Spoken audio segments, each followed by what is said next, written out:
All right, stream is going. Hello, I'm back. Hey, so Disco Elysium is happening. The only thing is I have to wait until 10 o'clock. And I don't know if there's a way to fast forward time, Ivy's gonna maybe? calm down soon, I can feel it.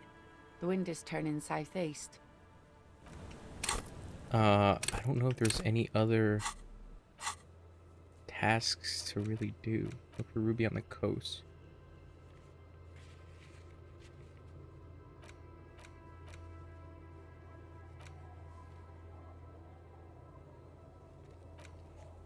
Dead body in the boardwalk.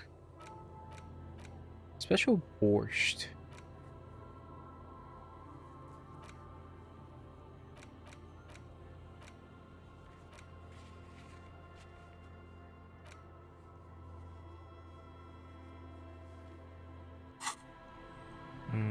Locate a fire.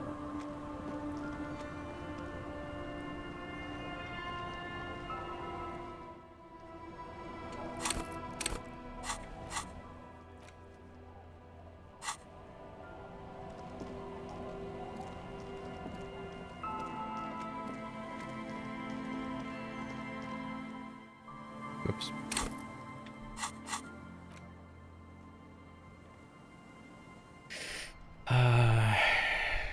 Look for a weapon.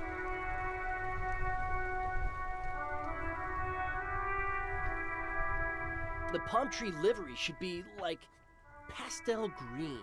Fucking tropic shit. He gazes dreamily at Lieutenant Kitsuragi's motor I carriage. can see it. Bright as day. Oh, if we were skulls right now. Who are you? I can tell you who we're not.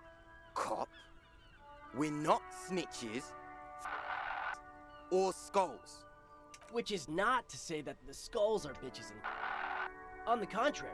The part of this presentation you want to take home with you, Cop Man, is we're not part of the skulls. Yet. Okay then, let's indulge in some intellectual exchange. These young men seem eager to share their beliefs. These skull people are more than an authority. They're deities. Who are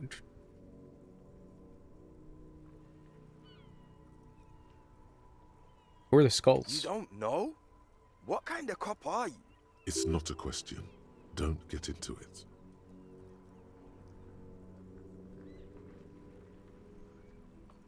No, I really don't. The skulls are the most vicious gang of the Besmertne.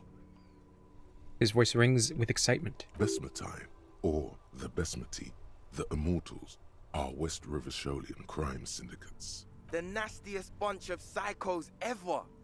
Jacking carriages and getting into high-speed chases. Possessing an infinite amount of fuck-all swagger, infamous for their non-verbal modus operandi. Nonverbal? If a skull spots you, he will pull out his dagger and stab you without saying a word. The lieutenant's voice is as calm as usual, a testament to the violence and death he's witnessed through the sight of his firearm. They usually occupy the burnt-out quarter in Jamrock, or you can find them loitering around their brightly painted bottom-lighted vehicles. I can't wait to become a skull. Bottom lights are wretched aggressive.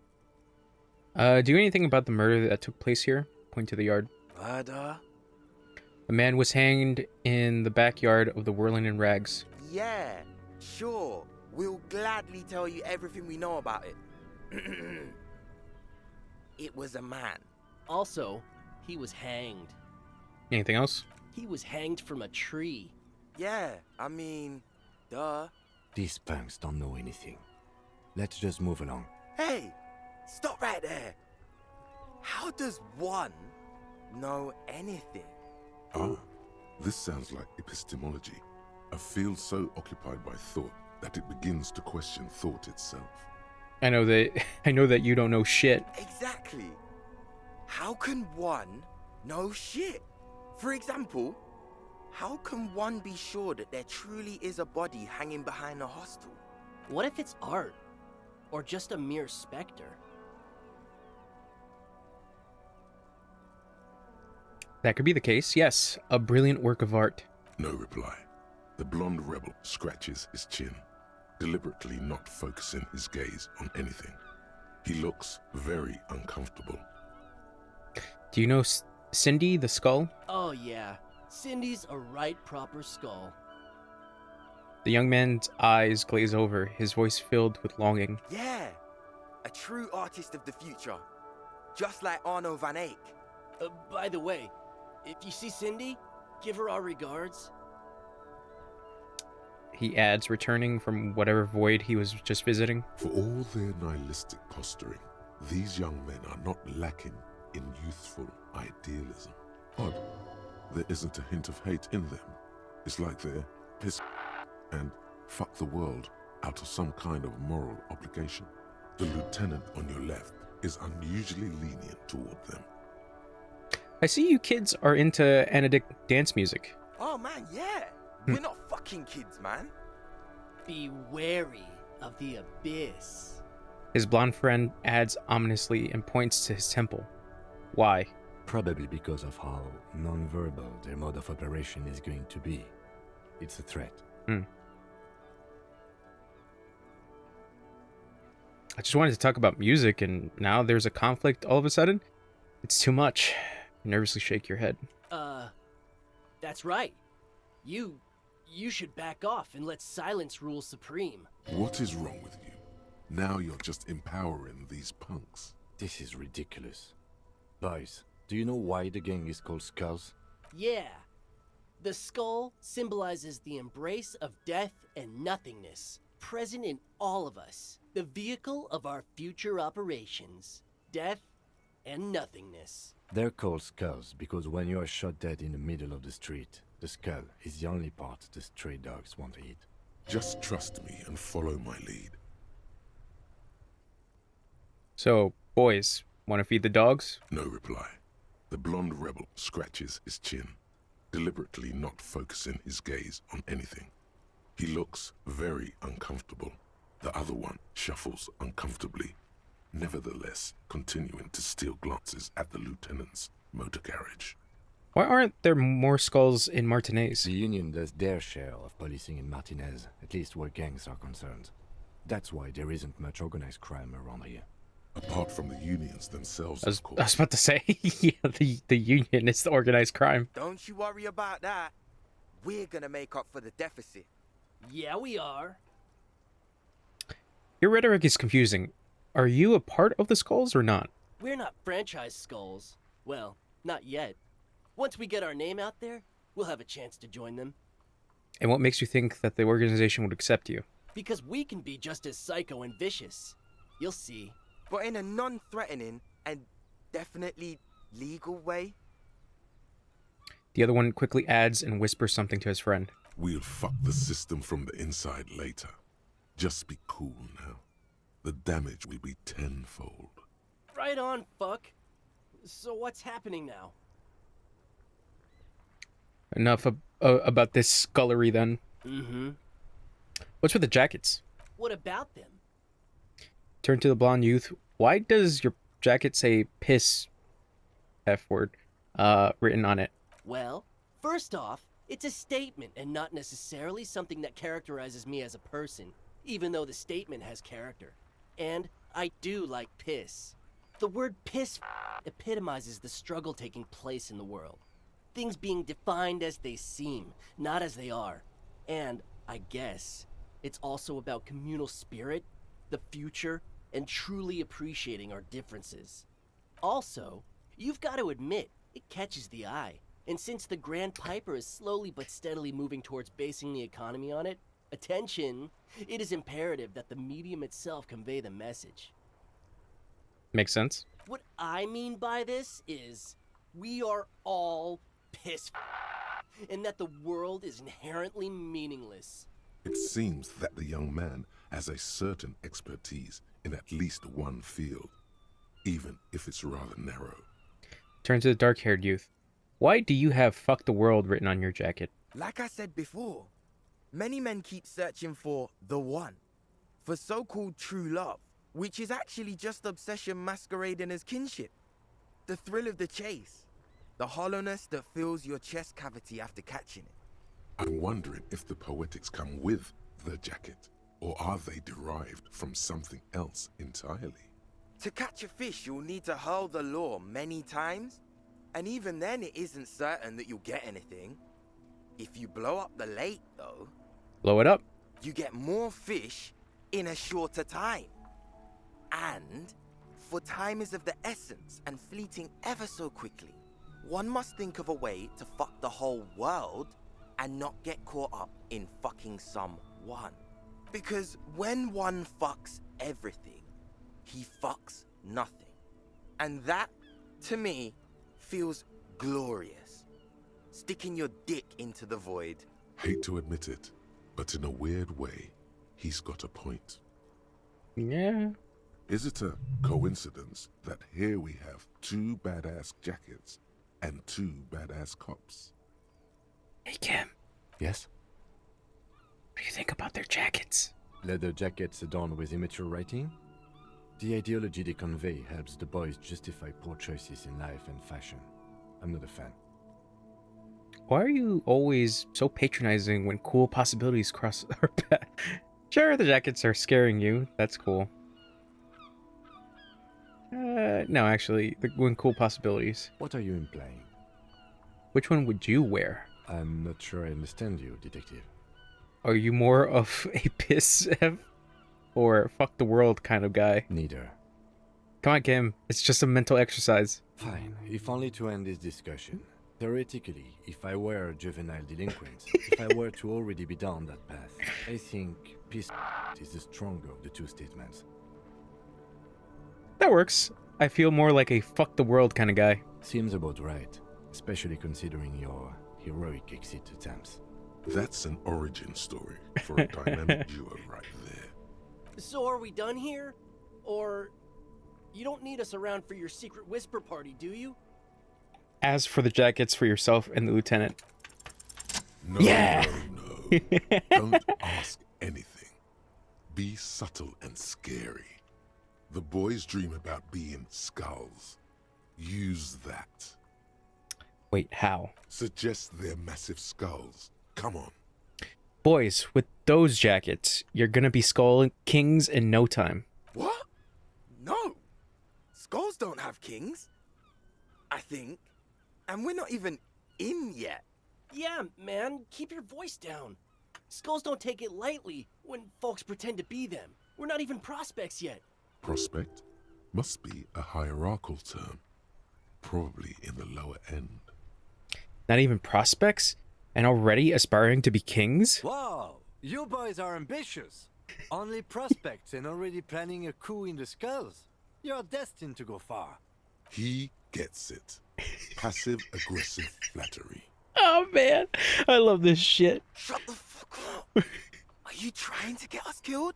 Now bring it to the jackets and, yes, start shouting.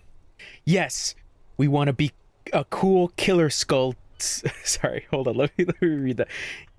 Yes, we want to be a cool killer skulls too, like you guys, but we don't have skull jackets. Please be quiet.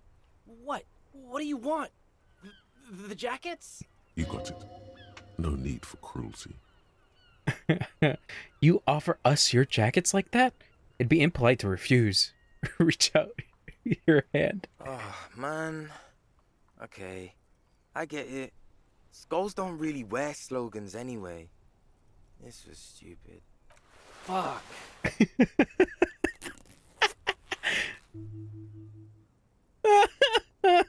The lieutenant watches the boys take their jackets off with mild amusement. Since you said you're more of a piss no, I'm not gonna say piss F word kind of guy, I'll take the other one. I'm absolutely okay with not having either one, thank you.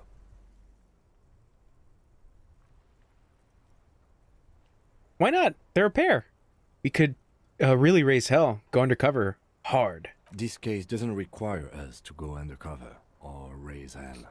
In fact, I don't think the jackets will be useful at all. I just wanted them to not have them anymore. Cold-hearted cop. Still, it's it's good to know we have a pair in case the need arises. The need will not arise. The jackets are meant to complete each other. If a man was standing alone on a street corner with his written on his back, it'd just be an individual that has taken a liking to urine. And fuck the world all on its own is, frankly, generic. I don't know, Eric. It's cold out. The dark-haired young man just stands there, defeated. The wind blows. Yeah, let's get out of here. The cops fucked us. Awesome. Fucking great. So drama and then, okay, authority is lessened. That's really good.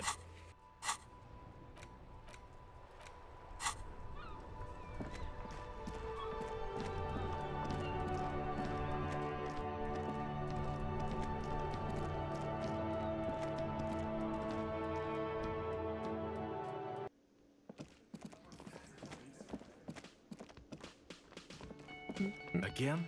I can't believe this shit. Look, I have to ask, are we from the same police station? I'm going to say no. Just to see what you'll say to that. Yeah, probably not. Say? Yeah, probably not. I don't remember you from anywhere. God fucking shit.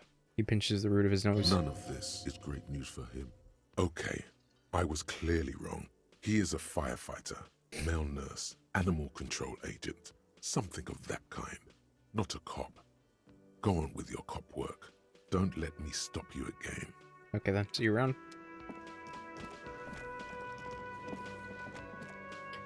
The man ponders his cooking utensils and gives you a little nod, acknowledging your presence. What's in the borscht you're making there? The man says a couple of sentences in that strange language of his and then seems to wait for you to speak. I'm pretty sure he asked you a question. He doesn't know your language. You can just say something cool in return.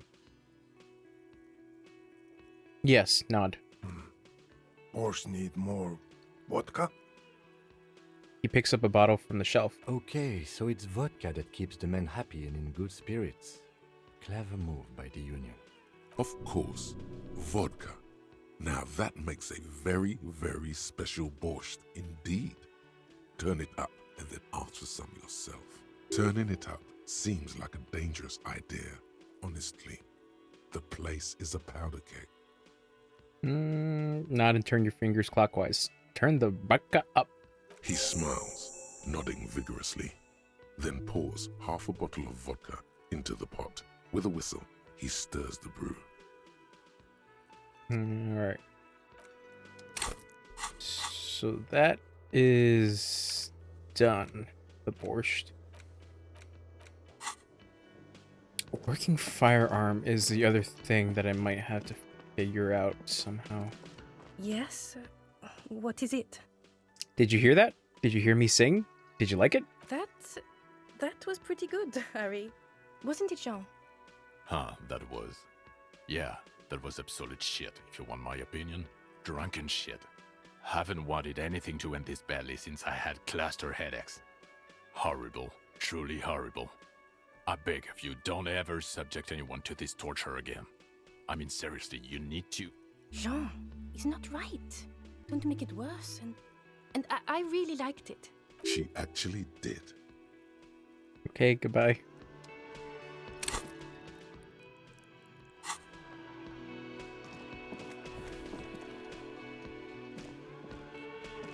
I'm trying to think who might have a working weapon. Yes? I want to talk about you. Me? Yes, you. I don't see how my life is pertinent to the investigation. Come on, Lieutenant. Open up a little.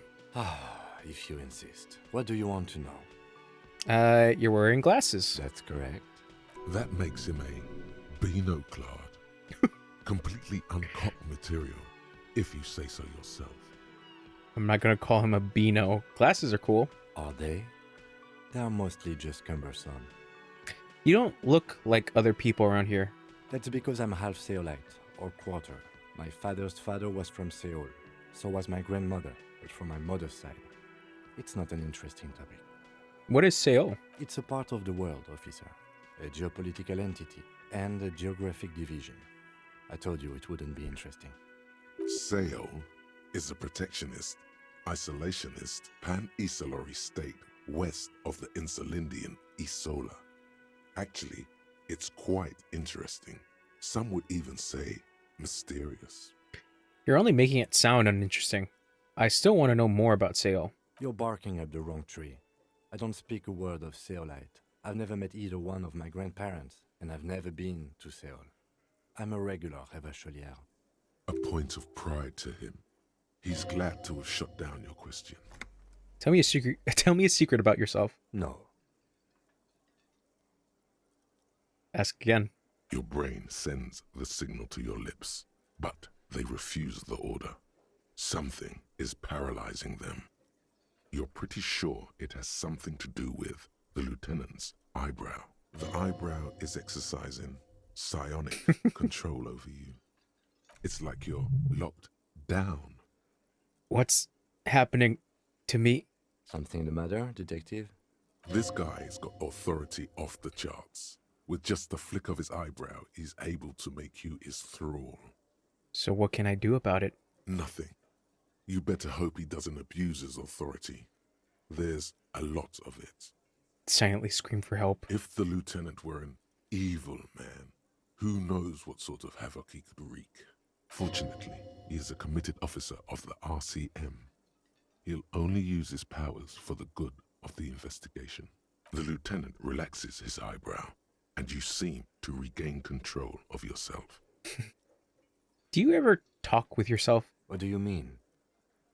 You know, when you're thinking, do you ever have conversations with, like, your brain? I have no idea what you're talking about. The lieutenant's conceptualization skills must be rather rudimentary. The lieutenant is a police officer of the old school. His concerns are material and extrinsic. But this isn't an old school case. I get it. You're one of those old school detectives. So what? That makes you the new school? God spare us. For real detective work, nothing beats a good notebook by your side. The lieutenant produces his small blue notebook and idly thumbs through a few pages. That's where his conversations with himself take place. We all have our different mediums. His is written. That's all for now. Good. Let's change the subject. You seem to be following me. Excuse me? Nothing. Just an observation. You have a distinctive way of walking. If I were to walk in front of you, we would surely collide. What do you mean distinctive? I hope you don't take this the wrong way. It's just a collegial observation. In the 57th, we call it the Jamrock Shuffle. Officers from Jamrock's 41st Precinct tend to move a bit erratically. How's that? They say it's a scene-clearing technique developed by one of your lieutenants for gathering evidence. It's erratic, yet thorough. Prioritizes containers. Yes, but containers contain things, shiny things. They're interesting. You're kidding me. Why containers? I don't know. Containers contain, I guess. I'm making assumptions. We should move on. Passing along frivolous interdepartmental stereotypes is not usually his oeuvre. He regrets bringing it up. Tell me about the case again. What do you want to know? Now that we've inspected the scene, I want to know more about this pissing competition you mentioned. What's there to say? It's just stupidity. What kind of stupidity? The cop kind. Our precincts can't decide if Martinez is part of Jamrock or the Industrial Harbor. Yours or mine, as if we somehow own parts of the city. Typical street gang mentality. So we've let the Union make a mockery of law enforcement here. And now it's come to its natural conclusion. Ah, so this is a struggle over who runs Martinez? Well, sort of. It's less a matter of who gets to police Martinez than who has to. It's an orphan district, in other words. I think the dispatch desk just told both our stations about the hanging. There was quite a brouhaha at the 57th, I can tell you that. Time to settle it, they say. Cop off. But I assure you, I am not their finest or toughest, with 102 cases solved. What I am is least interested in a piecing competition. So, he volunteered to represent the 57th, but not out of competitiveness. On the contrary. So you volunteered to spoil it? Yes, I am an unrepentant spoil sport. Lieutenant appears pleased with this. What's special about Martinez? Martinez? Nothing. It's just a puddle at the end of some drain pipe.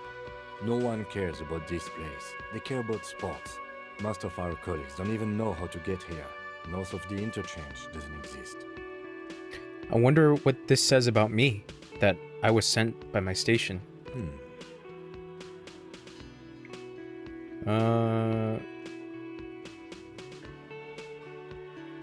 There can be one conclusion. I am the finest we have, a hero cop sent to outperform you in every way imaginable. A good joke. He does not actually think it was a good joke. A joke, of course. Rest assured, I have no intention to compete with you. It's good we set this thing aside. Was there anything else you wanted to ask about the competition? If not, we should move. Okay, enough of this competition then. Tell me something else. Yes, it's a wholly pointless matter. Forget I ever mentioned it. He's actually glad it's addressed now. Ooh. Why did the 41 send me? Look at you. It's because you're a failure. They sent you to slight Precinct 57. What? No, that can't be right. Just think about it for a second. You're a raging alcoholic who showed up 3 days late and argues with his necktie. You weren't sent here to win. Kim, what if my precinct sent me on this case because I'm a fuck-up? Like, as a joke? I've considered it. His voice is somber. So it's true. It would be immensely ugly of them, not to mention unprofessional. But I also think it's somewhat unlikely. Why's that? I checked the records. This jurisdiction dispute, who polices Martinez, reaches back to the 30s. It's as old as my station. And all this time we can't decide who gets Martinez? I think, yes, both stations would prefer a win. Ha! So you are their finest. I am the finest of nothing. Do you really see me as a safe bet? Safe? No. But you're old. You've made it this far. Something has brought you through. We've only just started working together, so I don't know what it is yet. But it's there. So no, I don't think they sent you as a joke. And even if they did, they are in for a surprise. Nothing. Anything more from Titus? Copper-nado is back. What do you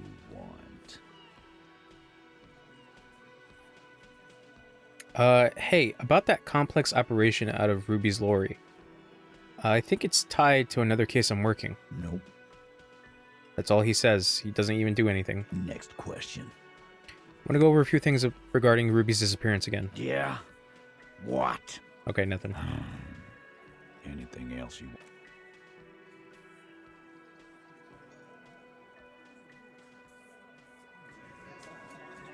Yeah. I mean, to be fair, he is pissed off with me because I was able to get him to spill the beans. Yes?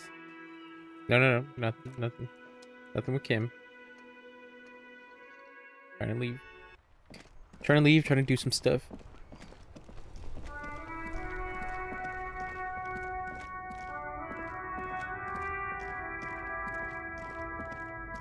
I think the real question...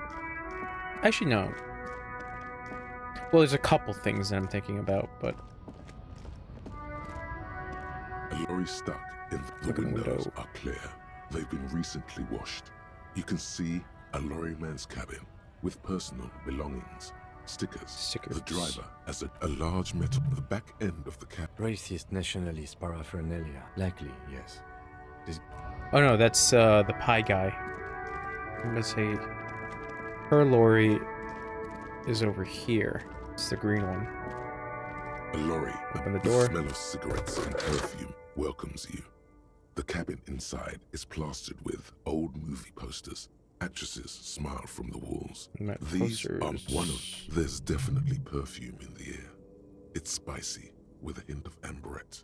wafting through the bitter air of the cabin. Stop and wonder, what's that smell? The remnants of a sweet juniper-scented perfume. Probably grenade number 5. Enough of the The posters. actresses and the rare Radio. looks like. Strange. There are so many radio stations saved here. Must be over 100 at least. What else? The smell of a thousand Petals. you wedge it, but what sandpaper adds extra grip. Look at the cabin The again. movie stars are metallic drawn. It's an Newspaper. issue of Petty Ferry. It looks like an The Ulan frequency system? I've never heard of that before. I know of FM. the pull-out toolbox slides back into the metallic the pull-out toolbox slides closed. Alright. Yeah, we pretty much checked out everything from there. Oh god.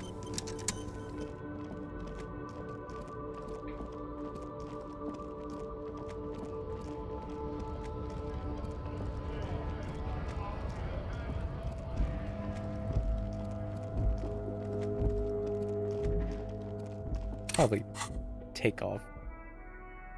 Flashlight. Snow covers the white on blue police livery of the motor carriage. The white colors nearly meld together. Wait, why am I even thinking about this? Wasn't I supposed to... Do something important? Something murder-related? There's always something important. Doesn't mean you can't take a moment to admire this piece of machinery. This is a Caprice Canema, the Caprice Motor Corps follow-up to their highly successful workhorse, Caprice 40, and the answer to the Lum's racing breed, Ferv series. With its air-cooled, rear-mounted 12-cylinder compression ignition engine, driving the rear wheels through a 4-speed manual gearbox, the Canema is able to reach 100 kilometers per hour in 13.5 seconds and go on to a top speed of 180 kilometers an hour.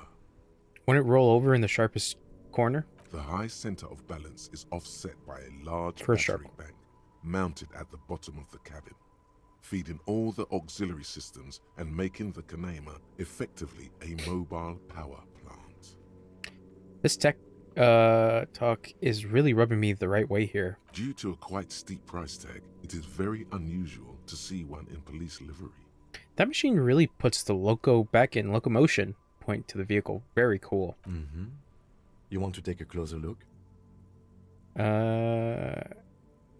What's a pack in there? Point to the engine. 130. I reckon that's a 7-liter V12 there. That's, rub your chin, a 7-liter V12? 7.2. Supercharged. Lieutenant is trying to suppress a smug smile, unsuccessfully. Saying these words brings him immense joy. A fine machine. Run your hand over the smooth metal surface. Yes. An extraordinary machine. No, he It's loves nice this thing. and all, but why so modest? Put some zing into it. Flare it up. Slam it down. Helium headlights would improve the range and quality of the visual field a lot. It's a bit girly right now. Fit it with some proper off-road components. You ever thought about switching it to helium headlights? Actually, I have a pair at home. Just haven't gotten around to fitting them yet. I need to lay some wiring for the ballast first. You ever get this case solved? Maybe we can do it together? Maybe. Yes, definitely maybe. And means no. No. Okay, let's move on. Just shaking his head. The worn and beaten wooden planks of the bench do not look overly comforting. We can sit on bench. You can revisit the bench if you ever need to pass. It past time now. Because I have to wait until like 10 at night in order to get my gun.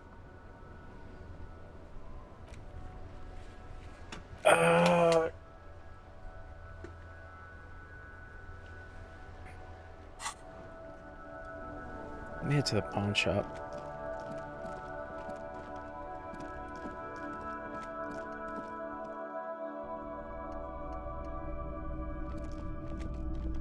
Hello, hello. Let me know if I can help you with anything. No, pawn shop. A working 44.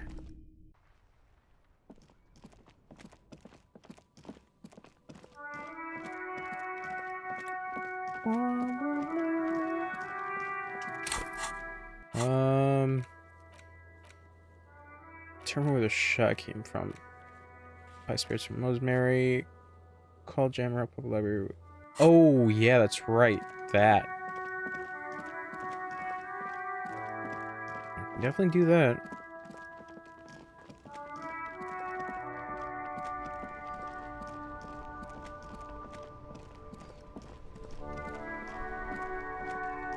Inside, you see a set of steering levers. This is Precinct 57. How may I assist you? Connect me to the Jamrock Public Library. Hold on, officer.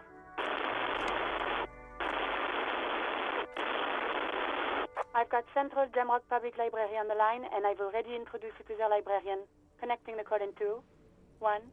Yes, this is Central Jamrock Public Library here. How can I help you, officer? He sounds worried, yet ready to assist. This is how people get when the police call. I'm looking for any information that you can provide on Billy Magine, reader? Billy Majon, you said? Majon, excuse Give me me. a moment, I'll have to check our database. Magine. Yes, hello, are you still there? I found Billy Majon's home address, is that alright? No phone number, unfortunately. They're too poor to have a phone line. Yes, home address is fine. Here we go, sir. Rue de Saint-Ghislain, 33B, apartment number 20. It's in Martinez, I believe. Cape Side Apartments, it says. That's all. That's where the smoker on the balcony lives, isn't it? Do you have any other information on Billy Majon? It says here that they returned their last book just a few days ago, but I wasn't at work that day. Do you know someone who was? Marie? Marie? Do you remember a reader named Billy Majon? They returned a Tybalt book the other day. You hear someone answer from afar. Yes, it was my colleague Marie. She said that it was Billy's husband who returned the book. He also asked for this new sci-fi release, Lowe's Radio City 87, but we don't have it yet. Good. You have a name now. So Billy Magine is a woman, not a man? How did your colleague know that it was her husband? Marie knows Billy. She's been working here longer than me. Sometimes her husband returns some books for her. And then goes for a little drink later. On the lookout. Do you know the husband's name? Sorry, no. Marie only knows him by sight. Can Marie describe to me what the husband looks like? Marie? A moment passes. She said it was an older man, and that she's pretty sure he'd had a drink or two the last time she saw him. What was he wearing? 1 second. The librarian turns away from the phone again and relays the question. Sorry, Marie wasn't really paying any attention to that. Thank you. That's all from me. I have no other questions. Happy we could help. Goodbye, officer. The librarian hangs up and the call gets redirected back to the station with a soft click. Anything else you need from me? Alice, reconnect me to the 41st. Right. Please hold. 10-4, come in. Fireworker, over. I'm happy to report that I found my badge, Jules. 10-4, sir, glad to hear that. I'll write down that there is no need to issue a new one to you then. Over. Okay. 10-10. Roger that. 10-10, over and out. Close door. Okay, so... Apartment 20.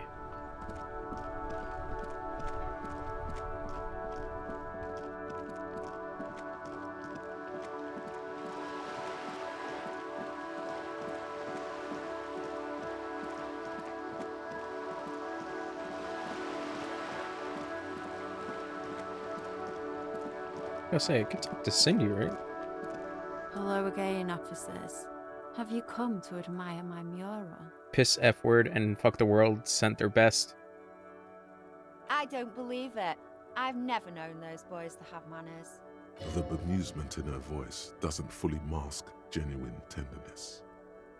They hold you in high esteem. They'll never be skulls, but their hearts are in the right place. Skulls are cool. Can I be a skull? Fat chance. but you can still do your part to revitalize the neighborhood. Okay then. How's that? She throws you a conspiratorial glance, then presses her finger to her lips and squints up at the sky, as though straining to hear something in the distance.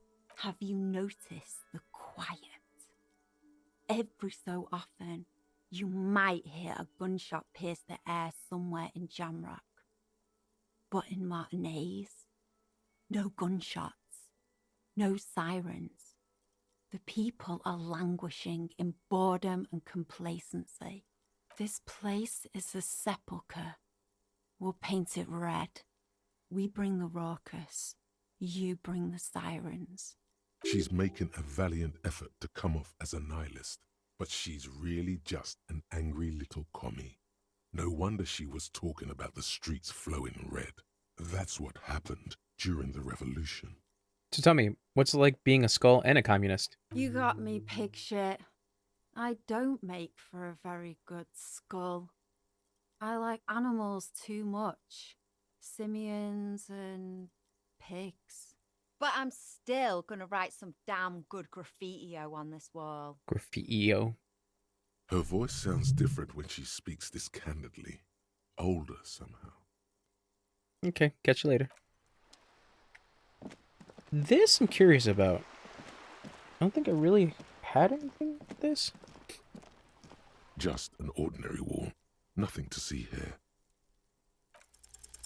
You have no clue. So many walls. Okay.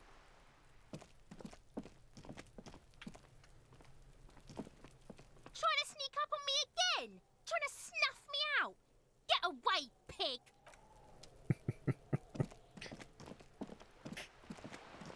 Alright. To the apartments.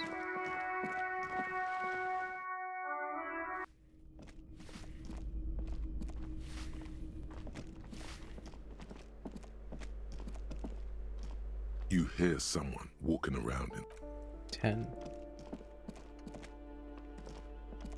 This door has been closed with a padlock. A chalk-drawn number on the board says number 11.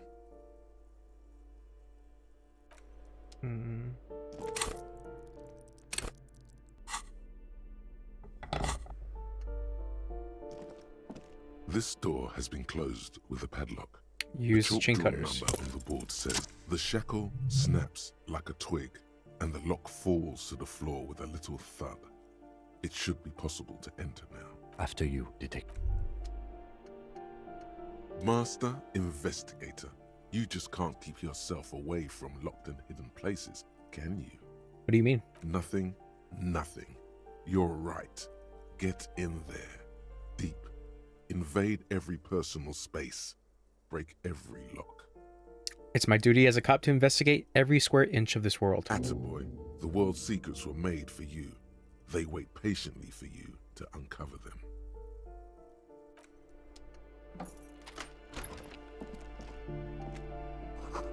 A flamboyant poster of a white star, real lithography. A plaster cast bust depicts a middle-aged man with impressive sideburns. The name on the plinth reads Kraz Mazov. Why does the tenant have a bust of Kraz Mazrov in their bedroom? The white star, the photos on the wall. Mazov? I think we have broken into the apartment of a young communard. How fitting. Father Mazov, the hero of the working class. Whoever lives here definitely shares your enthusiasm. He leans closer to inspect the photos of the revolutionaries on the wall. There aren't many communists around. Not after the revolution. Some youth still keep the ideology going, it seems. Whoever lives here needs to learn how the economy actually works. Okay, leave. Revolutionaries love to pose with their guns.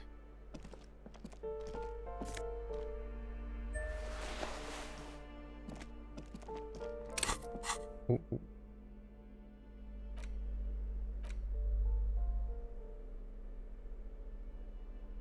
Summer planes.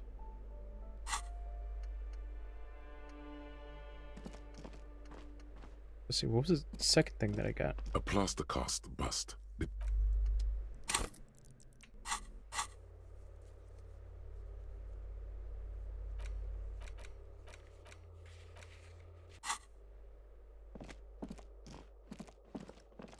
Let's say the gun that I have doesn't, Yeah,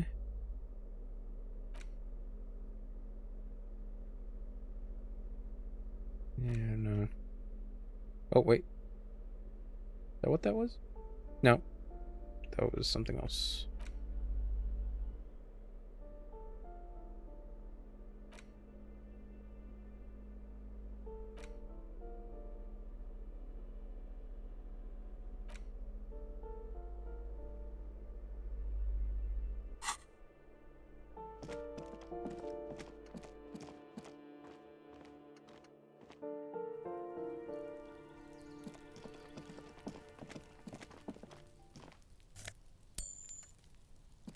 A weathered brown door. 20. The number reads 20. Something smells good. Oh, shit, sorry. So allons-y.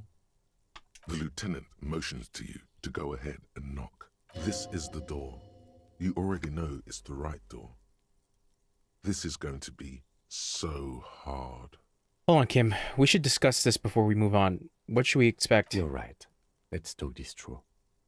He looks at the apartment door and lowers his voice a bit. You hear some light footsteps and what appears to be a daily weather forecast playing on the radio.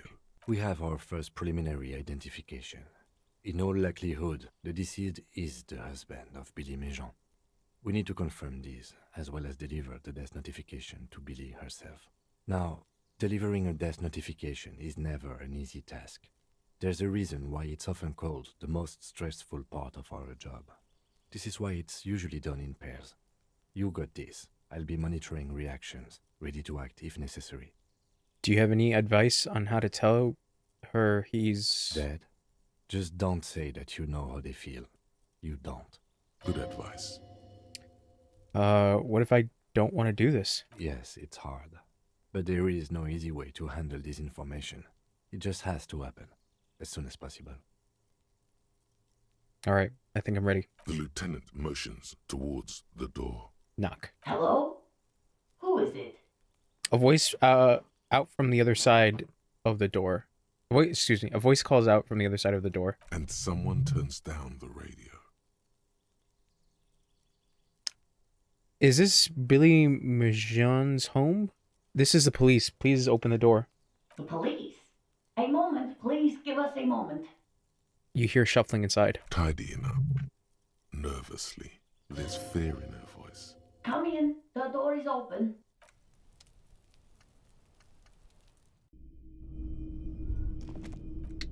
Quick save. Don't run, okay? Take it slow when exploring the apartment. Be respectful. Packages of humanitarian aid, macaronis. Some leftovers kept warm on a stovetop. Smells like buckwheat and onions here. Hello, detective. A chalk-drawn height chart for children's growth over the years. A textbook for high school mathematics, trigonometry mostly. Posters of contemporary pop stars adorn the walls. The clock is ticking away with odd cheerfulness. Its ticking makes you anxious, rings hollow in the room. It's you from the bookstand. Oh, hey! She just looks at you for a moment without knowing what to do. I don't think I introduced myself properly. I'm Billy. Would you like something to drink? Tea? Lemonade? We're out of coffee. The lieutenant has taken off his foggy glasses and is busy cleaning them in his handkerchief. For now, you're on your own here. He must feel vulnerable without his glasses. Is this why he's letting you take the lead? Thanks, but I'm alright. Is this about Victor, my husband? Is he in some kind of trouble again? I can come pick him up in the station if that's what.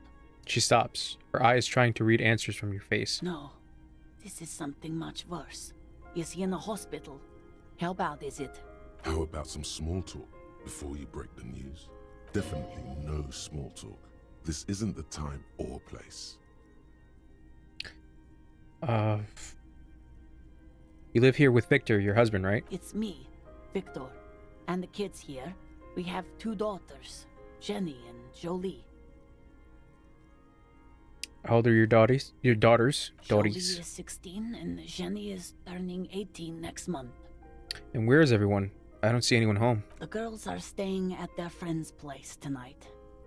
And Victor is out. She swallows visibly. Out where? He has a problem with drinking. And so he disappears every now and then. He's probably in the parks drinking with his friends. I sent him to the library a few days ago, but I guess something came up. She smiles sourly. To your knowledge, did he make it to the library? No, I guess I'll find out when he decides to come back home. She looks at the front door. It shouldn't be long from now. What was the name of the library? Oh, it's in Jamrock. The one at Mayrow Street. I don't know the official name. Central Jamrock Public Library? I think, yes, if that's the one on Mayrow. It is. What was he supposed to do in the library? Just to return a book of mine. Why? Why all those questions, Detective? Did he... Do something? Break something? It's a fool's hope. Was it The Glinting Curve by M. Theobald? Yes. She becomes unsettled as she says that, her forehead scrunching up into a worried expression. Do you remember what he was wearing when you last saw him? His old leather jacket. Can you describe it? It's just your average brown leather jacket, but he bought it as a teenager, so... It reminded him of his teenage years. What about the inner lining? Yes. The lining is hand-sewn. It's blue. I tried to make the thing more weatherproof since he's running around with it in the middle of winter. There's something else I have to tell you. She folds her hands across her chest. Empathy. Kim is here. Identify leather jacket. Discuss it through with Kim. Lieutenant's handkerchief. Tell her about the dead body. You've done this before. Just keep your focus. Ma'am, I'm very sorry, but your husband, Victor Mejan, was found dead on the Martinez boardwalk. What did you say? Your husband, Victor Mejan, is dead. I'm very sorry for your loss, ma'am. Oh. She touches her neck, eyes pale like pearls in seawater. Oh. But he was just... She looks at the kitchen table where two cigarette butts are still in the tray. But he was just here, alive. We understand this comes as a huge shock. I want you to know that me and my partner are here for you if you have any questions. Take your time, ma'am. What happened to him?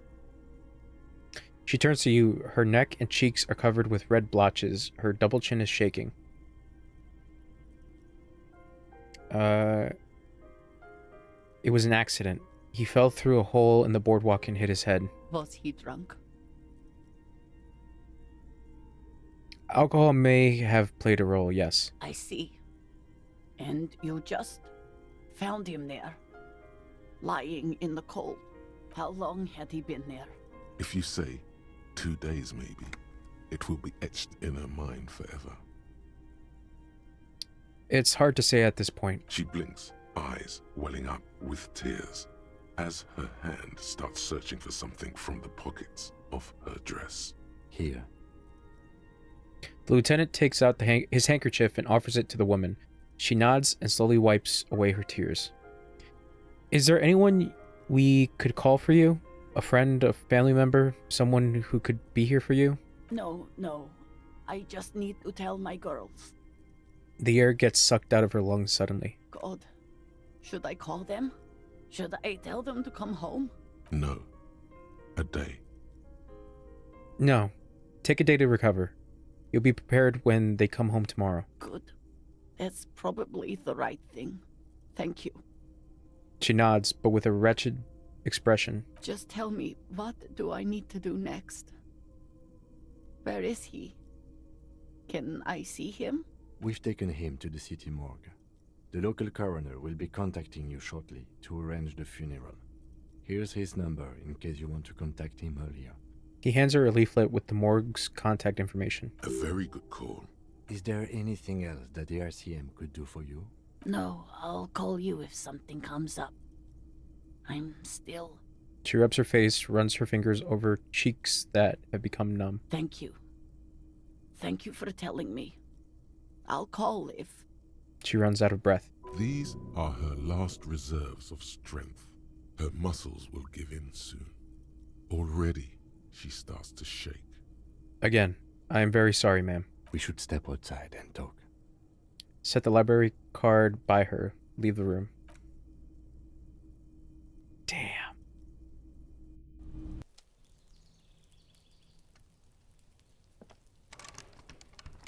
Nope, that's not what I wanted to do. You did well. I could have done more. You did enough. He pauses, rubbing his hands together to generate some heat. Can save the whole world, you know. Can't bring the dead back. What now? I'll call the station when we're finished with the day, and let them know the name of the deceased. That's it? That's it. We should get back to our case now that our duty here is done. What about Billy and her kids? They'll manage. They have to. It's not your place to live their lives. Right. This is closed then. Let's go. Damn, dude. I was not anticipating that to be fucking like, hey, you have to go tell somebody that their family member is dead. Alright, so there's also other points that I should probably take a look. Specifically the little bits of like, oh, check out the boardwalk.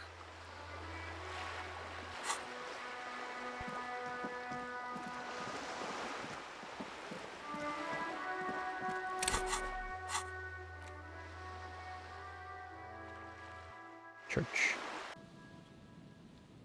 I must say, yeah, the boardwalk was a point of interest for the gunshot.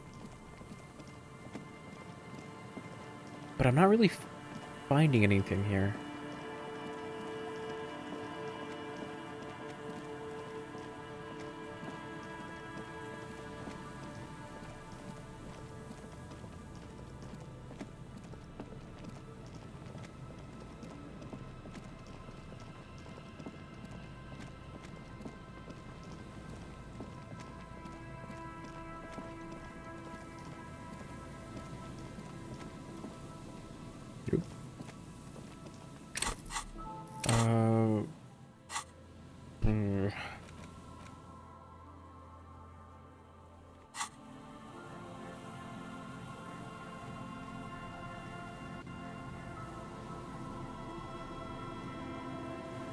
So I know we got that indoor bit.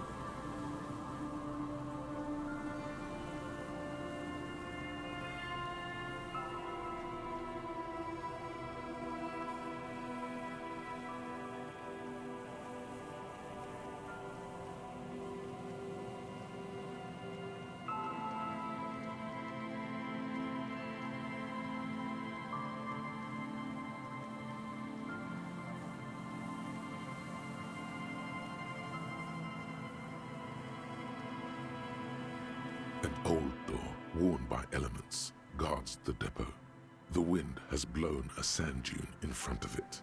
The door hasn't been... It's military. The washerwoman from here? Oop, there's something right there.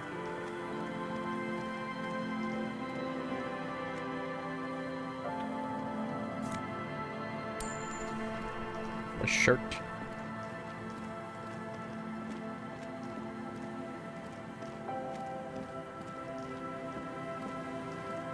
Just dead and dying locusts, and the poor things.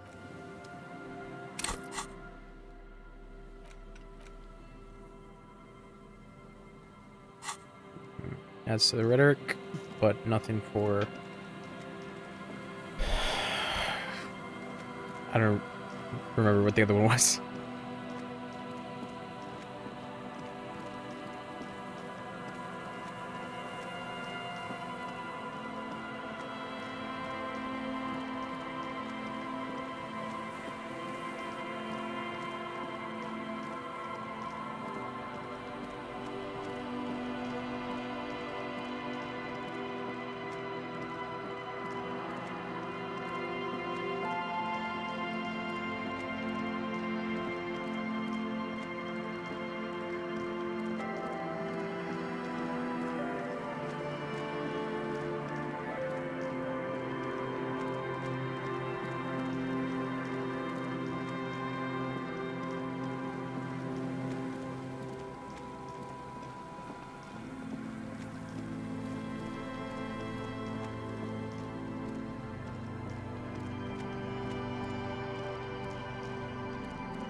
few locusts trudge along the wall of the trap. Poor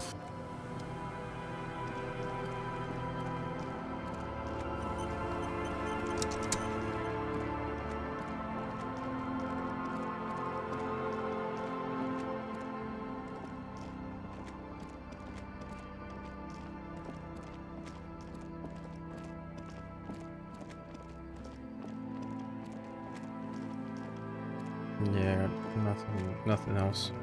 Hello, oh no. How are you? Are you okay? Chunks is good. For now.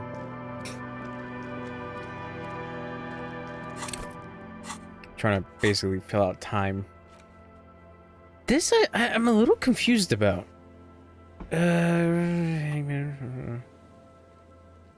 Okay, so the boardwalk. How do I get to the island? Check island.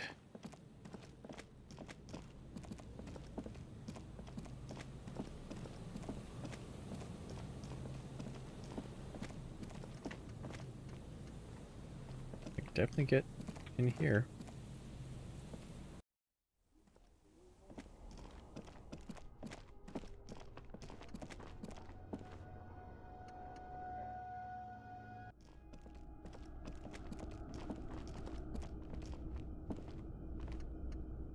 Go up.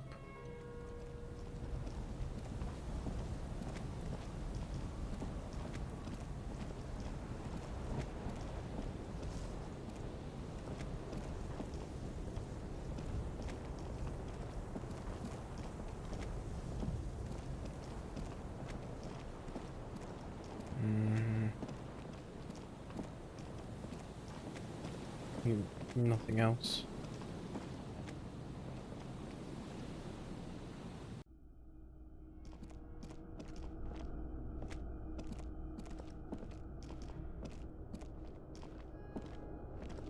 And leaving. Okay, we can head upstairs from there. That little section is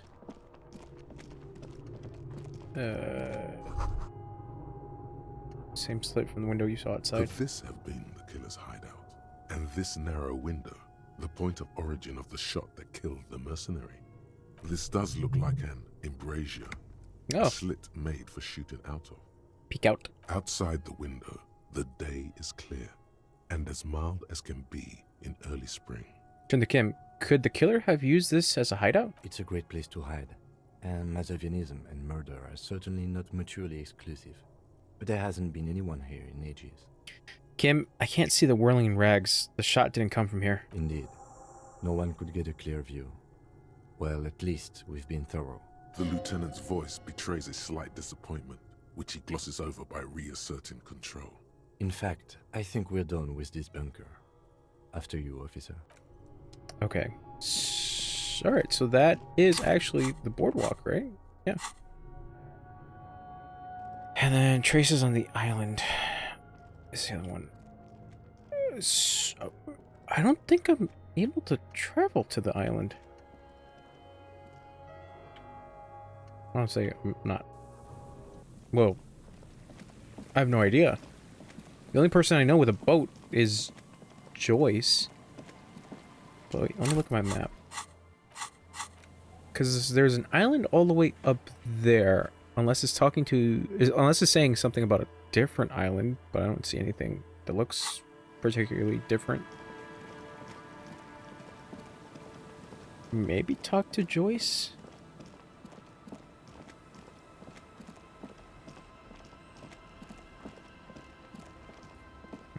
Talk to this lady again, maybe? Our tenant, please. No.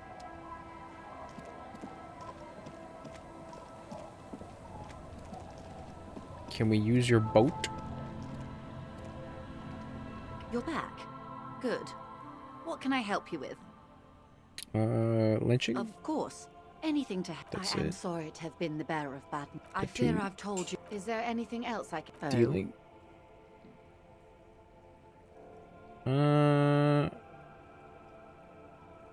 Of course, detective. What we do... There was a touch of discomfort there. She wanted What The did they do? puns, and that... The one she enjoys talking about. She nods. Okay. The island. I don't know how.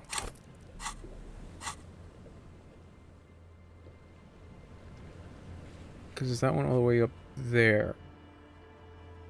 But it seems like maybe the door might be an underground tunnel. There's also those stones that are there. But I don't think I'm able to get through.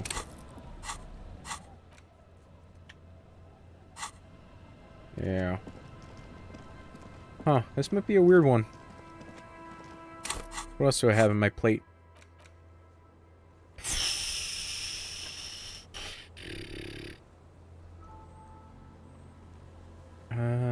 No, Union Encrypted might end when you do. When you're ready. Yeah, that bit feels like the point of no return, but I need my gun.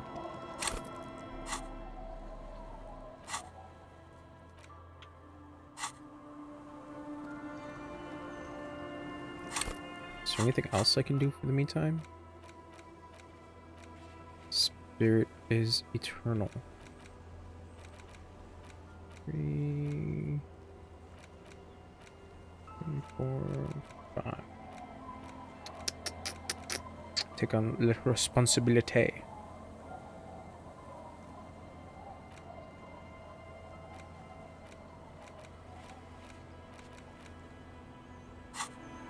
I gotta wait till fucking 10 o'clock at night.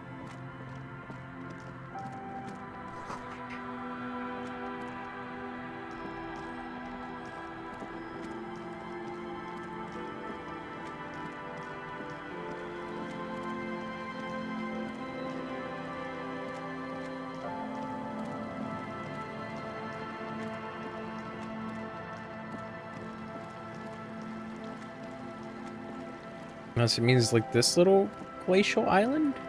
No.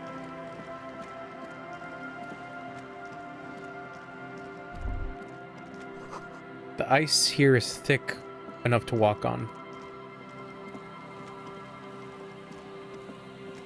Nope. Nope. Can't go through there.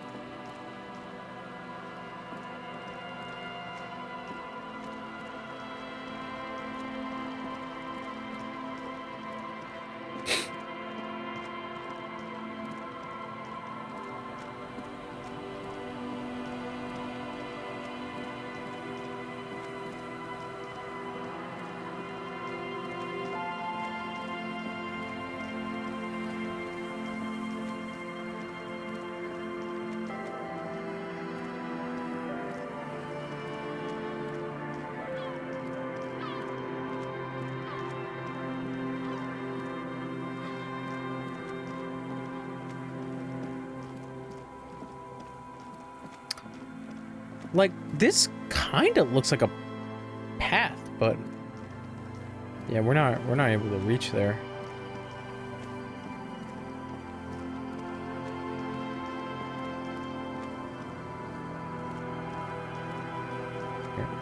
Unless I'm thinking there might be another day, but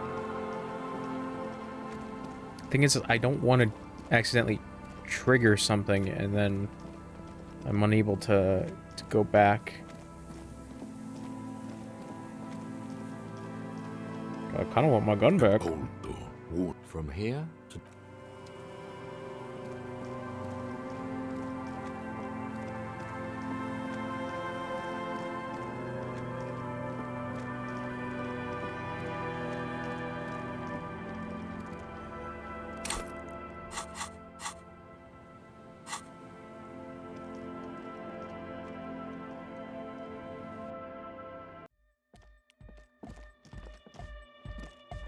Oh, hey man, it's good to see you.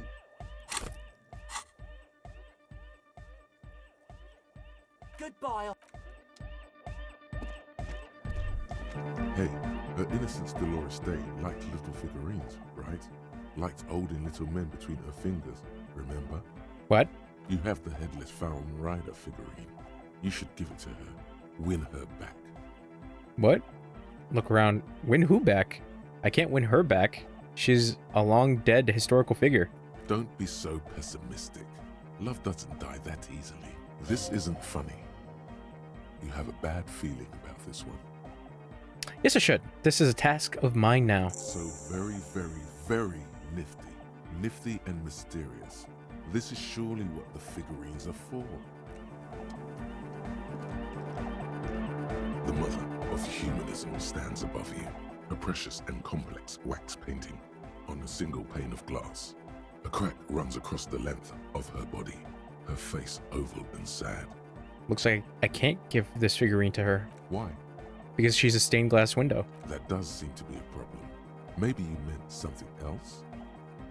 Like what? Is the task still on? I don't know. What are we thinking of? Part of your mind has gone on to other things already. Only a strange little sadness remains. The mother of humanism towers above you. Turn away. Yes, what is it?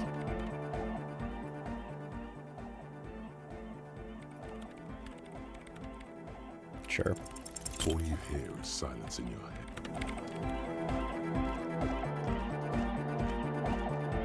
Oh, hey man, it's good to see you. Goodbye.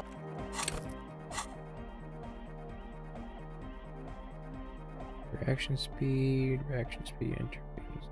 Nope.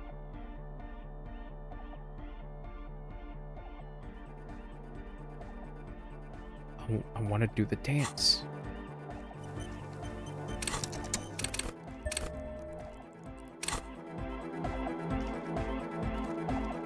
Oh, hey man, it's good to see you. Damn. Close your eye. But just imagine. It's to Is that a bald spot? It's hard to tell for sure. orbit up, not swim. Orbit up, orbit. I wanna not swim. I wanna not swim. Mate, it's to Is that a bald? Yes, it is, man. Absolutely. Goodbye. Oh no. Thank you. Oh, hey man, it's good to see you. Goodbye. I wonder where I can find some music.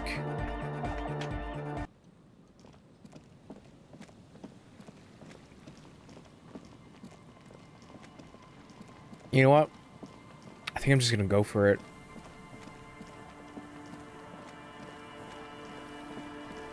It's gonna take way too dang long.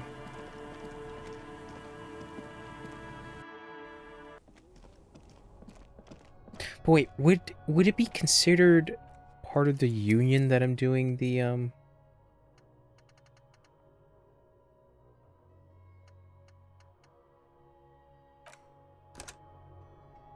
Oh shit, that was a load.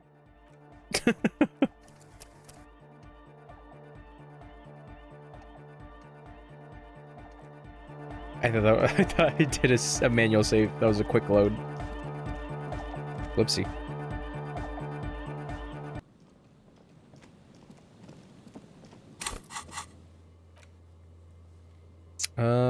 Fun figurines, she deserves each other. All you have one day. If you meet her in person.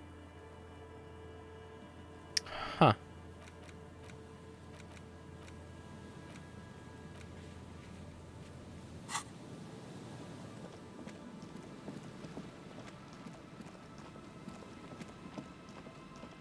Oh, wait, wasn't there something for...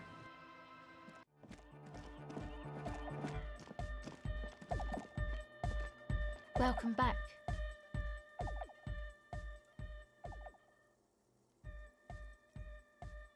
Reaction speed.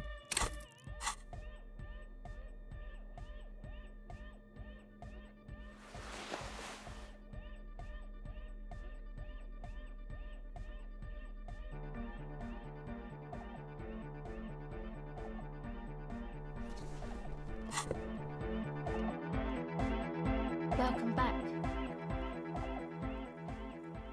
Catch silver bird. The silver bird has already flown away. catch it later. Empathy. Let's see for now. Oh, hey, man. It's good to see you. Goodbye. Oh, hey, man. It's goodbye. Oh, hold on. That's the one I want. Because that would mean I'd still have my points. Let's try this again. Welcome back. The device feels light and I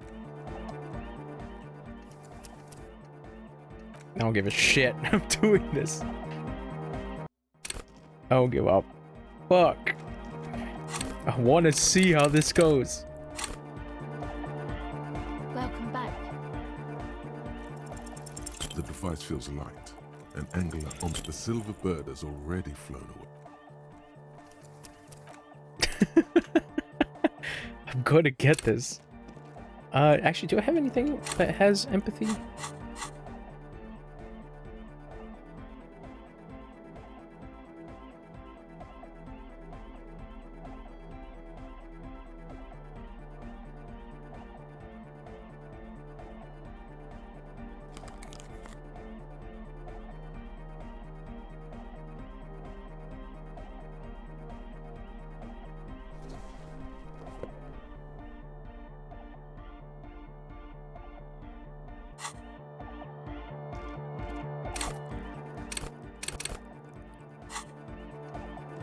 Welcome back.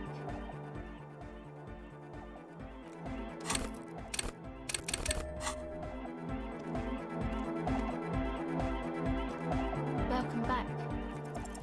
The device is still warm from her touch and heavy as a brick from the batteries inside. The company logo, Omicron, adorns its yellow plastic cover. Inside, the tape is rolling. The girl looks at the device in your hands. Put the tape recorder down. Nothing to emote over. You put the device back on the floor.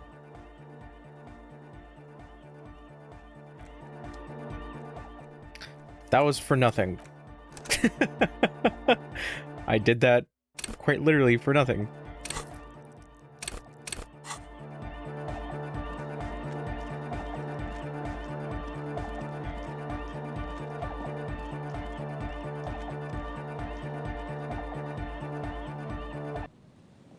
Okay.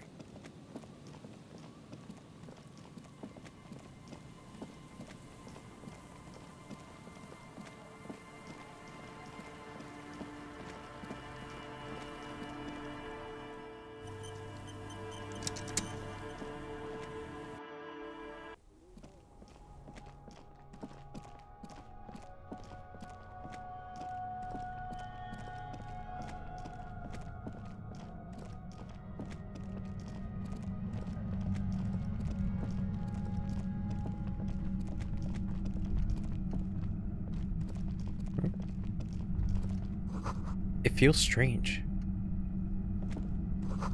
A concrete pipe buried in sand and dust.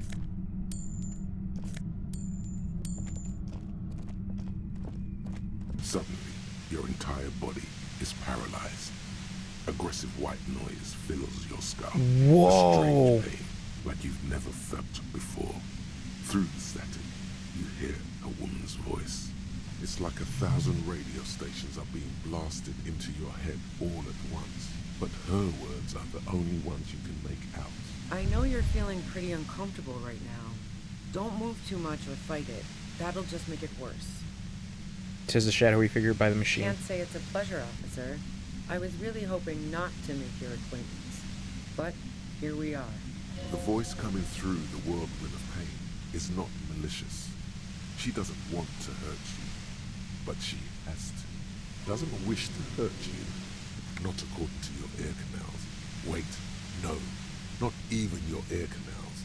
This is going directly into your neural pathways. Cover your ears. No, buddy. That's not going to help. You can't shield yourself from this. It's an entirely new type of experience. Way worse than all the previous ones. Don't focus on the pain. Focus on doing your job. Tell her she's under arrest. You're under arrest. Really now? Check this out. She turns it down in her hand. I'm using a pale latitude compressor. You and your partner have been caught in its field. The explosion of static you're hearing is the ULAN frequency. I saw your equations. It's a ULAN frequency. Saw my equations? You've been sniffing through my lorry, right? I expected as much. I am a bit surprised you knew what you were looking at.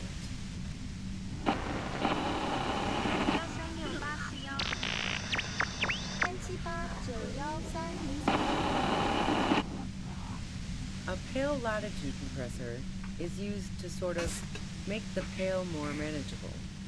With a lot of these, you can force a radio signal grid on the pale, literally crunch the distance across it. Signals are relayed across a series of repeater stations fixed to buoys. Not a fun job manning those stations.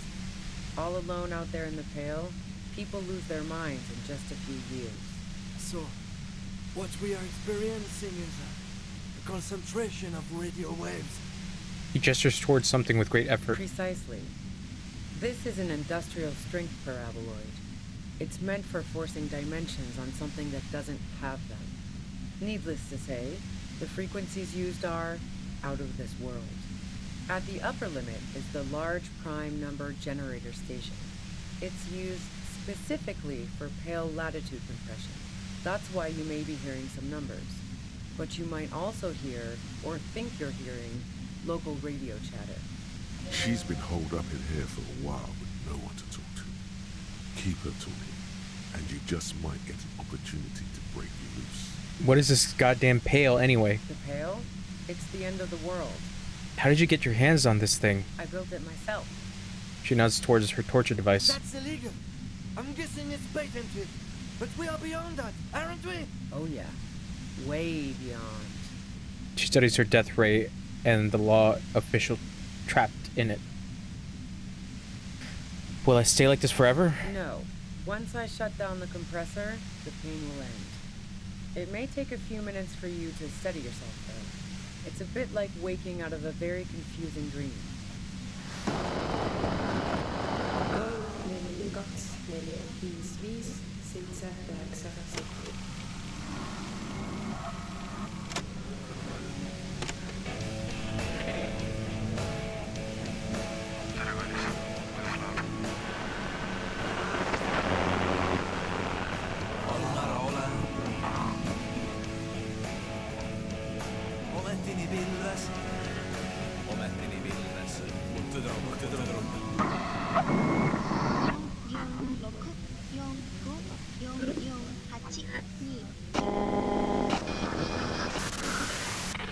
Have you experienced the compressor yourself? Yeah, I stuck my head in there before using it on you. It seemed like the ethical thing to do. Can't say that I enjoyed it. The field was weaker, but I can imagine what you're going through. This is all great, but let's talk about the man who was killed. Yeah, let's not talk about that shit. You were hunting me and fell into my trap instead. That's all there is to say about it. So she thinks of you as hunters, not cops, and of herself merely as prey. Please, could you turn it down so I can ask you something? If you've got something really important to say, you can do it through the white noise.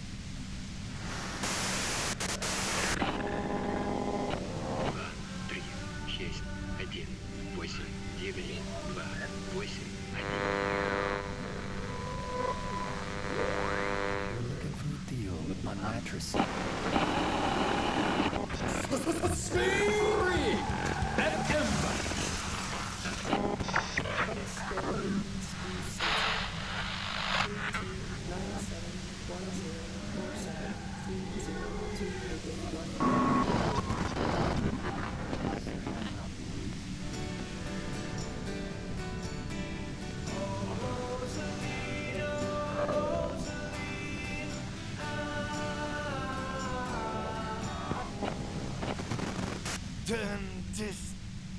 Lieutenant clutches his head, grimacing. God damn it.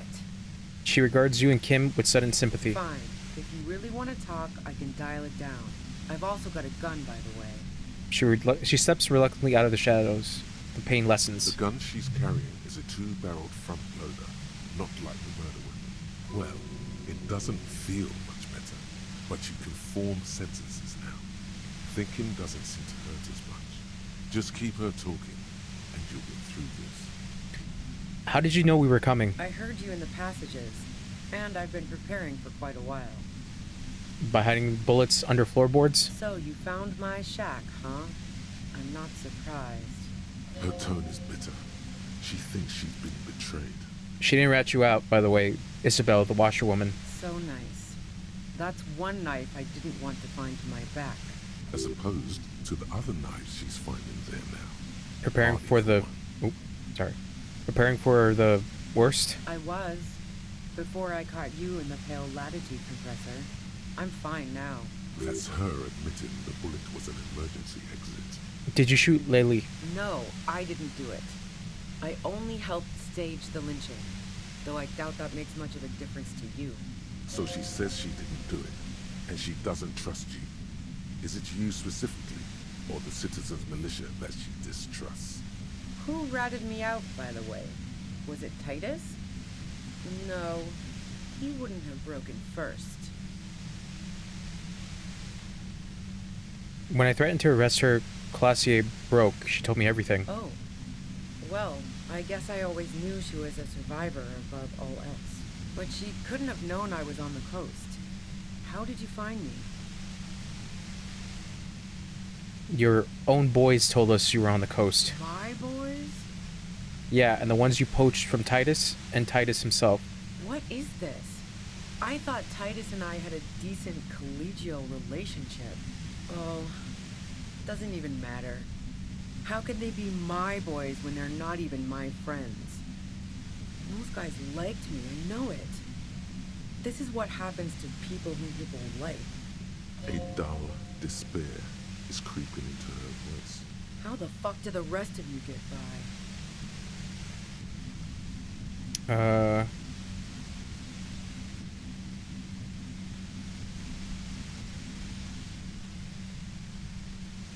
Wait, wasn't it you who called me the human can opener? It's not personal. I opened them up. I did, didn't I? Now you've come for me. Fuck them all the same. That did make her forgive them. A little. Let's see. I do it by asking questions, and I have some for you. Like what? I already told you I didn't do it. A strong moral compass. She still wants the opportunity to make a case for herself. Would you say that Laylee was a likable person? I didn't like him. Hardened mercenaries aren't particularly likable types. There was nothing more, perhaps, that you had against him? Perhaps his way with women? You think I was envious of his conquests? Look, pussy's not a problem for me, and definitely not a reason to off someone.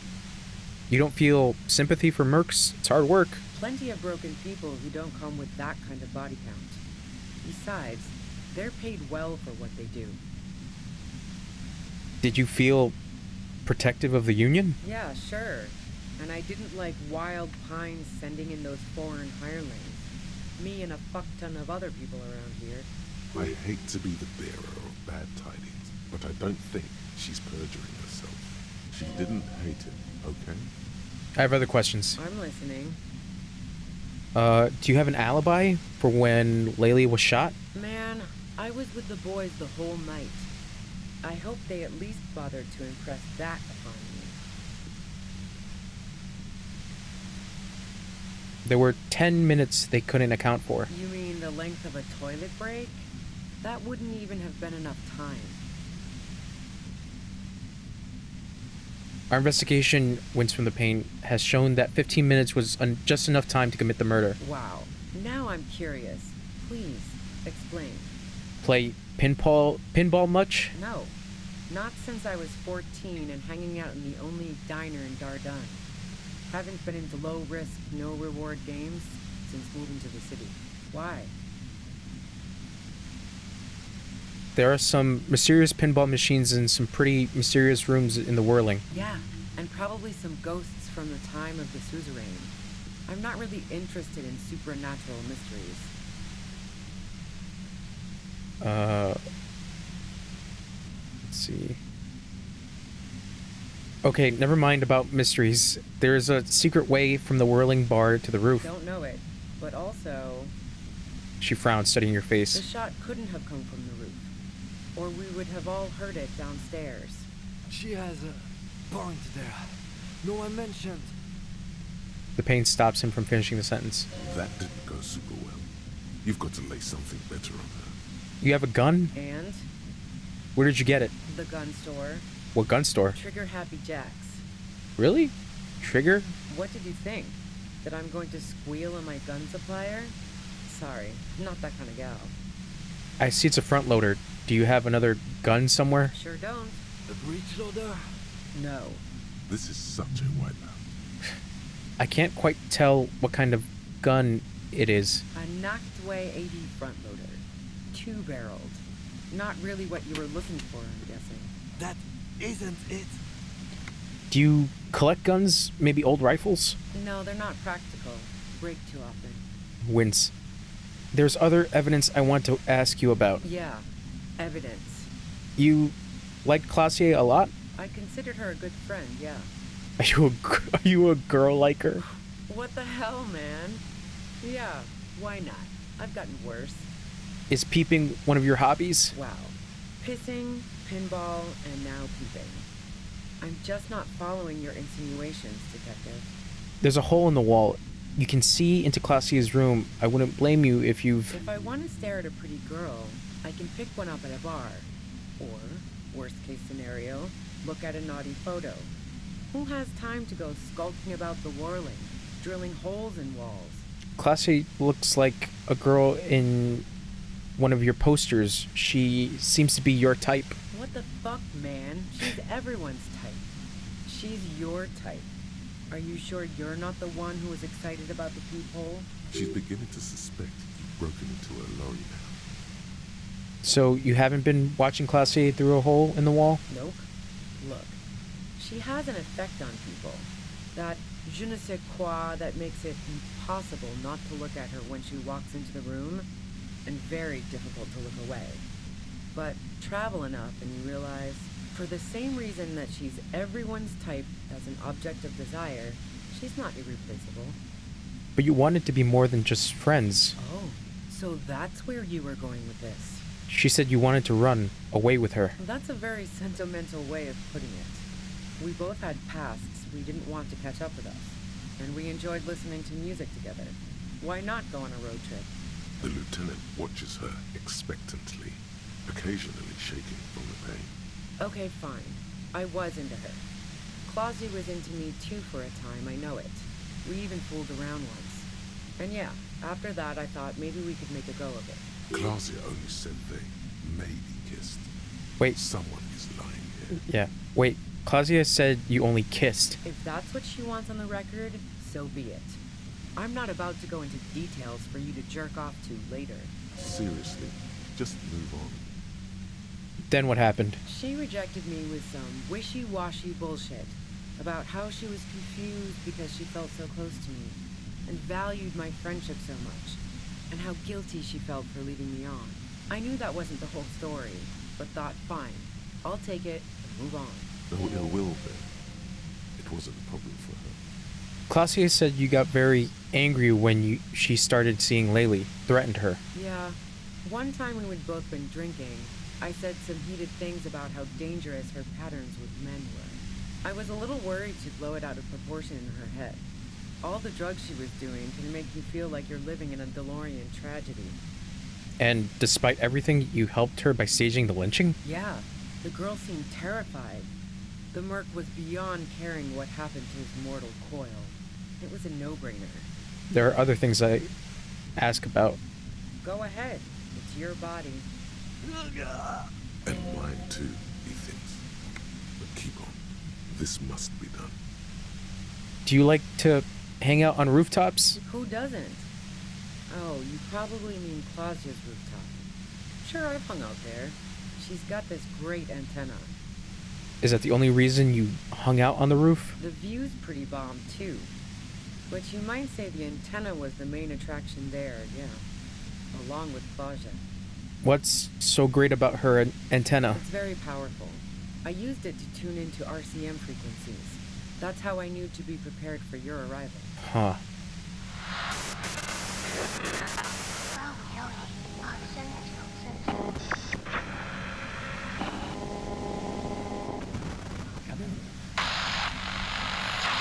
So, you're sure you didn't shoot the merc on the roof? Yes, I'm sure.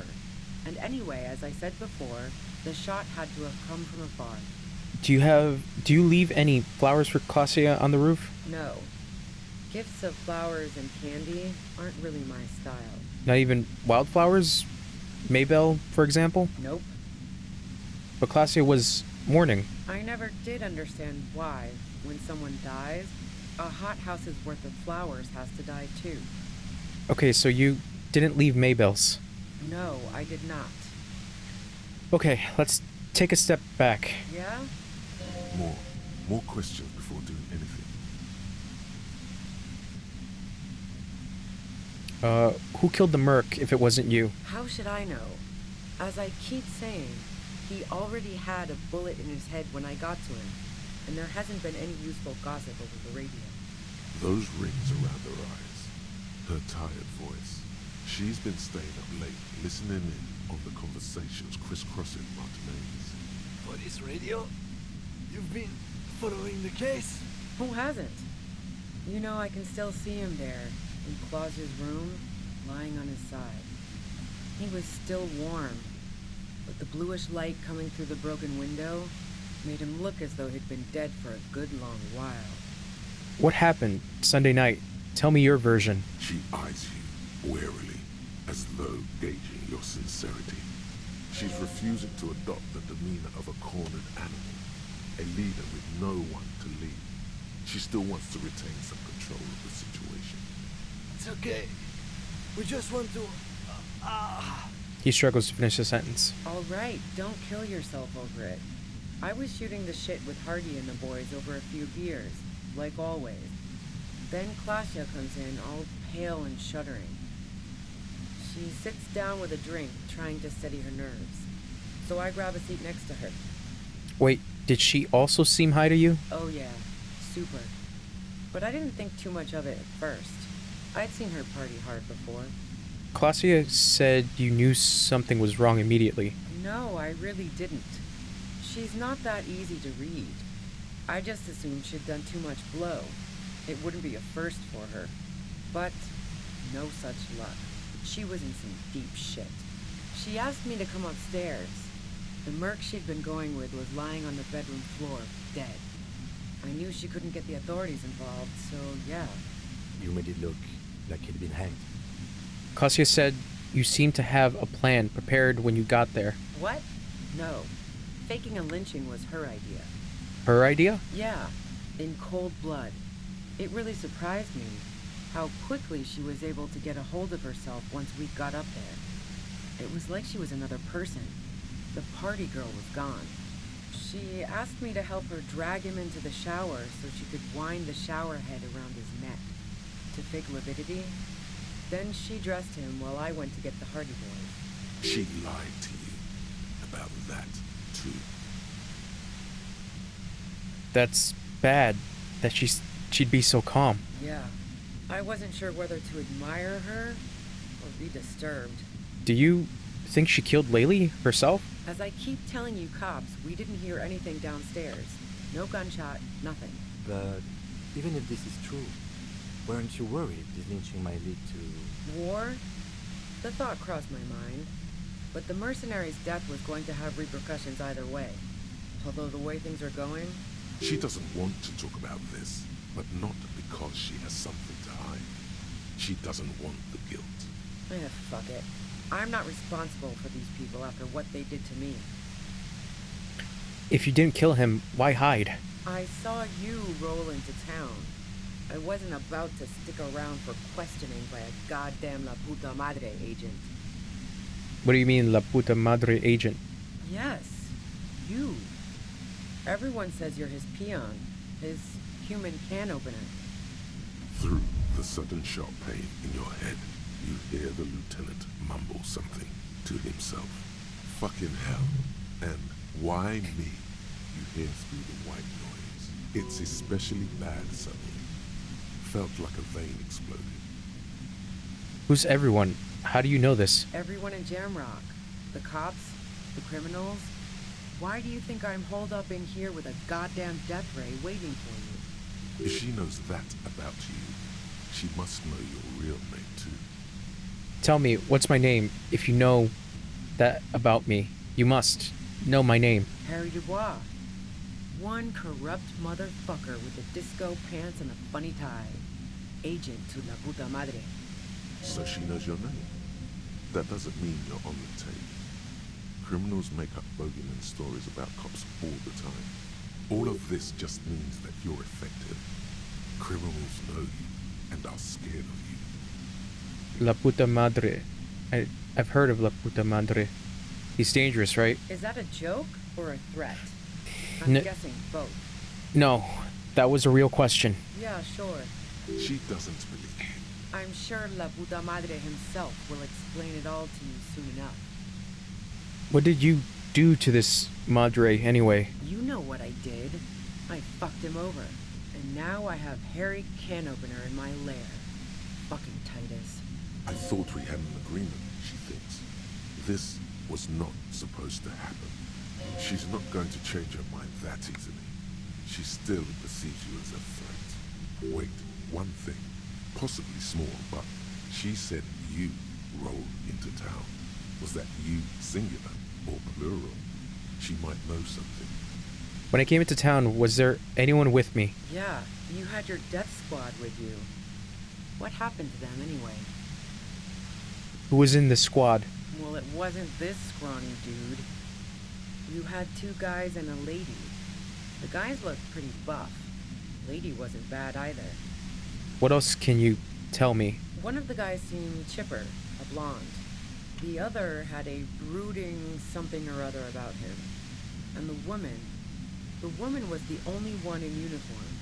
All were carrying. That sound about right? No idea who these people are, literally. Satellite Officer Vicmere looks out of the window grimly, then puts his coffee down and turns to Patrol Officer Miller. We could either take a room here in the Whirling or go home for today. Let's go home, Jean. Nothing's going to happen today, she responds quietly. Jean takes his blonde wig off. Call Heidelstein. He can give us a ride. I think I know them. They're in Martinez. Friction, lock, set. Don't leave me here! Please leave! Fantastic. I've got to get on the road. Then you can go find your friends. Unless you have anything pressing to ask me. Do you know about the bunker next door? What bunker? The communist hideout back there. Don't know anything about it. No one's been around since I set up camp. But I'm sure I'm not the first vagabond to... Her voice trails off into white noise in your head. It feels like an aneurysm approaching.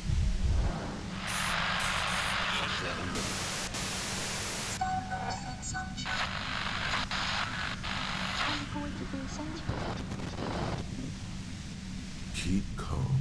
Breathe in. After the pain recedes, it's a little clearer. Destroy the machine.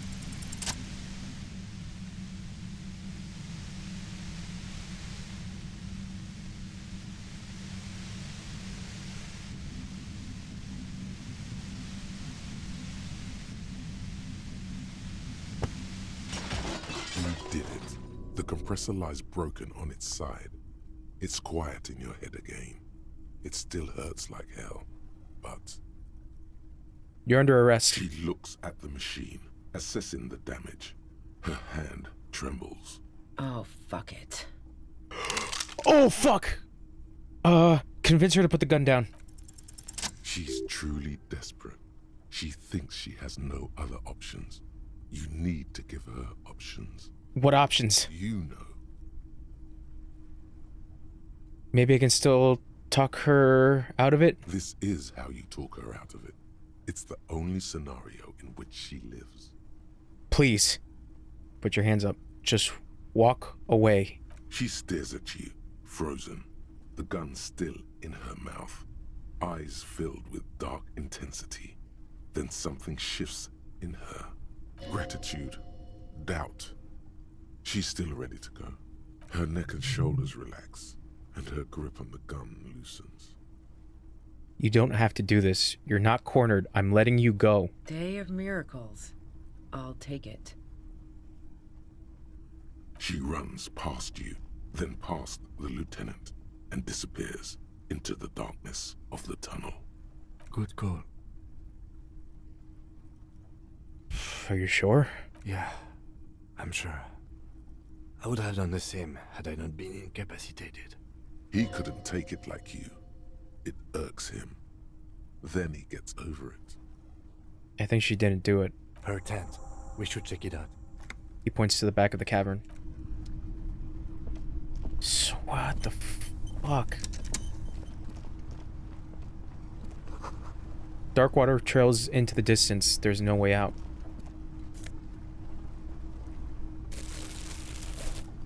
Draw me. Oh, okay. Got some health items. Cooking utensils. She was preparing herself porridge with bananas.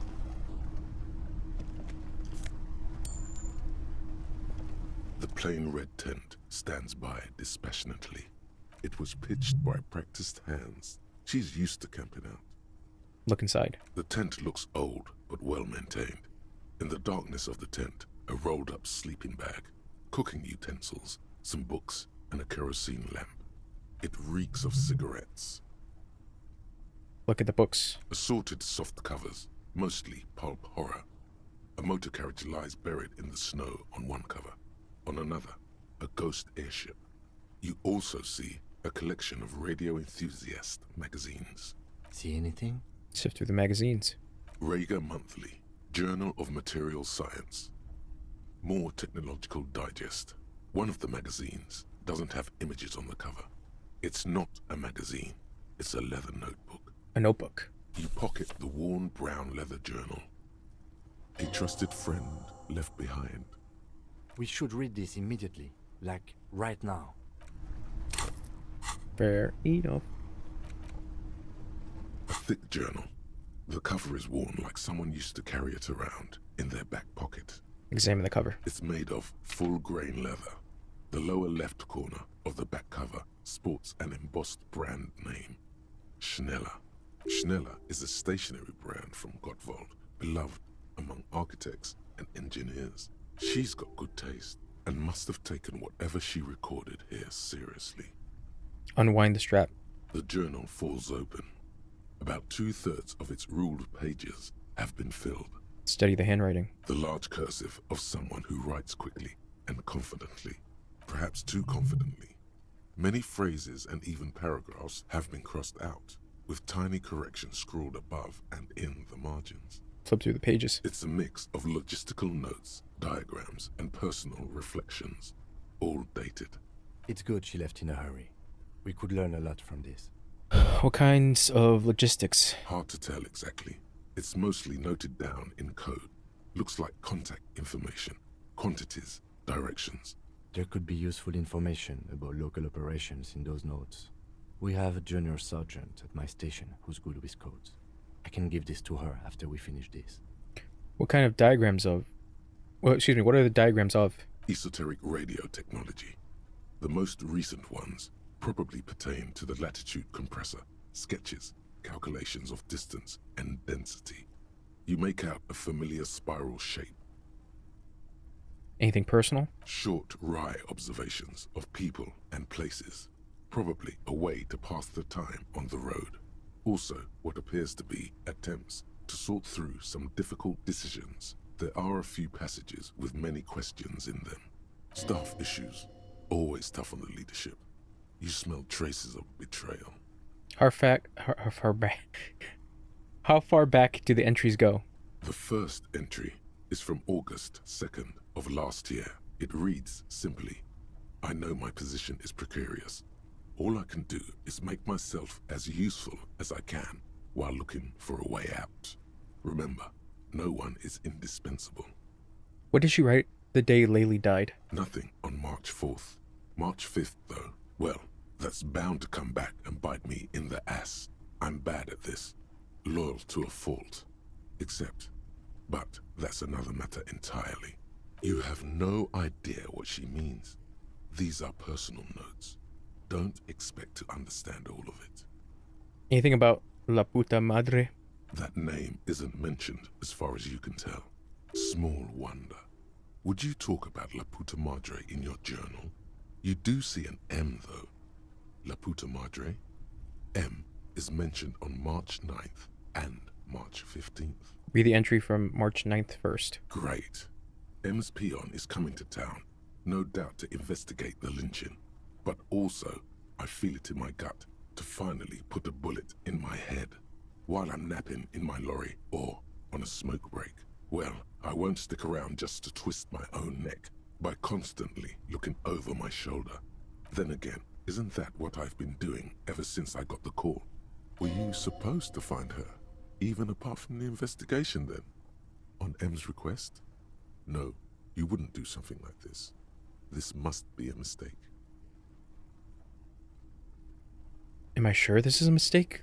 Look at me. Whatever you may look like, you don't feel like a hired assassin. Read the entry from March 12th. Been holed up here for 3 days now.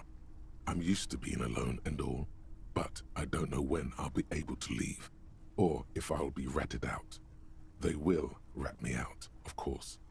I've made it a point to believe in the best in people, the boys, for example. But experience tells me, did M feel truly betrayed by me? I was feeling threatened.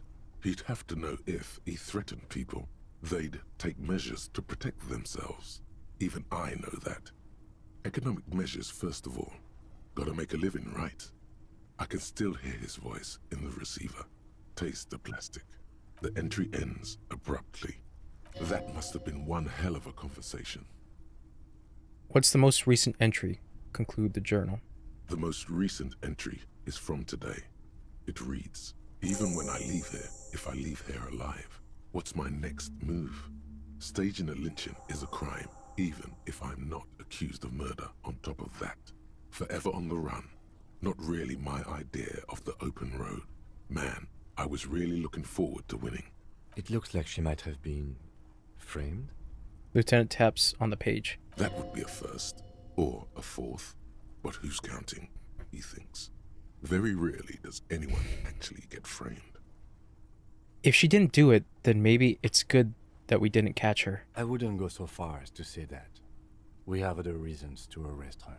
He frowns. Besides, I'm not sure her life as a fugitive is going to be much better than we does. Especially if she has problems with the Madre. Kim, am I really La Puta Madre agent? No, I don't think you are. Ask someone in your precinct if you want to be sure. He truly does not believe you are. Perhaps he shouldn't be so trusting. Then what do you think killed the merc? Classio was the one who pointed the finger at Ruby. Perhaps she was trying to steer us away from herself, or... But no one heard the shot. Maybe she had an accomplice. Either way, we need to keep an eye on her. One thing is for certain. We have business back in the whirling in rags. Questions to ask. We should get to it. Shit, man. That's a good thing I came here then. Huh. Oop, sorry.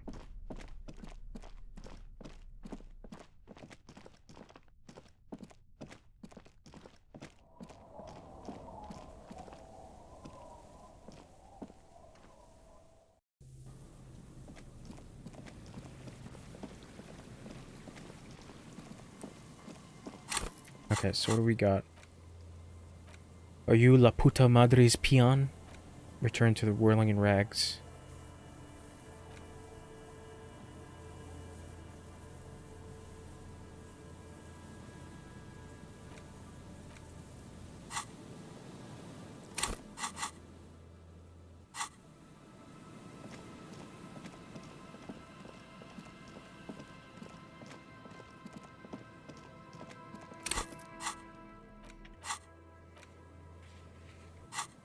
I gotta walk over there.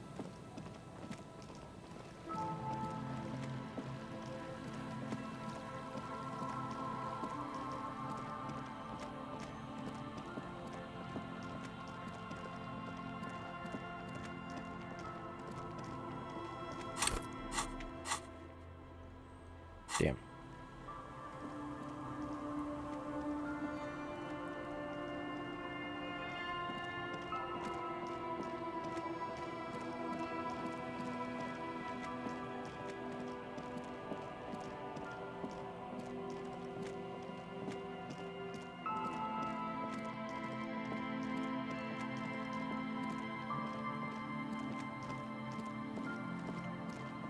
God, okay. Just when you think the case is going somewhere, we're just back to another wall.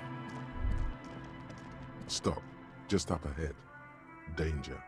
What you have isn't enough. You'll need more firepower. A ranged weapon.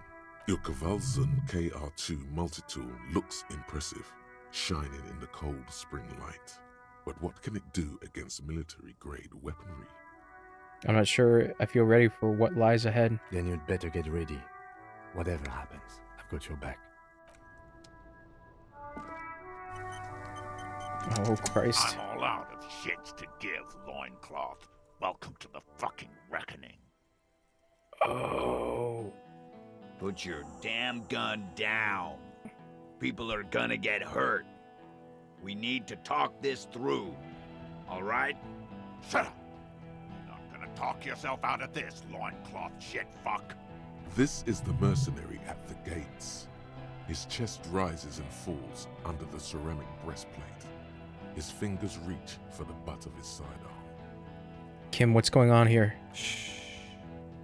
Lieutenant raises his left hand. This is a misunderstanding. Nothing irreversible has happened yet. You can just return to your unit and forget all about this. The Kipt is merciful, willing to spare us if we just forget about our murdered and humiliated commander. I think we should just kill everyone, Corty. You are all drunk. Come to your senses. You won't gun down 7 people in the middle of the street. This isn't a frontier town or a jungle outpost. Easy, Lizzie. Let me handle it. I know guys like this. I'm sure we can come to a peaceful agreement. Ain't that right, fellas? He is facing overwhelmingly superior firepower, and he knows it. Peaceful. It sounds like the armored figure is weeping. Nest in your abdominal cavity like a little wild mouse. The masked man's words are barely intelligible, but you can hear them. Fuck, there's the third one. How did we miss something like this? Lieutenant points to the helmeted figure. The lieutenant is genuinely worried for his life. You should consult him before getting in there. What do we do? My plan is not to get killed, but we have to intervene. He doesn't want to, but he must. We're out of time. This is... The Mercenary Tribunal.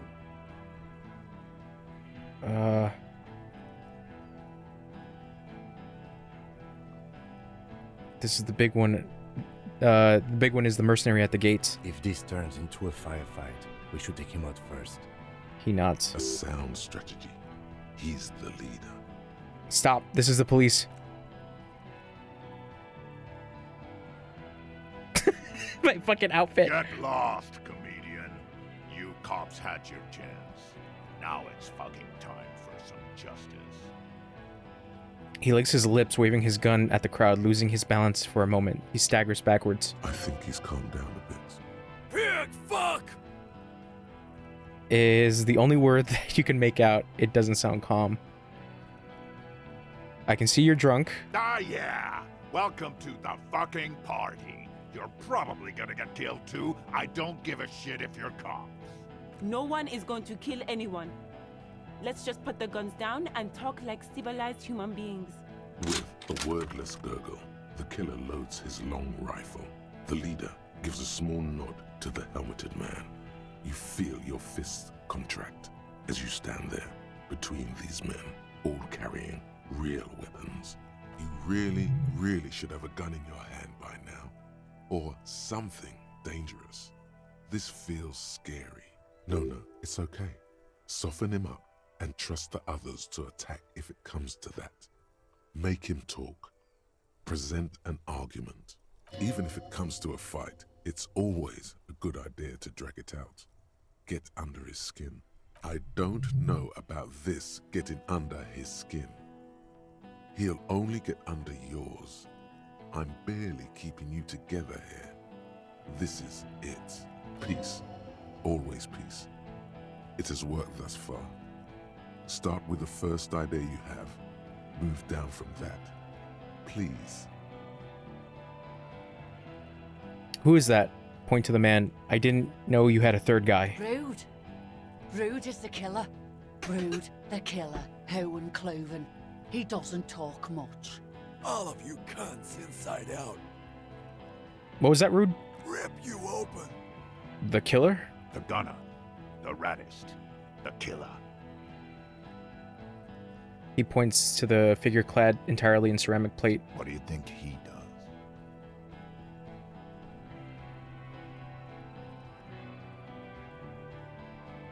He kills? Smart loincloth. He fucks natives up.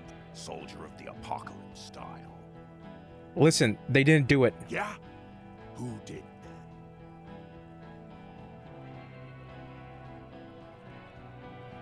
Wait, I just need a little time to figure this out. Time?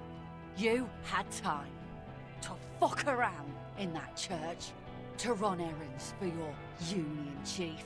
I saw you. Time is up, loincloth. Give me a name. Now! It was someone else, someone who's not here now. How fucking convenient.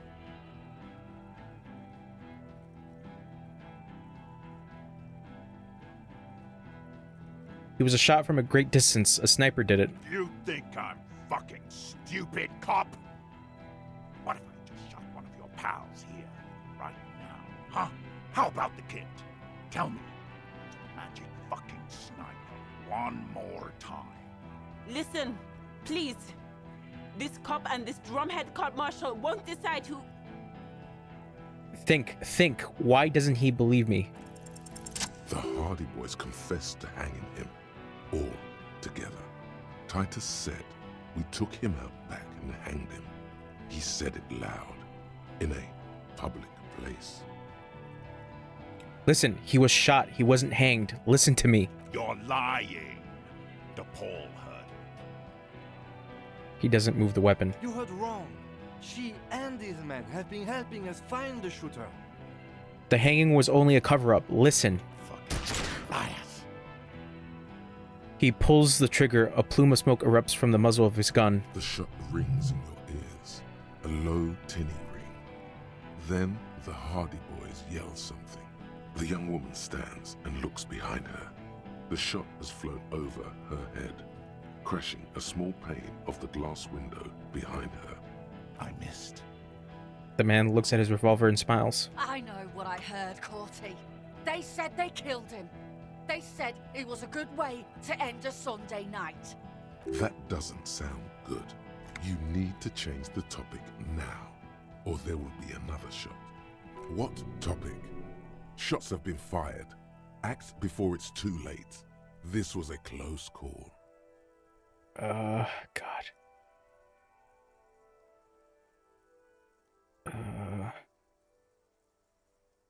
You're all drunk. Look at yourselves. Yes. So what? Your judgment is impaired. You'll regret this. Nah. I'm clear as day. Fucking government-ordained super soldier. Enough already! What is this? We didn't come here to fucking chat! Interrupt me again and I will execute you on the spot, Lance Corporal. The outburst is accompanied by yellowish saliva around his mouth. The Wild Pines rep does not approve of this. You think I care what that company cunt thinks?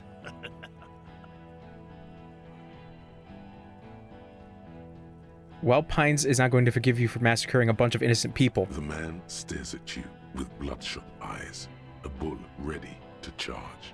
He's not listening, but looking for an opening. Okay, let me just say one more thing. Fucking waste this fuck! How about Downwell? Think of an argument.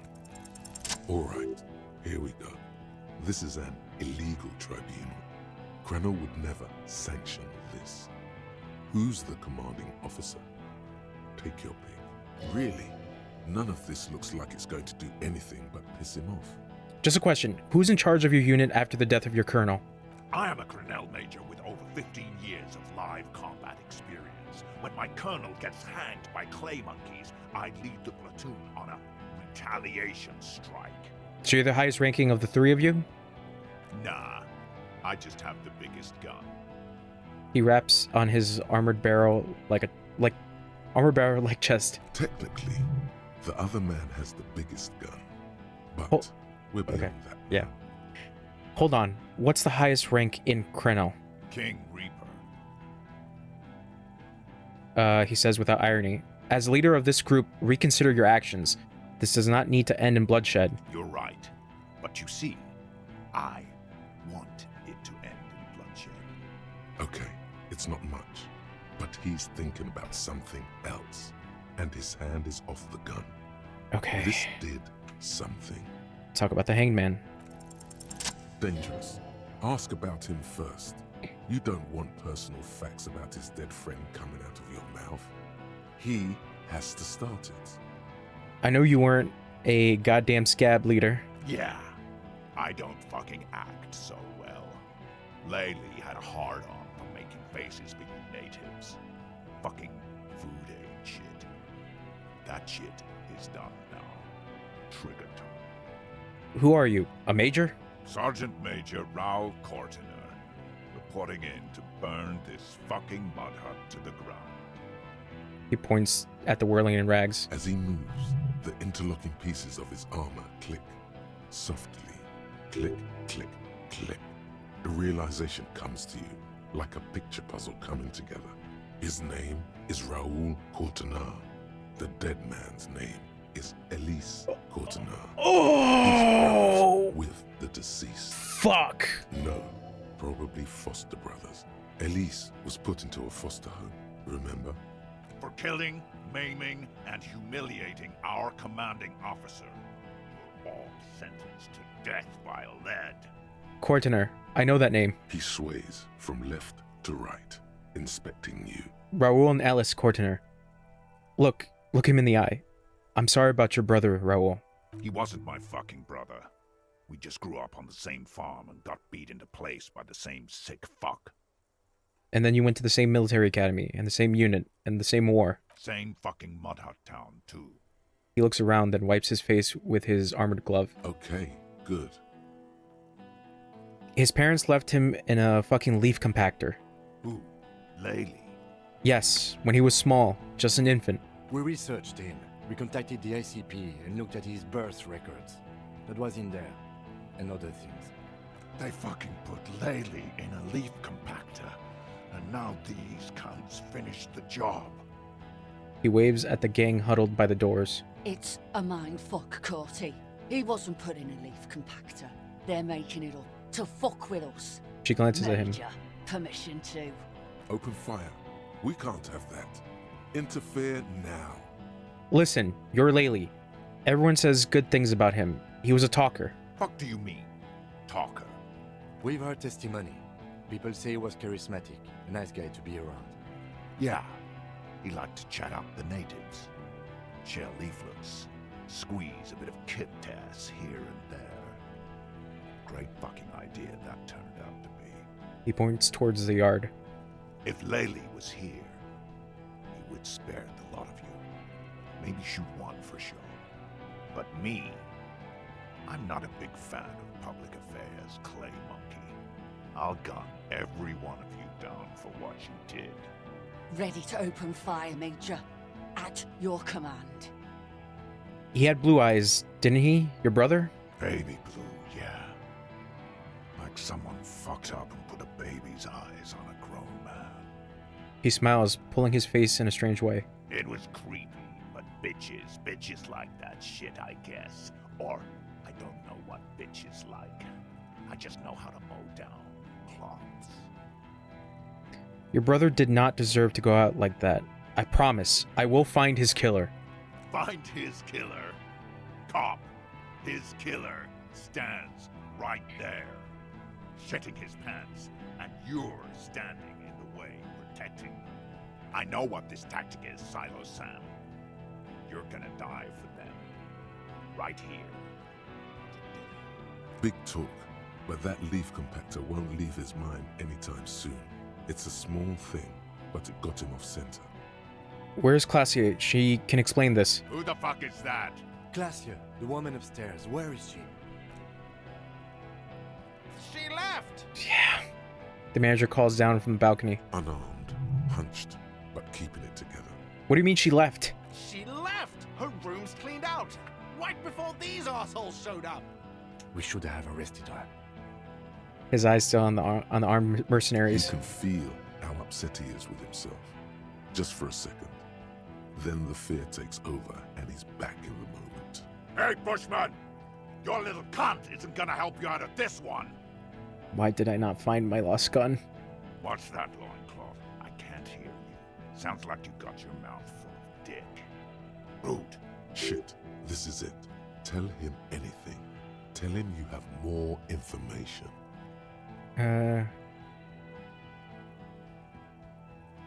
Kill me and you never find out who killed your colonel. I've been withholding information. Rude. Kill him.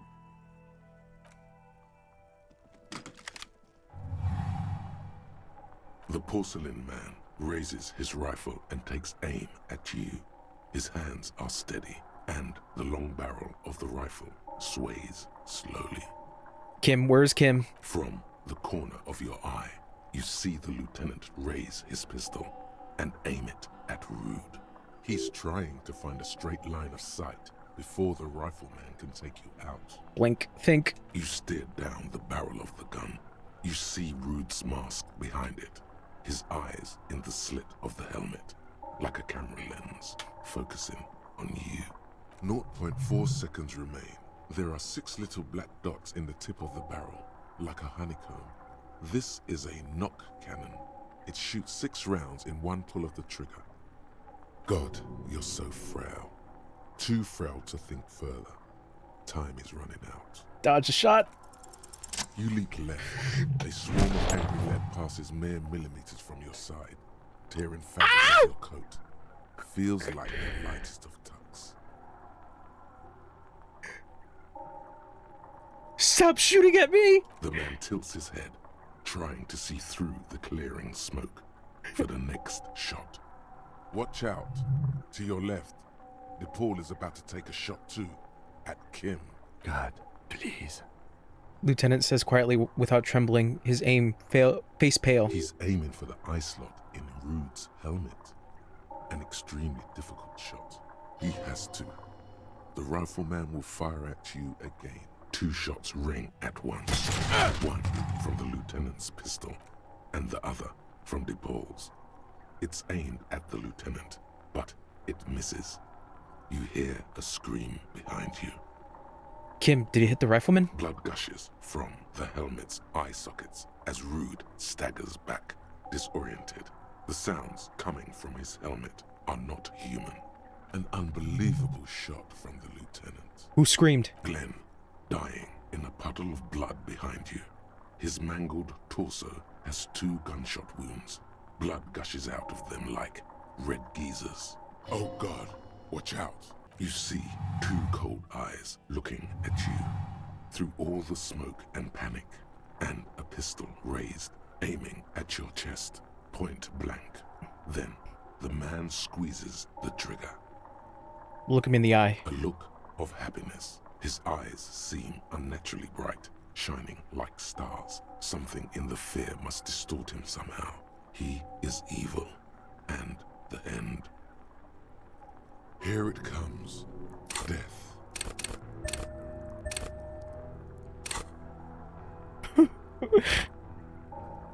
Evade.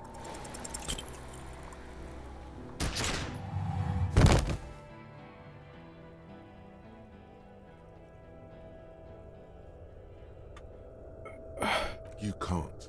There is no time. Something inside your pelvis explodes. Your entire lower body is on fire and your legs can't support you. You fall down like a rag doll. The pain is too immense to scream. It pushes the air out of your lungs. Everything goes dark. A distant blur as you recede into it. Listen through the darkness and the pain. The Hardy Boys are yelling. Someone is running, jumping over you. In the background you hear gunfire shatter glass, and then a man in pain. A familiar sound. It's Titus with a splat like meat. You hear bullets rip into him. His voice, still giving orders, grows fainter. A gurgle. He's not gonna make it. Touch your lower body. Feels slick and warm with blood. The pain is too strong to know what has happened there. Even clutching to your consciousness takes everything you got. What parts of me are missing? Most of what's down there. Oh God. It's all gone. Open your eyes now. You have to see what's happening. No. It's just a fear.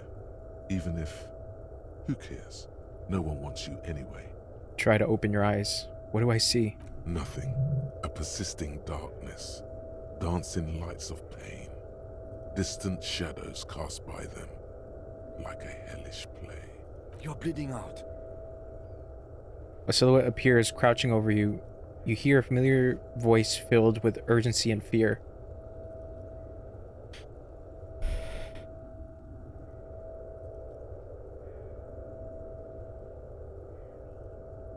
Of course, I get gunned down and die. Sorry, fuck. Yes, keep talking. Stay awake. Look at me. But you can't. It's so hard. Your eyelids grow heavy, and the sounds ever more distant. And the cold comes over you. The lieutenant, too, is somewhere far away, almost gone. When suddenly, you sense something behind him. A shadow towering. Someone stands there, raising his pistol at him. The lieutenant does not see it. He's pushing down on your wound with both hands.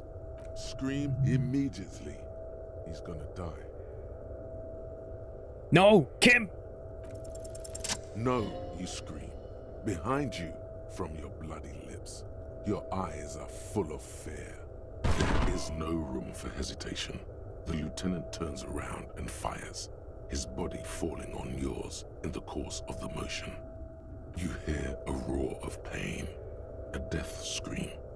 The sound disappears like someone pressed stop on the tape. The hulking figure, too, is gone. And so is Kim. And the whole world. Fall into total darkness. This is death. One more door, baby. One more door. No, let me back into the fight. The fight? There is no fight. The fight is over. It was lost 1,000 years ago. You have laid here forever. Keep falling deeper. Take the door. He's not taking it. His body is not taking it. Oh God, no. He's not disintegrating. He's swelling up instead. Over the hours, hurting, moaning in his sleep, and rotting, and being disinfected, and smelling of drugs, and feeling saliva in his mouth, drifting in painkillers, thrashing in his wound sleep. He can't go. Not before the case is solved. There is a radio in the distance. A radio of the world. Playing sounds. Good morning, Elysium. Soon you will return to the world. Hours turn to days. Soon we will get up again and go through it again. Finally we know what the infernal engine was outside. The clarion call. The engine of a Caprice Kinema. No, it was him. He is the infernal engine. Can't you see? He never stops. He only gets worse.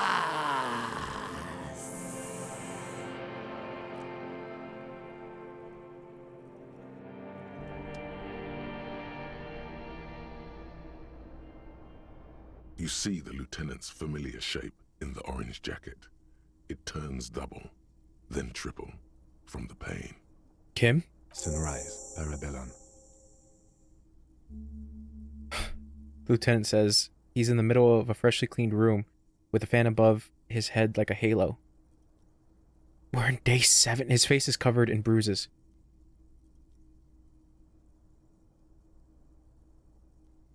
Ouch. It's not ouch time yet. You just got the Dramamine pill an hour ago. Wait until it wears off. Dramamine? Then it's not that bad. Neither surgical nor organ damage bad, but still under the counter bad. The room is clean. Mr. Gart cleaned it. It took him an entire day. How long have I been out? 2 days, in and out. You've been up enough to take Dramamine and curse. And drink water. The piss jacket, Kim. You took it off? Yes. The joke wasn't funny anymore. I took it off. The close proximity of death must have made the lieutenant contemplate his life choices. He's done with the jacket. What did you say? Sunrise? Sunrise Parabellum. Sunrise, prepare for war. It's an old revolutionary saying. Is it war today? The gates of the harbor are boarded up. The streets are a little more empty. Apocalyptic violence is yet to erupt, I am relieved to say. He looks out the window. I think we may have held it off, for now. Barely. Good. Yes, we have also completely failed. But that's okay. What happened? What happened? We tried to take the diplomatic route and hoped they wouldn't attack first. They did. The Major gave the command. What happened then? As retaliation, their rifleman tried shooting you. He missed, or you dodged. I dodged. Then I shot and wounded him, while Glenn took a bullet in the spine. It was meant for me. Glenn did not survive. There's a pause. This is not the first person to die in his place. He goes on. Titus, Fat Angus, and Theo charged. Angus and Theo died before they got into intensive care. Titus died in the hospital. Yesterday. Alain and the young musician, I forget his name, they are all that's left. Titus is dead? Yes. Nod. You were bleeding out by then. You warned me. I was able to disarm Cortana before he got the jump on me. Thank you. Although... I was not able to kill him, as I should have. Shit. Cronel took him. A stray bullet killed the Pole, though. And that's what happened. Titus is dead? Yes. He pulls on his cigarette intently. I thought you only smoked one a day. This is the one. And the Major? He's in a private hospital across the river. Cronel claimed him from the local butcher shop where Titus died. Turns out he's insured. We won't get to him anymore. The good news is he's not coming here either. I did some damage. How many casualties on the Union side? Total? 5. Glenn, Theo, Shanky, Angus. The fat one. He took a lot of bullets. And Titus. And that's... all. An absolute disaster. Yes, officer. 7 people are dead. It's not a success. Wait, you said 7. It says 6. But what's done is done. The violence is cordoned off. The Hornets did not get into the beehive. The worst scenario has not materialized. Yet. And we are still alive. Both of us. He did not expect you both to survive once you stepped between those two armies. His smoking, his hunched back. You have it worse, but he took a real beating. That cigarette has medicinal purposes. How bad am I hurt? Reasonably bad. You were shot in the left quadriceps. That's your thigh. The outer side, thankfully, no major arteries were nicked. The bullet was removed and a bacterial infection treated with mercurochrome. Can I walk? We will see. You won't be able to dance much, that's for sure. You should be able to live with limping around, though. Has anyone from my station been to see me? No. A man and a woman sit in the front seat of an armored motor carriage. The woman is driving. The man lights a cigarette. Jean Vicmer is his name. The asphalt vanishes under the wheels of the machine. Ahead, harbor cranes rise to the sky. Back to that shithole, he says. Isn't that strange? I called your station after the fight. The injury was logged in. They told me they've sent officers to join you on the site. Odd. You haven't seen any, have you? I'm sure they're worried about you. That means he hasn't seen them around while you were out. They're not really worried about you. If they were, wouldn't they be here?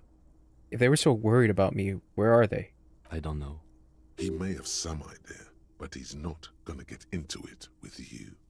If not from my station... if not my station, then who treated me? I did.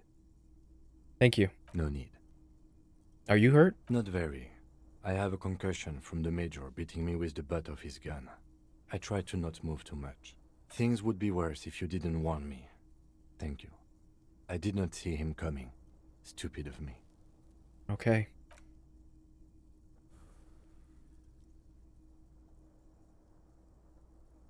Fuck, dude. Easy now. Lieutenant turns double again before your eyes, an orange hue of pain. Your balance is way off. You feel like you're about to fall over on that thing. How are you? My disco days are done. Your disco days should have been done quite a while back, Lieutenant Freighter. What happens now, Kim? I honestly don't know. Good, because I totally do. Do you? Because we can't talk to Everard. The harbor is in lockdown. Everyone in there is outside our grasp now. And Joyce has left too. Joyce is gone? Yes, she left yesterday morning. To meet the board of Wild Pines, or that is what I've heard. There's a pin somewhere in the machine that keeps Connell from sending in a death squad. He looks out the window. Maybe it's her. Maybe she kept her hand. Either way, Ruby's gone. And Claudia too. We really should have arrested her, you know? Who did it then, Kim? Who killed the hangman? I don't know. I think the theory you presented, it's someone else outside our circle of suspects, was right. It better be. Everyone within the circle is either dead or gone. Honestly, I think our investigation has not produced a single credible suspect. His voice is calm, matter-of-factly. This is because I'm La Puta Madre's peon, isn't it? Don't be narcissistic. Half the cops in Revachol West are his peonies. Even if you are, it is not a decisive factor in this case. That does make some sense. The fucking Maybells, Kim. The flowers? What? Yank it out and show the dried flower while it falls to pieces. This one, remember? Every piece of garbage in the city is not connected to the case. You don't have to keep everything. He's wrong. No, Kim. Every piece of garbage in this city is connected to the case. Okay. He concedes, clearly not meaning it. What about the hole in the... ouch. wall? Someone was checking her out. I don't know. That's been there for years. There's still a 28% possibility the shot came from a distance. We should go upstairs, rethink the ballistics in situ. I agree with this. What else? An antique bullet from a Belle Margrave 446 millimeter. How hard can it be to find one? How hard can it be? It's extremely easy. There are thousands lying around. We found one, all completely unusable. It's precisely how easy it is to find one that makes the bullet useless. There are all these old bunkers and weapon caches, Revolutionary era. We could find thousands more if we wanted. All of Revachol is full of them. But they seemed so mysterious. I'm just gonna say nothing. There's a little pause. He says nothing as well. The miracle hasn't happened yet. It's not over yet. He does not know what to reply. Looks out of the window, then back at you. It's morning outside, you think. You know what I think? Solving crimes? Oh, excuse me. You know what I think about solving crimes? He arches his brow. The ceiling fan patiently spins overhead. Solving crimes is hard. It really is very hard. He sounds surprisingly weary. You're not ready to give up, are you? No. Are you ready to limp? I'm ready. Good. Where do you want to limp to? The lieutenant did mention doing more ballistics. We should check out Miss Katrazine Alessia's room upstairs. Why not? He extinguishes a cigarette on the sole of his boot. Another look at the window, perhaps? The one he was shot through. I don't know. I can't think of anything better. Dude. Shit went so bad. Ouch, the leg hurts. Maybe if you don't run, it'll be okay.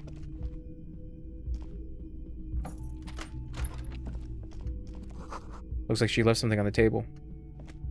Next to the stack of bills, you see a note. A few lines jotted down in large, uneven handwriting, just as the writer was about to rush out the door. I'm sorry, I fucked everyone over. P.S. I didn't kill him. P.P.S. Gift upstairs. A gift? Lieutenant turns to the staircase suspiciously, looking for any signs of another presence in the shadows above. What could this gift be? I am not drawing my gun. Yet. But I don't like gifts. He says he's not, but his hand moves instinctively toward his holster as he studies the note. Seems she left in a hurry. It's hardly surprising. Leave.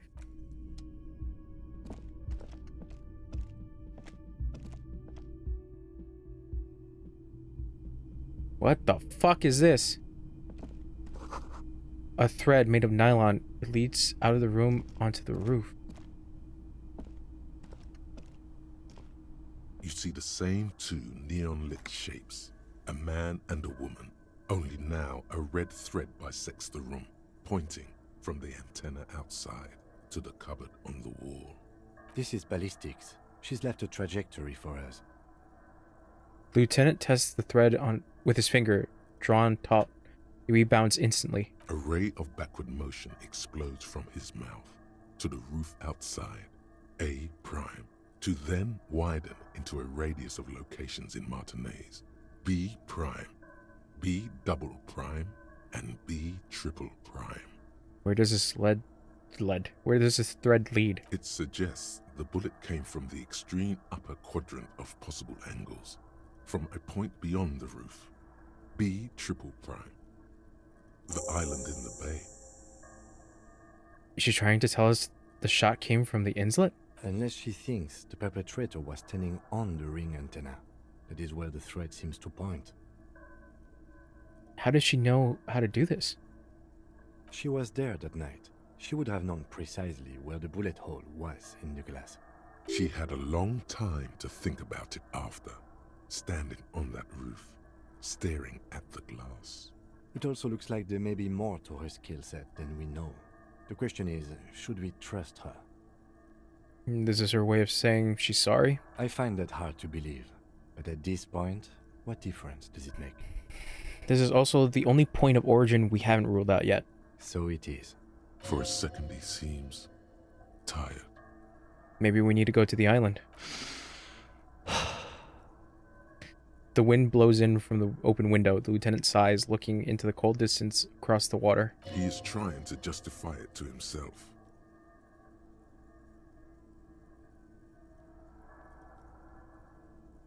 I'm going to the island. Are you in? Of course. I'm in. He takes a second to gather himself, then says, How do we get there? Joyce Messier had a sloop, but she's gone. Lillian, the net picker, she's tarring her boat. Ah, yes, of course. The village. Let's go.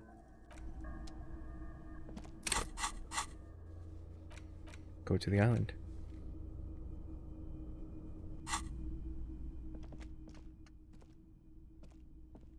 Who is La Madre?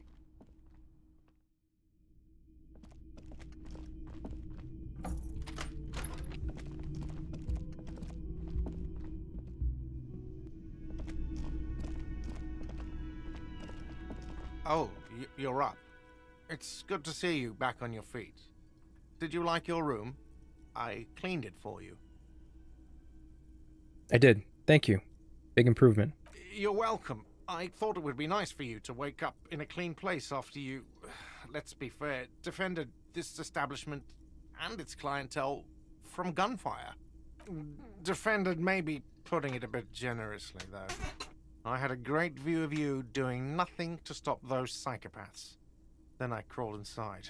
Bullets started flying. Anyway. He clears his throat. He really wants you to realize that he was also on the balcony looking by, in the danger zone, so to say. I wish you a quick recovery. Also, you and your partner are staying here free now. This establishment supports cops. The stay is free, the drinks are not. It just felt I needed to specify that. Where did everyone go? Oh, you know, people don't tend to stick around after shootouts. Turns out they're not good for business. What happened to the man with the sunglasses? I don't remember everyone who comes here, and many people wear sunglasses inside lately. Must be a fad. Okay, so I have to mention, when it happened, you were right out there on the balcony. Yeah, I was, yeah. That's because I'm a bad ass. It really took courage. Don't pick at him. Yeah, I guess you are a badass. Yeah, I don't know. Clients were panicking. And also, I guess I sort of found out that I don't give a shit if I die. He means it. It's not just boasting. It's something he discovered about himself. Holy shit! Stepping onto that balcony.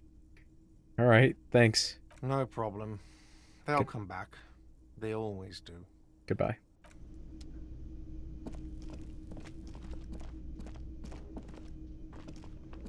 Seeing you approach, the bruised man clenches his fists. Oh, it's you. Didn't think we'd see you walking anytime soon. Elaine, look. It's the cowardly cop. Huh? He looks he looks up, his eyes full of confusion, as if he'd just woken up from deep sleep. Our condolences for your losses. He says with a little nod, but the remaining Hardy Boys don't seem to register his words. Is he okay? Does he look like he's okay? He does not. His unshaven face is almost grey, and he reeks of piss, sweat, and booze. While still alive, he has abandoned his own body to decomposition. Yeah, I suppose that was a dumb question. No shit, Mullen. What's gonna happen to the Hardy Boys now that Titus is dead? Titus is fucking dead. What's gonna happen to the Hardy Boys? Look around you, man. This shit is done. There are no more Hardy Boys. You two are just gonna go back to the hauling containers in the harbor? No, man. I don't know. I guess the Union will still be policing the neighborhood, but who's gonna do it now?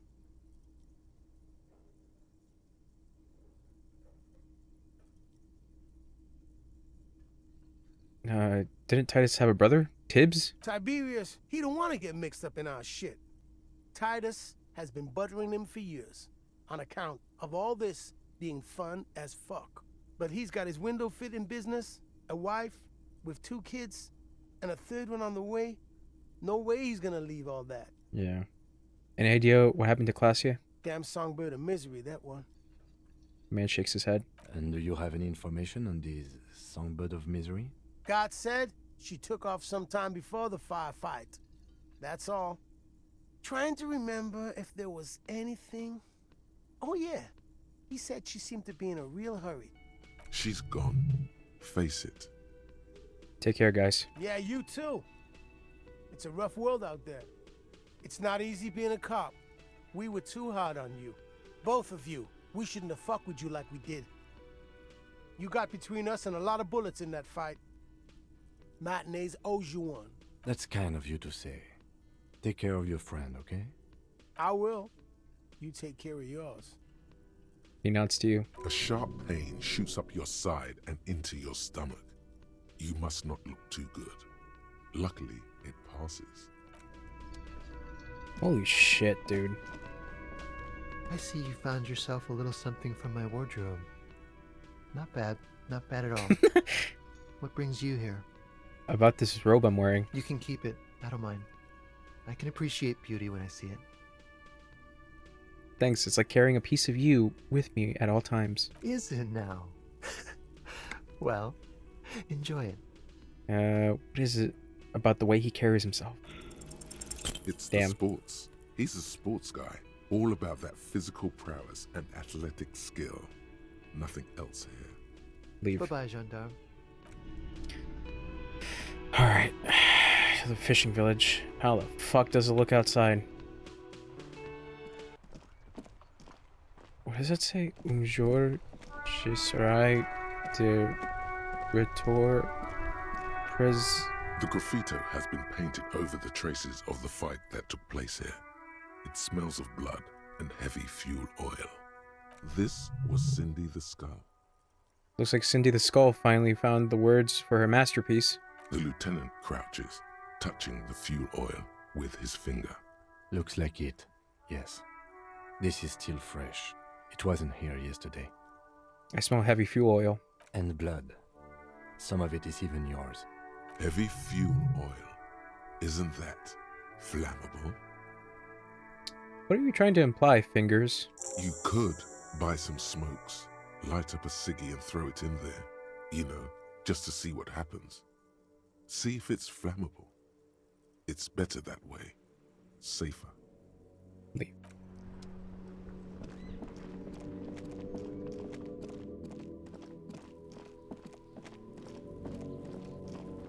Yeah, he's still here. Everyone says you started crying in the middle of a firefight and then bled like a pig. I guess that was cool. I guess that's true. Cool. That's very cool to Kuno. Just don't think because you got half your dick shot off and you're an invalid now, Kuno's gonna treat you different. Kuno doesn't reward weakness. It's business as usual with Kuno. Kuno's cold like that. Feels good for some reason. Okay, I'm off. Watch out, pig. It's a dangerous world out there. But Kuno's got his eyes on you. What's that supposed to mean? Who knows? Kunes? I'll die before I squeal, pig.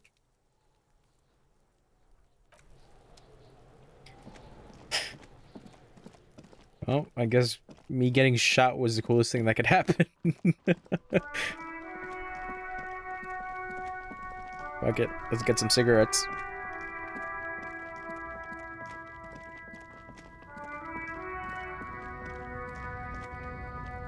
There's... Mañana.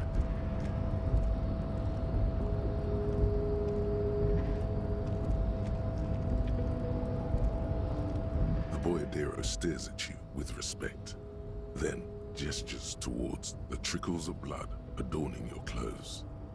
Danger comes with the boyadero lifestyle, right? There are types of danger. The one I'm usually concerned with is lung cancer or getting mauled by wildlife. Not bullets. It calls back to an older era where this was commonplace, though. You have a true boyadero heart. Right. So where is everyone? Hiding, gathering themselves. The harbor's in full lockdown, friend. No getting in or out, for the time being. You can't help me get inside? No, man. Not today. Today is war. He says it matter-of-factly, like it's no big deal. What's gonna happen next? Time will tell. I'll tell Everard you drop by. I'm sure he'll be glad. He gives you a small wink. What will you be doing now? I'll be okay here, doing lookout. Quite the sight, aren't they? Getting to like that red I am. Don't worry about me. I live to alleviate the worries of our brothers. See if any insane killers turn up. Then I'll run. And live. Trying to get shot, eh? I'm sure I'll be luckier than you, friend. His grin as wide as the desert. That weasel I visited. Turns out, he has one hell of a colonial mug collection. Yeah, the janitor who gave me the key to his apartment said the guy's a bit of an asshole. See how we're all busy concentrating on racist mugs? That's what the ruling class wants.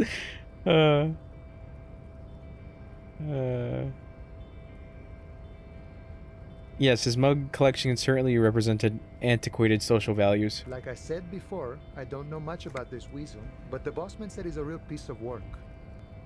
Thanks for helping out, friend. Good talking to you. Gotta run. Nope. Shit, man.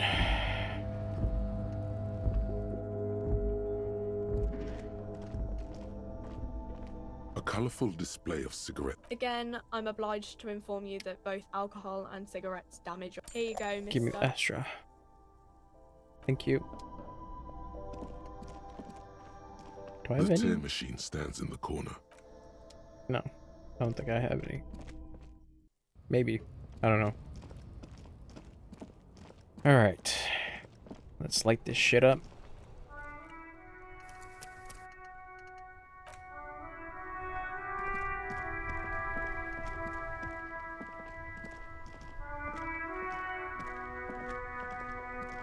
The graffito has been... This was Cindy the Skull. Step back, Lieutenant. Set the graffito on fire with a lit cigarette. The fuel oil catches fire immediately with a low hiss. A bright orange flash across the surface of the lettering. The falling snow turns to vapor above the burning message, mingling with the black smoke. Disco Elysium. The lieutenant has taken a small step back. He looks at your face illuminated by the flames and nods silently. Then the fire falters. The flames warmed him too. Not at all in a bad way. Let's go to that island. Slowly, the flames subside, the fuel burning out. The air still smells of mazout and springtime. Leave.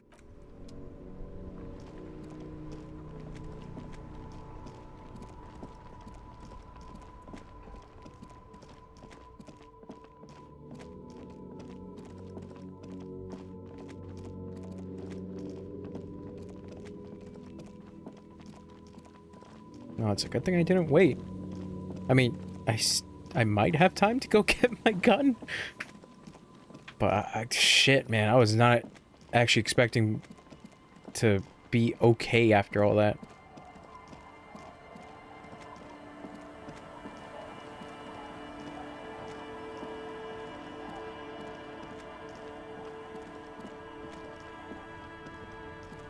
Officer, what happened?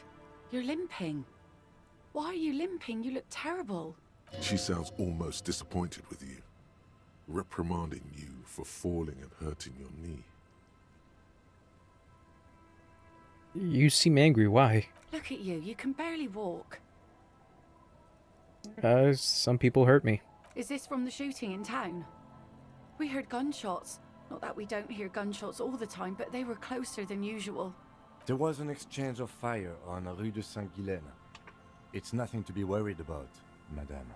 You didn't only get shot.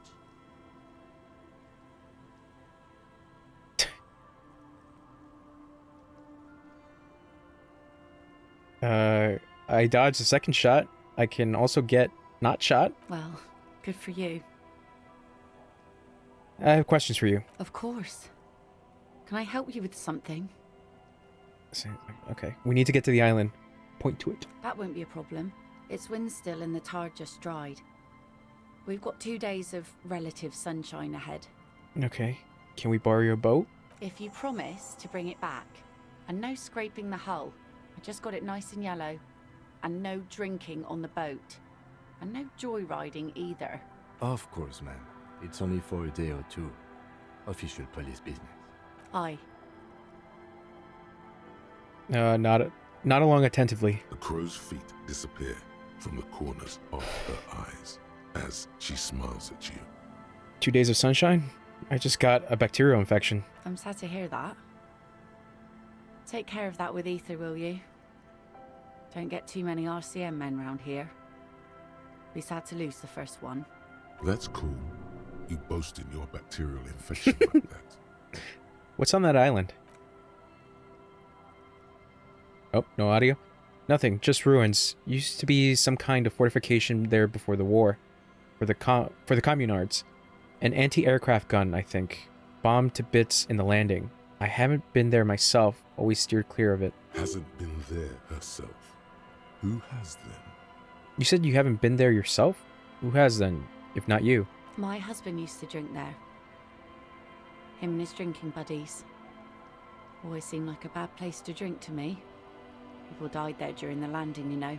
My mother told me. This must be one of the many fortifications that was used in the dying days of the revolution against coalition forces before they took this city.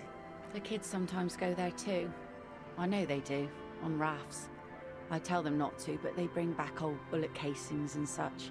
Which kids? The twins. God forbid they bring the girl along on some rickety barge.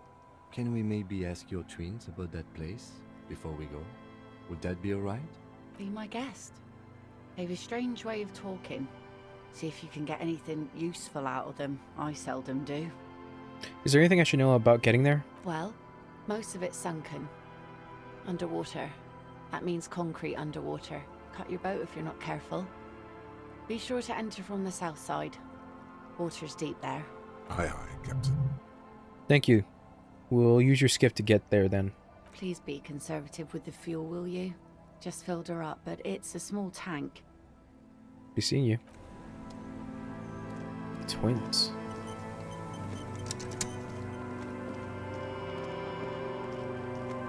The scruffy-haired little boy kicks a stone while the other watches him do it. Okay, kids, you've been to that island, right? That island? The one who's busy kicking his stone points to the bay. Yes, that one. I need to know, what's there. That's, nothing. It's just a seafort and some plants. You can take a raft there. It's great. And we make a fire. We make a fire. Mm-hmm.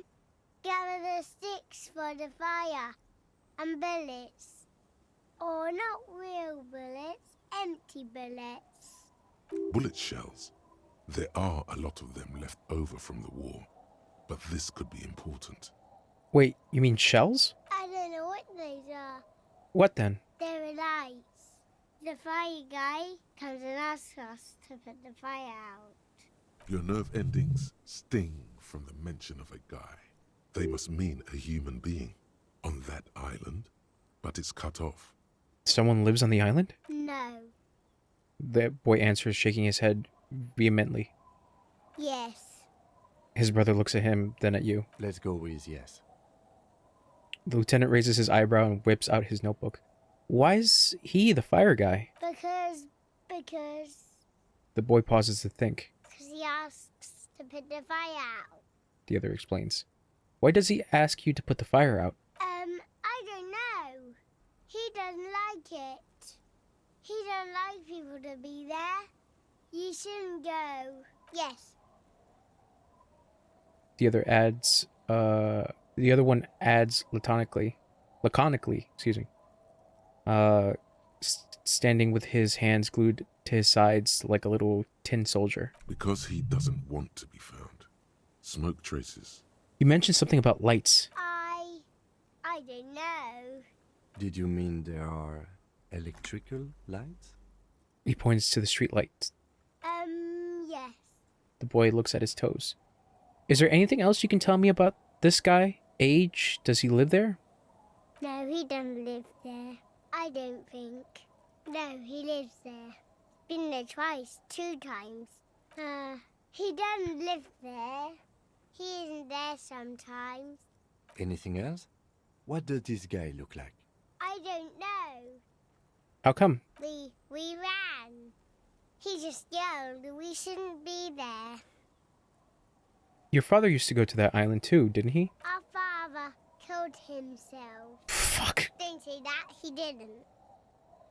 His brother punches him. The boy's eyes well up like he's about to start crying. Say nothing. I'm sorry. The other says, the one says to the other, rubbing his brother's shoulder affectionately, "Is that all you know? Is there anything more you can tell me about the island?"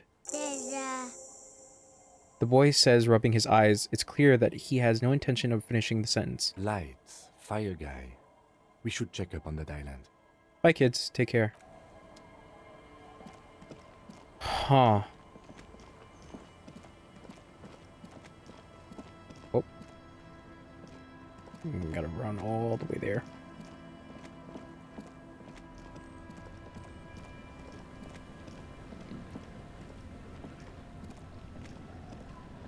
A skiff with a small steering engine in the back floats on the calm mirror of the sea. Its 2 seats are empty. Once you get in, that's it. One pull of the starter handle, and you're off into the bay. A strange trepidation comes over you. Are you sure you want to go now? Have you made all the necessary preparations? Closed all your accounts? Remember what the net picker said. It's a small tank. You won't be going back and forth on this. I'm not ready yet. Oh, I need my gun!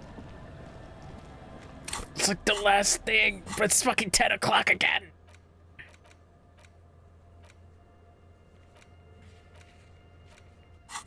Is there any way to fast forward time?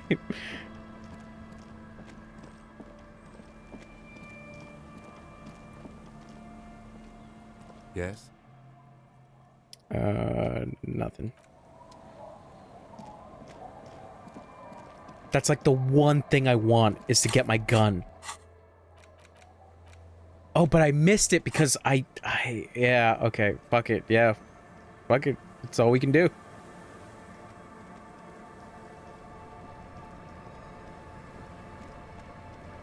There's no point because it was timed specifically for that day. Once you remember what the net picker said. It's a small tank. You take won't the be going back and forth on this. Take the engine, Kim. I'll hold the boombox. What? How else do we blast Sad FM on our way to the island? Fine. Let's blast Sad FM then. Sad FM is a radio station specializing in sad, slow rock songs. You seem to know its frequency by heart. Can get in and ride to the island.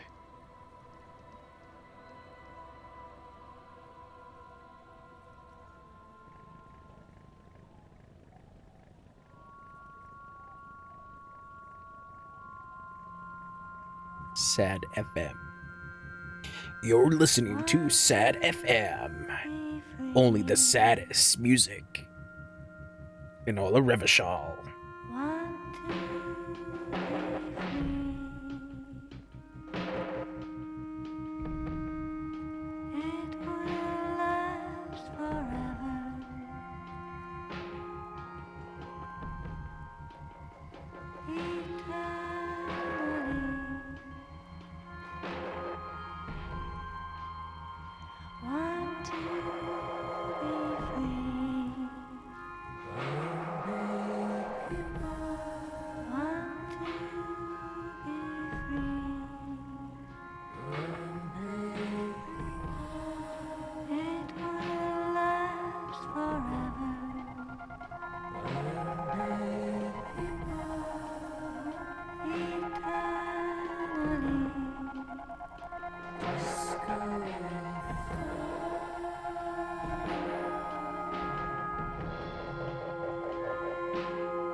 The boat comes to a slow stop. The lieutenant turns the engine off. Then, there's silence. In the silence, a sputter of wings. A flock of quails takes off in the distance. Let's go.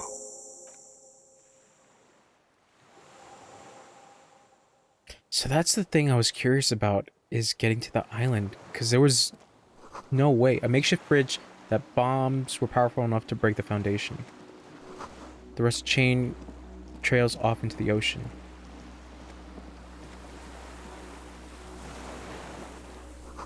These tires are falling apart. They're at least 50 years old. The chain trails off into the ocean, connecting the island to the supply depot on the coast. Point to it. This leads to the depot in Land's End. Ah, yes. So it seems. What do you think it was used for? For bringing munitions to the island, maybe? And supplies? You could also lock the bay when you raise the chain. As a defensive measure, lock it off that side of the bay. Lock it from whom? From enemies. Enemies of the commune of Revachol. This sea fort was a revolutionary fortification, I believe. Finish the thought.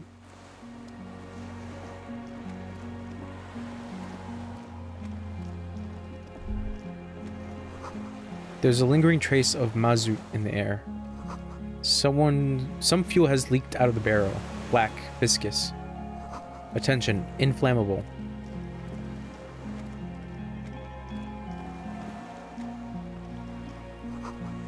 The barrel says ICM. You see a star with little specks in it. No way to get up there. The stairs are gone.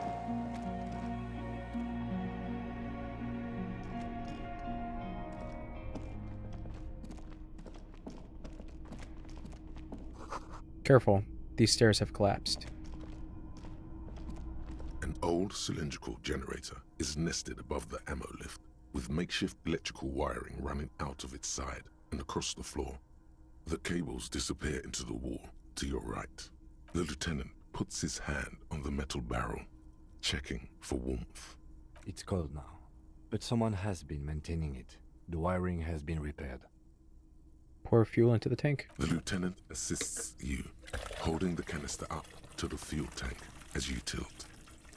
Dark brown, viscous fluid pours out, and the room fills with a chemical smell. There's a red starter switch on the side of the cylinder and a start rope on the other side. The lieutenant flicks the switch. Pull the rope. The recoil start wakes the old generator up. The machine sputters like an old warhorse before settling down to a rattle. That should do it. Where do these where do these wires lead? Downstairs, somewhere.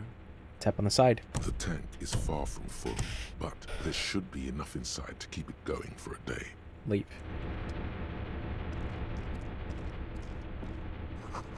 Books, mostly fantastique and historical fiction. Dishes stained with sauce and fire, a survivor's kitchen. Found. There's a greasy old spring mattress in the corner, resting on piles of soft-cover books. White linen and a pillow are visible under a worn-out caracal blanket.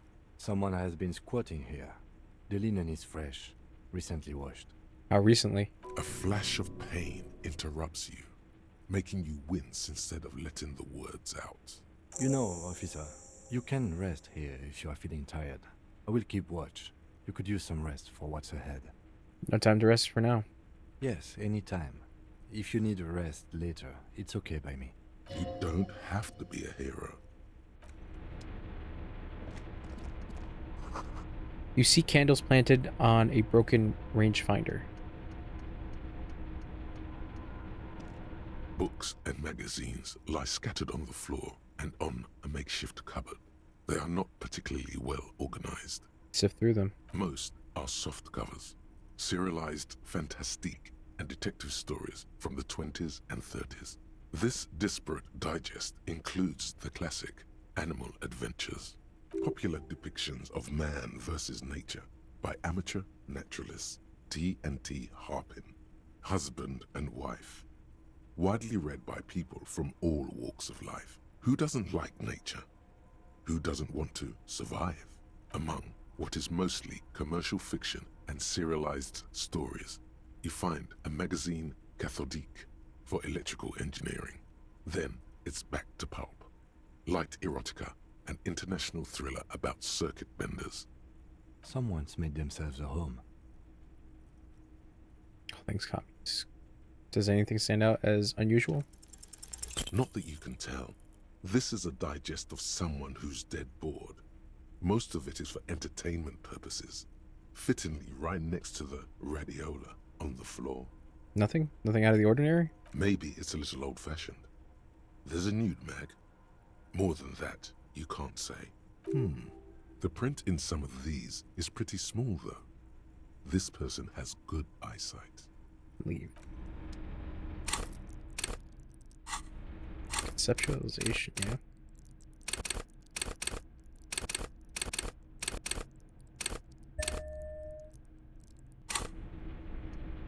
Soft covers. Oh yes, under the bed, there is a rather extensive collection of critical theory. That is, dour, life non-affirming left-wing literature, published by small imprints such as Abattoir Firm and Ouzia. It's not exactly like reading. Kim. Look, Kim. Powerful communist theory, rigorous and truthful. Ouzia. I agree. Humanitarian sciences. It stands out. Not a lot of critical theory around in Ravachol West. Your incendiary remark has failed to provoke him.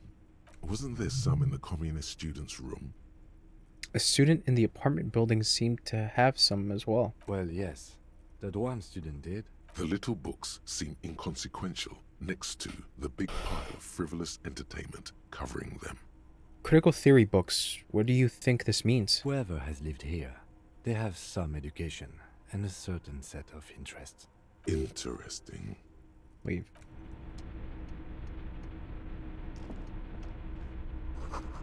A moth-bitten bedsheet keeps the wind out. Army surplus.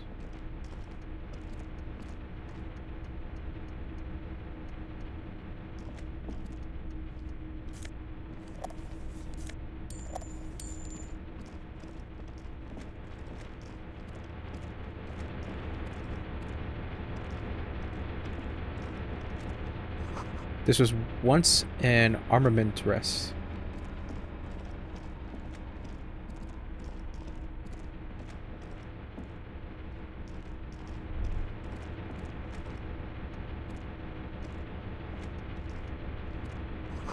Twin cannons were attached here, medium distance, large caliber.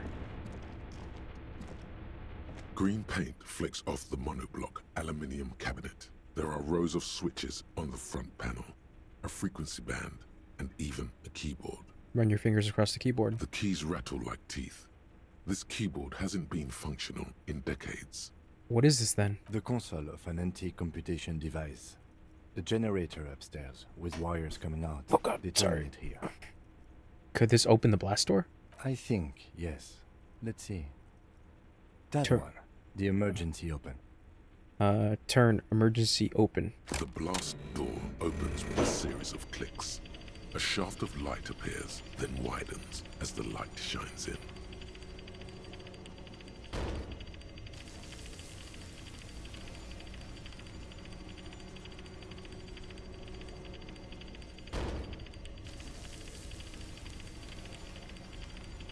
Oh, it's huge. After you. What's there? I don't know. What if we get into another fight? Don't worry. I have a gun. I don't have a gun. Extra good that I do. Let's go. Oh. This hatch is jammed shut.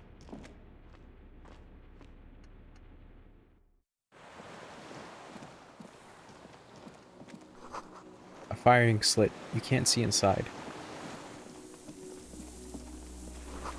It must have been a direct hit to take out such a huge chunk. This is sounds of cargo ships. Signal horns echo the water. Echo on the water, excuse me.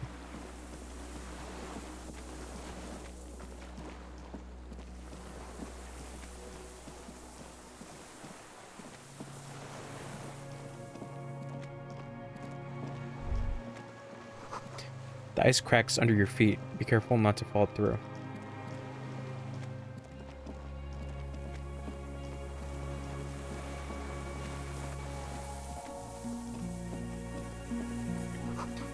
The winch is broken. Russ has eaten what remains of the chain. A strange feeling looking at the water.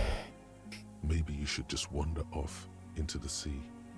Leave it all and walk in. Why? Perhaps there's someone there, under the water, waiting for you, where it has always been. But it's cold? Yes, cold and still. But love is warm, like the inside of her mouth. No, no, no, no. Yes, yes, yes, yes. No, no. We're not starting with that. Not now. Not this time. This thought is over. Raise your sight. In the still mirror of the bay, you see Martinez, reflected. Tall edifices of ruins reach into the water, like shimmering towers. And the shacks too. Pine trees and motor lorries, upside down. Islets and posts, like stepping stones, lead into the water in front of you. Go. Step in. It's been too long. Shake your head.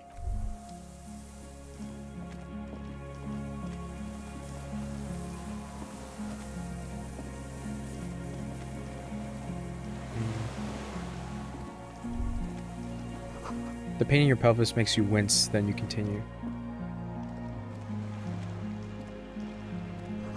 Inside the fortress, you can make out the console and the blast door. The depot that supplied this chain is long gone from the coast.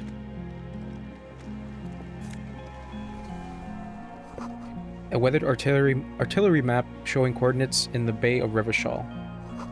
An old medicine cabinet newly stocked with dramamine. There's a rain-soaked mattress on a concrete slab, only half covered by the crumbling roof. At the head of it, double embrasures, firing slits like two eyes in the wall. B triple prime. This looks like a good place to shoot from. Inspect the mattress. A single-person mattress, modern, civilian use. Brand name, Marjorie. There's a fuel stain on the cover, along with cigarette burns. And an empty can of beans on the ground next to it, filled to the brim with cigarette butts. Pick one out of the can. The silhouette of a tobacco picker adorns the paper filter. The brand, Dio Mortieri. Contemporary Revacholians prefer Druan, a local blend from the southern islands, or Astra, the legendary cigarette from Grad. Dio Mortieri is favored by older men for its paper filter tips, sweet smell, and added tar. I saw the same brand of cigarettes extinguished in Land's End. Could be a coincidence. Or the same person has visited Land's End and here. I didn't see any signs of smoking inside though. If people live there, they keep it tidy. This here may also be a smoking spot. Inspect the wall. There's a firing slit in the wall in front of you, like a little window. Touch the concrete first. Quite old and grimy, from years without cleaning by anything other than the rain. Look through the hole in the concrete. The springs screech as you lean on the mattress and crane your neck to look out. Trepidation. A tingling feeling in your stomach. A small piece of Martinez coastline opens up in the square in front of you, like a tiny landscape painting. 1 kilometer across the water. The ruins look familiar. On the left?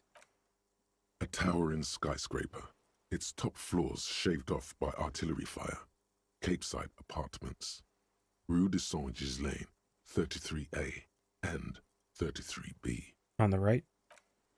The red chimney and collapsed back of the 4-story tenement in front of the Whirling in Rags. Rue de Saint-Ghislain, 10. The doomed commercial area. And between the two? The box-shaped silhouette of the Whirling in Rags.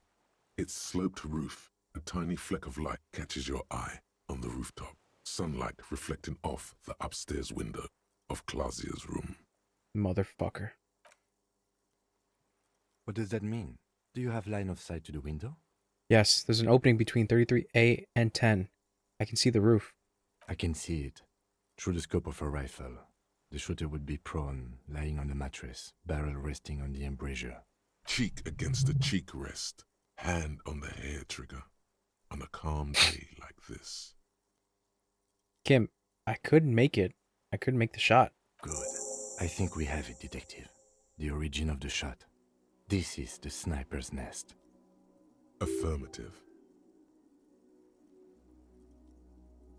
Booyah, Master Cop work. It's only moderately effective cop work until we have the weapon. It will not be, how do you say it, booyah, until we have that. Could the shooter still be here? Where?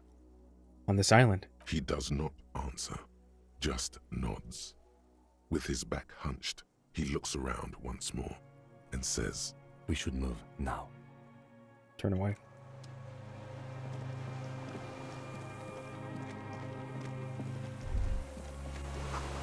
You feel eyes on your back. Someone's watching, but you can't say where.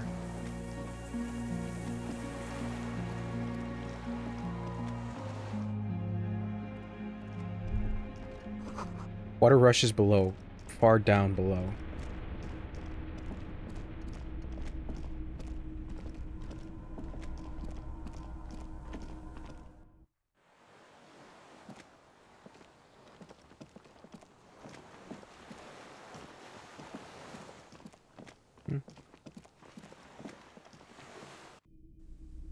Oh no, that's the exit.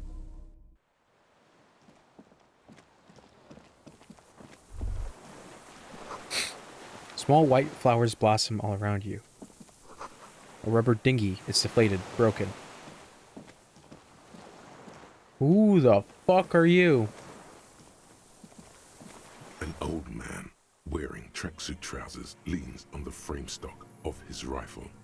He gathers a big ball of spit in his mouth, then spits it out into the extinguished fire before him. He raises his black eyes, hooded by creased eyelids, to meet yours, unclouded by cataracts. His eyesight is sharp. He's practically tearing up from spite. Hatred got the best of him a long time ago. This man hates everything. Are you the fire guy? The what now? I can't hear you. Did you recently tell two kids to put out their fire? Two twins? I may have. All sorts of little rats have come sniffing around, trying to give up the position. The position? Sounds like a hiding place. Fire guy. Regressive bourgeoisie henchman. Can't even talk like a grown-up. You've retained your eyesight? You've retained your eyesight. My eyesight? Yes. Helps me see all the shit. Did you close the blast door? I did. And you opened it. How? I fueled the generator, then used the console. I should have burned that console down. How did you know I was coming? Reactionary rock and roll music. He Playing just... on the water. Told you we shouldn't play sad FM. But you didn't say that, Kim. I did. We have entered a world where he said you shouldn't. It is the only world. It was not rock and roll. It was sad FM. Sad FM, huh? I always hated that station. Phlegmatic, counter-revolutionary dirges. Sadness is a mental illness. A weapon of the bourgeoisie. The fascists were right about rock and roll. It is degenerate. Hip gyrating, mental illness music. Nice gun you got there. It's not nice. It's a piece of shit. But it gets the job done. Is that a Bell Margrave? It's a 3-angle. Margrave. 446. Excuse me. Southeast Samaran made. Exotic. Must be defunct too. No modern rifle manufacturer of that name springs to mind. A Samaran rifle. How did you get hold of one? It was sent to us by our brothers in the Sinyao commune. Military aid. He pats the rifle. It has stayed true to him. He can still make it sing. The Hisian Yao commune? You heard me. It's good now, like chalk wiped from the board.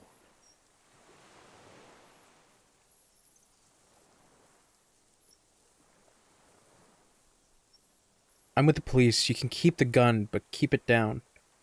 Not one move. No. The lieutenant aims the pistol square at the man's head and says, Put it down now, sir. Or you're gonna blow my brains out before you question me. There's a moment of silence. To hell with it. It's a walking stick anyway. It's out of bullets.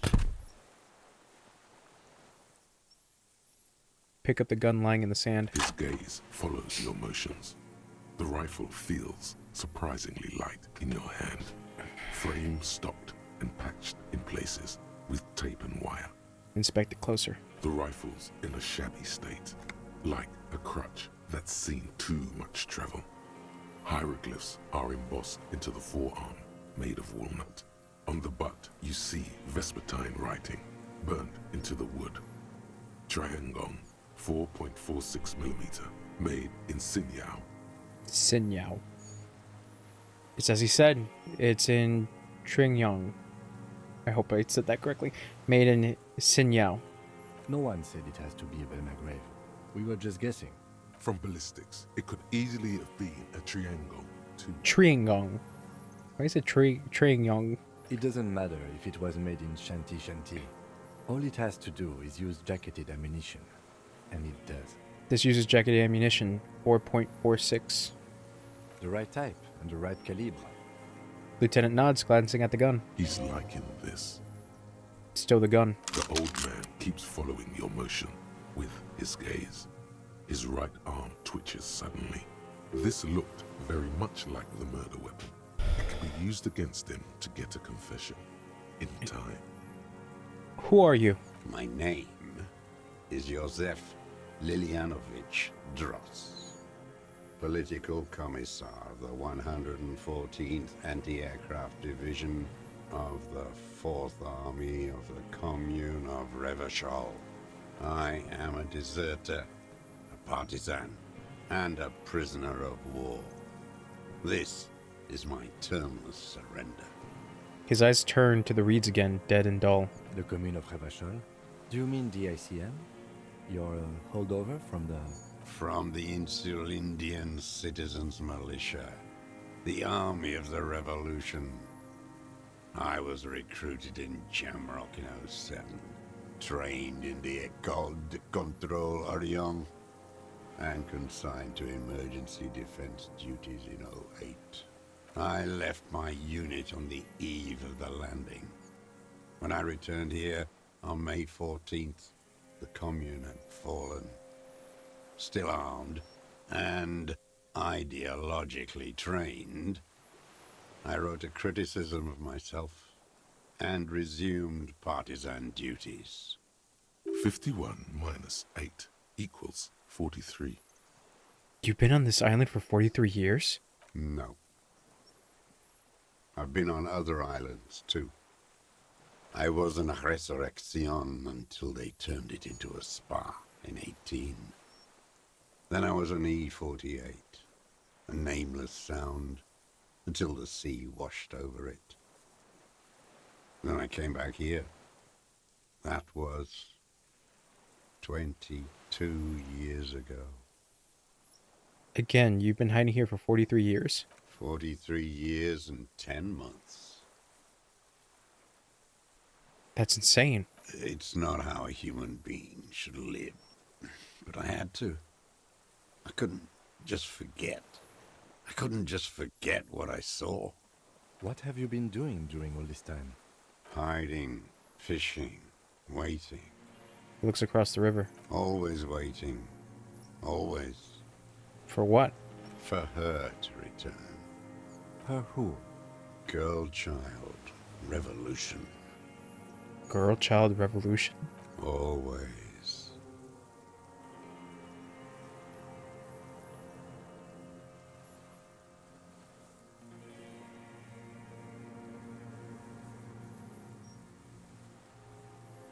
Nothing in history is guaranteed, but revolution is still a possibility. No. The material base for an uprising has eroded. The working class has betrayed mankind and themselves. The historic opportunity for our revolution has passed. It will not come back anymore, however hard I try, whatever I do. So that's why he's the deserter. Don't say it. What can I do? You said you deserted your unit? I was just 16 years old. 15 when I volunteered. I had a lapse of faith. And of courage, too. Lapse of faith? You could say I misunderstood the historic role of the proletariat and thought Mazovian socioeconomics were fallible. For a second, I doubted the irreducible laws of historic materialism. A second is all it took. For what? For reaction to take hold. What's reaction? Petty bourgeois terror. It's in all men. It wasn't reaction, you were just afraid. It's the same thing. You haven't seen it. Not really. Not naked. It's impossible not to be afraid. And this was when? Lieutenant instinctively looks to his notebook, but does not take it out. May the 13th, 08, 44 years ago. The horizon was black with coalition airships. Their petroleum rose to the sky, and it looked like it formed the clouds. Storm clouds. When they started shelling, it was dark magic. Dark magic? The combined might of international capital. All at once, all the greed and terror in the world tore into Revachol. It lifted streets from the ground and turned houses into ghosts. We were in the flak tower. He gestures toward it. Huddled on the floor. The artillery was 80 kilometers away in Ozon. But I knew the commune would fall. We would all be turned into ash. So I said I was going to the map room. He looks east. A terrible shame still within him. The lobes of his ears are red with it. The shame and smallness of what he became. You didn't go to the map room? No. I climbed the chain link across the water and hid inland, in the bunkers there, like the weakest of the weak. A mouse, frightened at the ordnance all night, and the sound of the rotors in the morning, whirring. He looks at the sky. What was that? Airships. I climbed out into hell. The landing was complete. The chain was submerged. I had to swim back. The fortress was half submerged too. Shattered. They'd all drowned in the lower levels, or got torn to shreds above. The anti-aircraft gun had malfunctioned. So had I. I left them without ideological direction. It was real. I'd seen it. I'd seen it in reality. Seen what? The mask of humanity fall from capital. It has to take it off to kill everyone, everything you love. All the hope and tenderness in the world. It has to take it off just for 1 second to do the deed. And then you see it, as it strangles and beats your friends to death. The sweetest, most courageous people in the world. You see the fear and power in its eyes. Then you know. What? That the bourgeois are not human. Say nothing. Let him finish. I had to. I had to fight it. I had to never stop. The old man falls silent. His black eyes keep piercing your skin as he looks to some great distance behind you, shaking his head slowly, retreating from it. What is this place, this island? It's not an island, Dwat. It's a defensive fortification of the commune of Revachol. And I am its last surviving defender. What was it used for? The congenitally deformed King Philip II built it to restrict access to the Bay of Revachol. We captured it in '02, retrofitted the fort with an AA gun to defend against an airborne landing. Against the whole world. You mean the landing? Retaking of Revachol? Coalition military called it Operation Deathblow. I later found out on the radio they called it Deathblow. You're one of them. Tell me, who speaks like that? We had 50 million people on Caillou alone. First, I'm not one of them. Sure you are. You're RCM. Answer me. Who calls an operation against 50 million people Deathblow? Coalition military? Iblis. Iblis? The black-eyed angel. How have you survived all this time? How does anyone survive? I steal. Now hold on there. That's a choice. What do you steal? Supplies, vegetables. I collect rainwater. It's the life of a dog, not a human being. He coughs once more, then puts his hand on his belly. How is your health, Mr. Dross? I've been throwing up blood since winter. Red, like beetroot. Been passing it in stool, too. He does seem frail. Good for his age. More like 75 than 65. Trouble putting on weight could mean cancer. The RCM can provide medical services. You need to be looked over. I need to die. You don't have medical facilities. You have guns. That's all they give you. Toy guns. We have Dromine and other opioid-based painkillers. You must be in pain. I have been running out of that stuff. A light goes on in his eyes. He smacks his dry lips. This is a serious situation. You need to be looked over, and we can do it. There's nothing to look over. The triage is in, and it's black. Administer morphine. Moribund. How have you coped mentally? I haven't. I have holes in my brain. Years missing. Others filled with pain only. A decade of... His eyes roll into his skull and back. I don't even know what. Inferno? You notice the lieutenant is about to say something. I would imagine it gets tremendously difficult, mentally, to live in isolation. Traitors. It's better alone. I watch the people of this city turn the lights back on, more and more each year.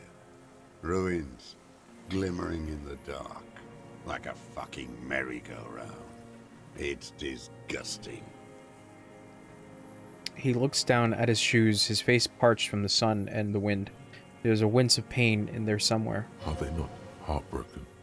How could they have moved on? How have you concealed yourself all these years? It was hard in the Thames.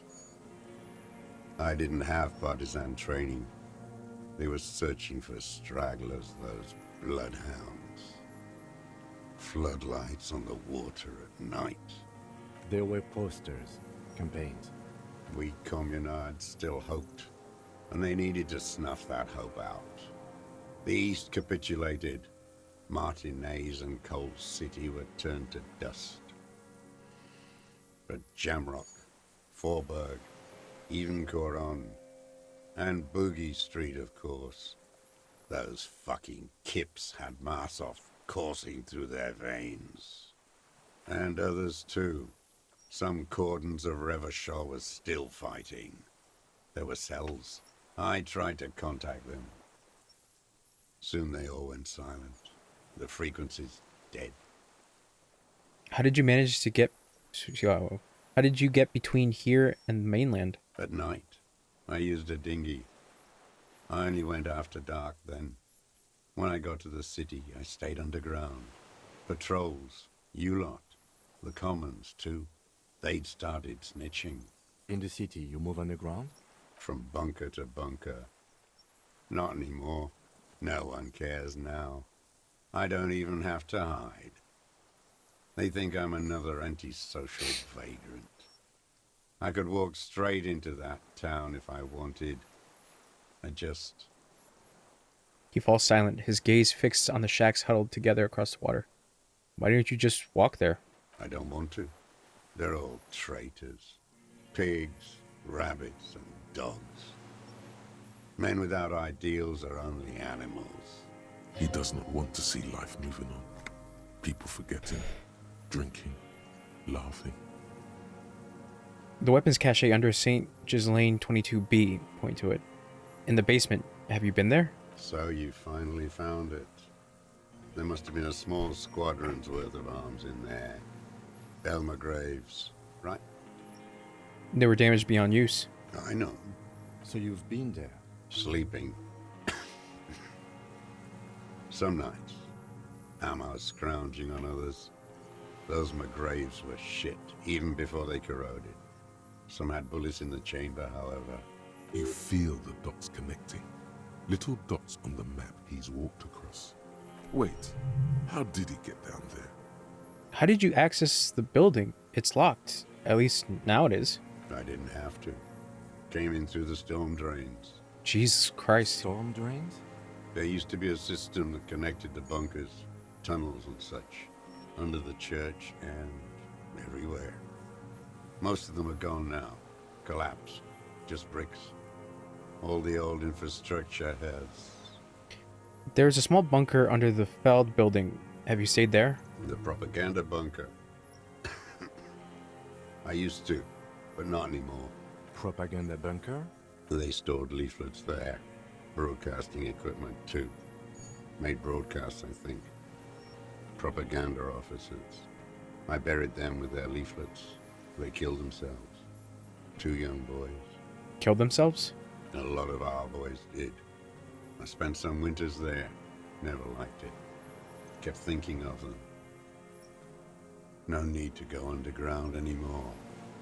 It's better in the ruins, on the ground. One more question. Do you smoke Teomotiri cigarettes? I do. Ever smoke them on the mainland? Point to the Land's End. They're good. Plenty of tar. I like that boy on the pack, too. Reminds me of the last century. Tell me another thing. The old man looks across the water, at the city, the ruins, the motorways rising above it. You said this is your termless surrender? You're with the RCM, the coalition-appointed mob that enforces bourgeois morals in Revachol.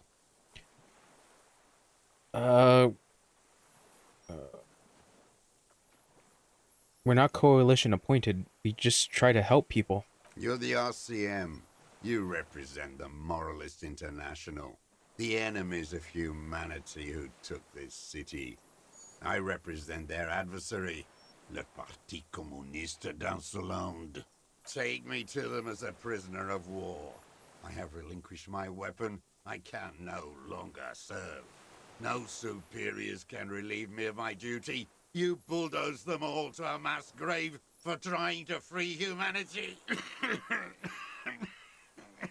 His hand shakes and he breaks into a coughing fit. A spray of blood from his mouth on the black charcoal in the fire pit. Rene, the royalist on the coast, said, You never signed the Revolutionary Instrument of Surrender. Liberal reactionaries signed that instrument. Traitors who should have been burned alive. I answer to the Communist Party. Is that part of why you've been here all this time? Because the party didn't surrender? He just wipes the blood from his chin. Understood. I don't think you did. You live in a delusion. Radio shows, speed racing, and sporting goods. It's not real. So you're a communist soldier from the communist army? No, I am not a soldier. I am an ideological officer. I belong to the party, not the army. But you said you were trained and assigned to the Defense Corps. trained in historical materialism, then assigned as a political commissar by the party. These things used to mean something. Wait, what does a political commissar do? The old man does not answer. He tilts his silver head and looks at the reeds. You see a small tremor pass through his legs. His job was to assure the army answers to civilian control and follows the ideology of the Commune.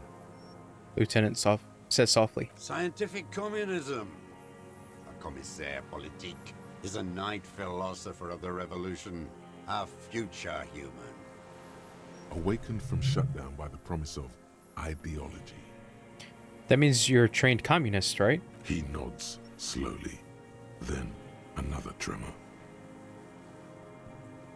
I'm a revolutionary too. Today the real revolutionizing is done by entrepreneurs.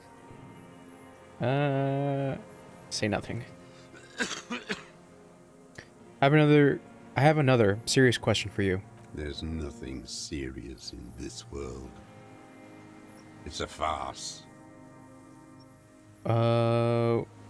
What have you been using this gun for? I've used it for killing people. Killing people?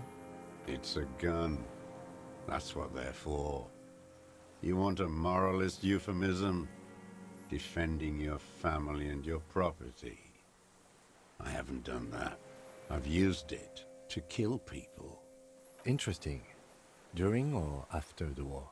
There is no after the war. Class war is never over. So he's continued killing after hostilities ended. Okay. This is it. You can feel it, like battery acid on the tip of your tongue. Something you haven't felt in a while. But what? This is what you live for. This is the shit. The great serotonin jackpot. The solution. Go in straight. No euphemisms. He doesn't like those. No. Be careful now. Slow and steady does it. Make him repeat it first. Don't mess this up. Remember, he wants to tell you. Get personal.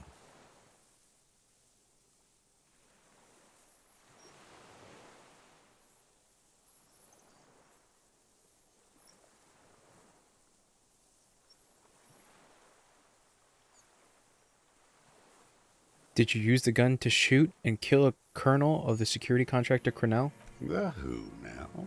He leans in and cups his ear. He heard you. He just wants to hear you say it again. This is dramatic flair on his part.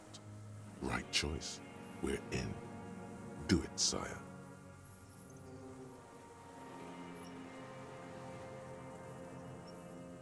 The fascist death squad who took a bullet in the mouth on the night of March 4th? Oh yes, that one. Ugly piece of work, that boy. Did you kill him? Lieutenant takes a sudden step forward. Towards him, excuse me. I am a son of a welder and an officer of the Commune of Revachol. I do not collaborate with murderers and pederasts of the liberal regime. Exhaust him with proof. Pile it all on him. Get a confession. The gun. The murder weapon is the perfect opener. The scent of blood in the air. But what else? There was something you can't remember. Something about the tracks. Suddenly, all those tracks are so confusing. Go with something else first. I don't need your cooperation. I've got this from the Triangong 446. Not a lot of guns around that use military-grade ammunition, are there? It's a real gun. Not like your musketeer pistols. You look like imbeciles. Why don't you ask them to give you real weapons? Going against automatic rifles with these toy guns. Of course you got those boys killed. Damn, he saw you. Yeah. He's watched it happen. So he saw you. Okay. So what? Don't let it divert you. Stop changing the subject. We have the murder weapon. You know what? You're right. I'm convinced this made the shot. Should we call it? Dramatically ask. You think we have the murder weapon? 4.46 jacketed ammunition, modified for range. We have it. This is it. I'm calling it. We have the murder weapon. Good. Lieutenant takes out his notebook and draws a single line. This feels good, doesn't it? Tearing things up like this. When you have the murder weapon, you have the killer. Murder. The old man does not say more. He just glances into the reeds and then twitches once more. This pushed him, but not enough. Just a little more. We've done the ballistics. Point to the tower. The shot came from this island. I saw you poking around there, looking for evidence. You're damn diligent when it comes to dead fascies. Did you like the view? You had direct visibility. There are embrasures in the concrete, specifically meant for a top follower to use. And you had a long-range rifle in your possession. Lieutenant softens his voice. You've been here a long time, Mr. Druss. Too long. You clearly need medical aid. I'm ready to die. I've done my part. He's practically admitting to it. Dead fascists for fascists. Done his part. You said fascies. You're admitting you killed him. You're sad for your fascia brother, aren't you? One twig got broken. Now the others are sad. He waves his hand. There's a twitch. Then one more one in his right eye. Almost. He almost burst out there. Keep piling arguments. Anything. Come on, what am I forgetting? Hit yourself on the side of the head. Wait, here it comes. The goddamn Maybells. The dried Maybells on Clausia's roof. Oh yes. There were Maybells in the grass when you got here. They're revolutionary symbols from the war. Wait, don't forget the footprints. The diagonal prints in the dust in the secret space behind Clausia's bedroom. Now, they're gonna come up. Of course, thank you, Head. Thank you. You got it. Remember, the boot prints were like no modern soul. I wonder what brand of boots you're wearing. Everything is brands with you individualists. Who cares what brand my shoes are? Sansa. Some shit. Show me the soles, please, Mr. Druss. Fucking imbecile. The old man stretches out his leg. A black and white spiral pattern covers the sole of the worn-out old running shoes on his feet. The maker is called Sensory. You see their V-shaped logo, but can't make out the size. These are not the unusual horizontal patterned soles you saw in the dust on the floor of the hidden room. They do, however, seem to be about the same size. The size fits, but not the sole. Wait, maybe it's simpler than that. Sire, he doesn't have to be wearing them right now. People change shoes. It doesn't mean you weren't there, near the room the victim died in, sneaking around. Racking those brains, are you? Desperate to report something back to your masters? They must have really loved that dead fuck. The lieutenant gives you a quick sideways glance and nods to acknowledge. The prints were his. You can see it in those eyes. He can't keep them from flickering, looking for something. The old man stares at his own prints in the ash around the fire. Silent suddenly, some strange process within him. A gush of wind.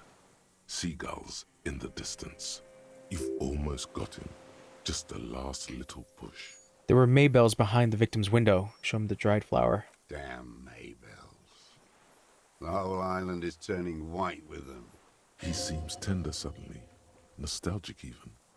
A strange mood swing. So many this year, too. The spring is coming. No, it's already here. Wash the filth away. I haven't seen these flowers anywhere else in Martinaise, only here. They blossom on the islets before we fertilize them with our blood. Resurrection was snow white in May, before they ruined it. The coast, too, before they piled their containers on top of it, filled with broken, useless trash for fat-fingered bourgeois children to play with. You must get around a lot to stay undetected all these years. Do you know any secret paths? Pinball workshops? I may. A curious tremor passes his face. A young woman called Classier. Ring any bells? These dried flowers were behind her window. Classier. You know her, right? She had an intimate relations with the victim, the mercenary. With the victim. He turns his sight from the whitening field of flower and falls silent. Then the muscles in his jaw twitch and spasm. There is a small tremble. Looks like a smile. A crooked smile. Yet isn't quite voluntary. He's about to burst. You know who he was. A coalition-trained murderer. Armored and armed. He wasn't human. The blunt end of a hammer. Dripping with blood. He was a soldier too. He was a man. Beating us to the ground. Moaning with joy. You hounds get so thorough when a company-trained killer dies. I haven't seen you on this coast for 40 years. You know, maybe I should have killed one sooner. Got your attention. Now you stop beating druggies and prostitutes in your basement. Now you come to investigate. Not when they die by the hundreds. He breathes through flared nostrils. This is it. Shot him. Shot him. Say shot him, not killed him. So you shot him. Oh, the inhumanity. One paramilitary less in Revachol. You can almost see him squeeze a tear out of his eye. His fists begin to tremble from the anger. The lieutenant raises his right arm to hush you. Hush. He does not need to be pushed anymore. The ball is rolling, while the lieutenant listens, holding his breath. Hold your breath. I had them in my sights. Both of them. Him and the whore. I was breathing with them, in phase. And I pulled the trigger and flew on the air until I landed in his mouth. He begins to smile. I didn't think I had a shot like that in me anymore. I did. I saw him kneel there with his mouth full of death, and that stupid look on his face. And his dick still in her. Then what? Nothing. I went to sleep. Next morning there were Maybells everywhere. The world was white, or what's left of it anyway. My last spring here. I knew the fascists would come to avenge their own. And so they did. Mr. Dross, are you aware you're confessing to murder? Lieutenant asks for a second of silence. Yes. A single word is all he gives. And you were looking at Dan, the victim and a young woman, having sex, through the scope of your rifle that night, before you shot him? Lieutenant takes out his notebook slowly, very slowly. The old man nods. Why? Because that's what they were doing. He shrugs, then smacks his lips. The motive. This is where the motive is going to come from. You can coax it out of him. The lieutenant's preparing the ground. I don't understand. Do you, detective? I don't understand this part. Why were you looking at them that night? I'm always looking. He cocks his head to the side, then turns his eyes to the city. Another tremor passes his right side, lowered in intensity. Are you always looking through the scope of a rifle? I'm just trying to understand. A rifle scope has the best magnification. And if you don't like it? Click. You pull the trigger. Yes. Think of it as a form of critique. You got him going. Connect every little piece now. Oh, we got Wrap darker. this up like a gift.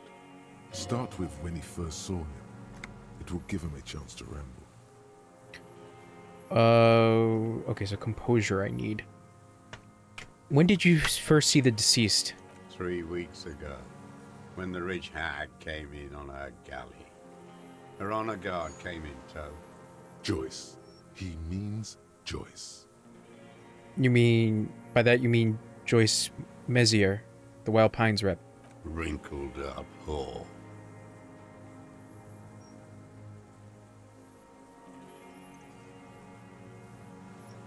What's with these whores and pederasts? Aren't you a communist? Black sexual morals are a bourgeois ploy. As to pederasty, the party legalized it in '04.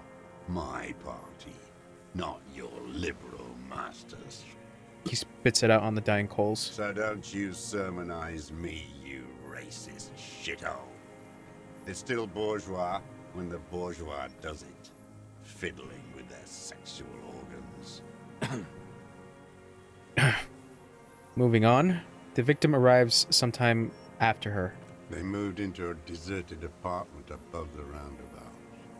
Radio equipment out for all to see. Reactionary radio playing, sloppy and drunk. I've seen their kind during the landing. Those Occidental and messed phalangs weren't conscripts. Boys like us. They were whites. All they know is to destroy and hurt. Whites? Barely alive. They like to kill while they're on their drugs. After the landing, in the burning years, I would take shots at them. End them. The worst ones, if I had a bullet to spare. I could see they've returned now to show their real face. The face they don't dare show their bourgeois voters back on Monday with their families and polyester clothes. What specifically did you not like about what you saw that night of the murder? Them. Fucking. I didn't like that. So you were jealous? Jealousy is a reactionary concept. I didn't like the Reaver enjoying himself. Drugged out, soothed in the arms of a young woman.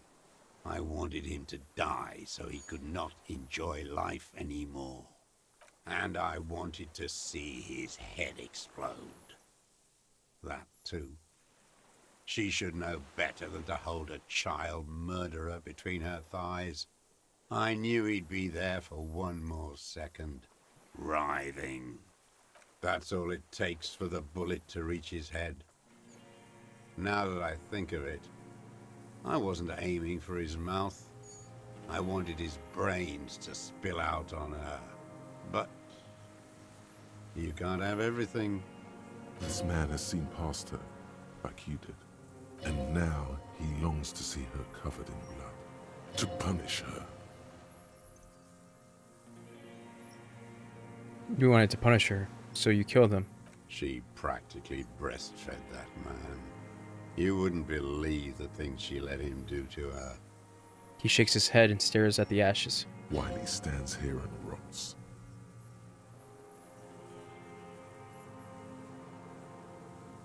Say nothing. The old man raises his gaze.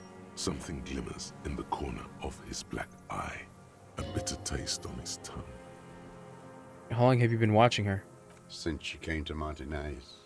I saw her sneaking in the reeds early in the morning, behind the Fell building. It was dark, still winter. She didn't have her skimpy outfit on then, just a spot in the night, moving. Past the Fell building on the coast? What was she doing there? Hiding something in the water. She had a fag after she'd done it. I was up in the ruins there. She couldn't see me, but I could see her, smoking. She was nervous, but not scared. What do you think she hid there? Her passport and tickets to Villiers. And from there to Cachet Brut.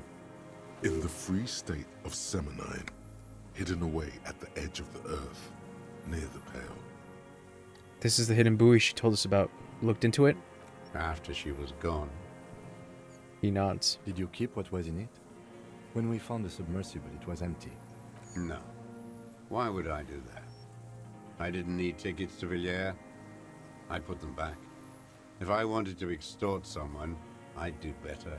This implies that he's thought about extorting her. Also, a little inconsistency here. He was surprised to hear her name Clausia before. Would he not have seen it on the documents? Are you sure? We checked the submersible. There was nothing there. Why would I need that trash? I'm not going to the yeah. A strange confusion comes over him from time to time. Some kind of aberration of the nervous system. You saw her name on the passport, but before, when I said her name is Classier, you didn't seem to recognize it. You didn't say Clausia in there. He shakes his head. What did it say her name was in the passport? It was something. I don't remember. It was dark that morning. I only remember her face on the photo. Moving on, did you continue to watch her after this? I did. She had a face like an archipelago, with those birthmarks, and a body hard and lean and bruised all over, black and yellow. I could see she's taken a beating. I could see who she was, too. A spook, on the run. Revachol's the cloaca of capital now. All the bagmen and arms dealers end up here to do drugs and have sex like animals. You could tell she was a spook from the documents? She had different color hair on the photo, and glasses. Forged. Some sordid bourgeois affair. I've heard about this kind of thing on the radio. He's setting it up for you. The bruises. You can't make that out in a scope. And you could see her bruises through the scope of a rifle? You can't see bruises through a scope. It's just a blur. How does he know those minute details about her body? It quickly comes to you. The bruises on her body. Any chance you've seen them through a hole in the wall? Oh, yes. Cutting those drugs of hers into little lines with a knife. Masturbating. Did you make that hole? With a clip point knife.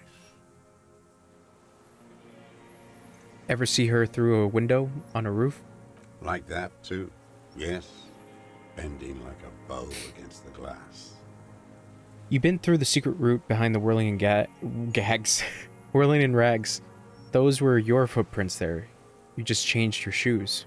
I've been through all of Martinez. Every nook and cranny. And that too. Yes, that too. The things they did in that little room. What she'd do to feel good. Funny the way light works. You turn it on inside, and it gets so dark out, you can't see a man looking in. I learned that in the 20s, when they were still hunting me. I've seen people do some shit, but... He keeps shaking his head. Those two took the cake. You hear the familiar scribble of the lieutenant's pen. A quick glance at you. One more loose end down. We're doing this, detective. How did you get in there? The hidden pinball workshop. I can just walk in there now after a good wash. I told you, they think I'm an antisocial. Closing hour is a good time. The kitchen's empty. You had to open the steel door in the kitchen? How? I got that open a long time ago. Some bourgeois game merchant lived there. I don't know, 15 years ago. He left spare keys all over, and I took one. Then I saw her turn the light on one night in my scope. He points towards the whirling in rags. So you had feelings for that woman. There's nothing to hold on to. Only this. It's not enough. The coals of his eyes glisten suddenly, like stones dripping with water. Is he crying? Man needs to feel something else. In this fight, it helps if you have your eye on something there. It's weakness, I know. Was that why you left the dried flowers behind her window? No. He starts to shake his head again. A sunflower on a withered stalk. Why then? I don't really know. I was there one night and she was crying, like a child, in the corner of her room on the floor, like she does sometimes. When was this? The day after I killed him. And you brought her Maybells? Yes. I don't know why I do the things I do anymore. You wanted to console her. Maybe. I told you, I have holes in my brain now. I wouldn't just sit here waiting for you. If you came 10 years ago, I would have killed you. He wipes his eye. In the silence, the lieutenant draws a line in his notes, then nods at you once more. One more down. So in conclusion, it wasn't about him. It was about her. Her. He repeats, staring at the ashes, then the reeds. There's a twitch in the corner of his eye. The lieutenant nods at you in acknowledgement. That's it. Motive. We have it. Where is she, that Clasier? I haven't seen her there for days.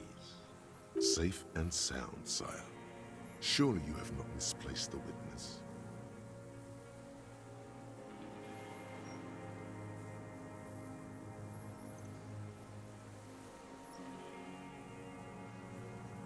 She got away. We don't know where she is. Good for her. That girl kept staring into the scope, you know. In the end, this last week, kept staring at the island. At night, crying or smoking on the roof. Like she knew I was here. It doesn't matter. He knew she knows. She was looking at the island, figuring it out. Day by day, cigarette by cigarette. We could get more. We've got him talking. Who knows what he's seen and done over the years? You could get more out of him. He likes talking. Enough. Take him in. Bend his arms behind his back and end this. Been looking at anything else you haven't liked? A tragic comedy. Druggies, prostitutes, and rentiers. A strange little engine seems to fire up in him again.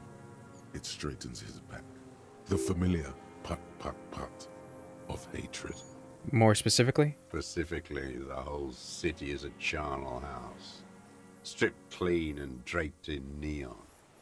But Martinez is the worst. How come? Because of the racists. Everyone is a racist in Martinez.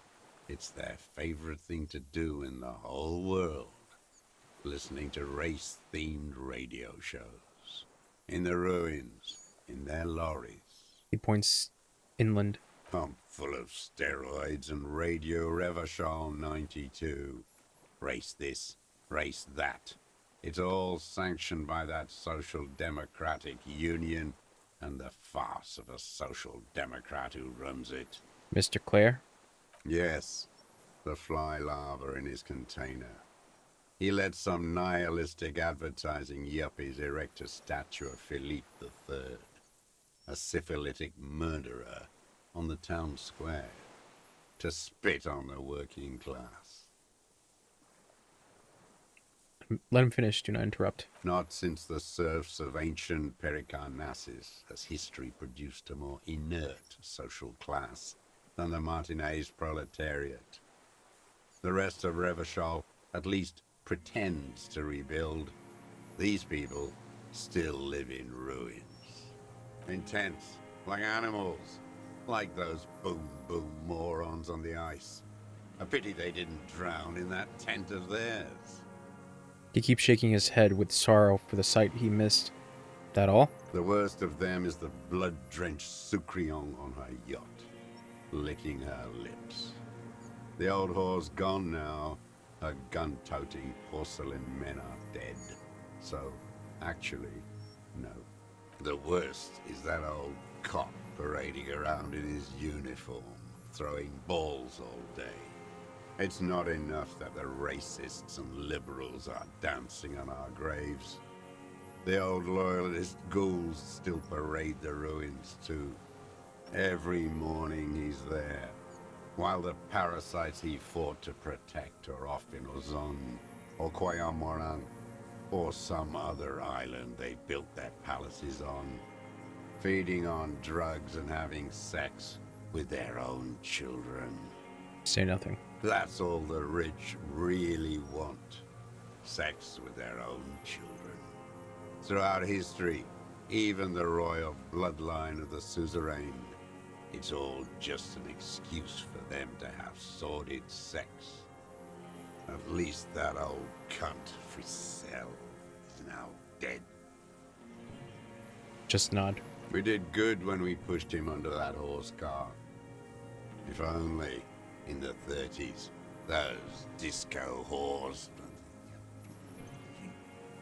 What follows this ominous mumbling cannot make out a single word. The disco whores are too much. Hatred shuts down his brain's language center, leaving only a nonsensical sputter. There was something about the statue and nihilistic advertising agency people might be worth investigating. Boom boom morons on thin ice, going under. Those are the tent kids. Disco whores? Whores. Is all he says. Even the word has to be pushed through his teeth with great force. The rage seethes too hard. There was something about the statue on the roundabout. And syphilis? Syphilis is a disease Philip III contracted in a whorehouse. The statue is an abomination. Abomination? The bacteria entered his brain and made him squander trillions on sparkling wine, cocainum, and monuments of himself. His son, Philip IV, the insane, contracted syphilis in the womb. He breathes with a wheeze of hatred. That is technically possible, although Philippe III was not actually syphilitic. He was just mad. And he still went on to govern Revachol for 25 years. We lost 2 million lives toppling that mode of government. And those grotesque statues too. Hundreds of them. But it's still there. What a keen remark. Yes, it is, isn't it? It's still there. Do you know why?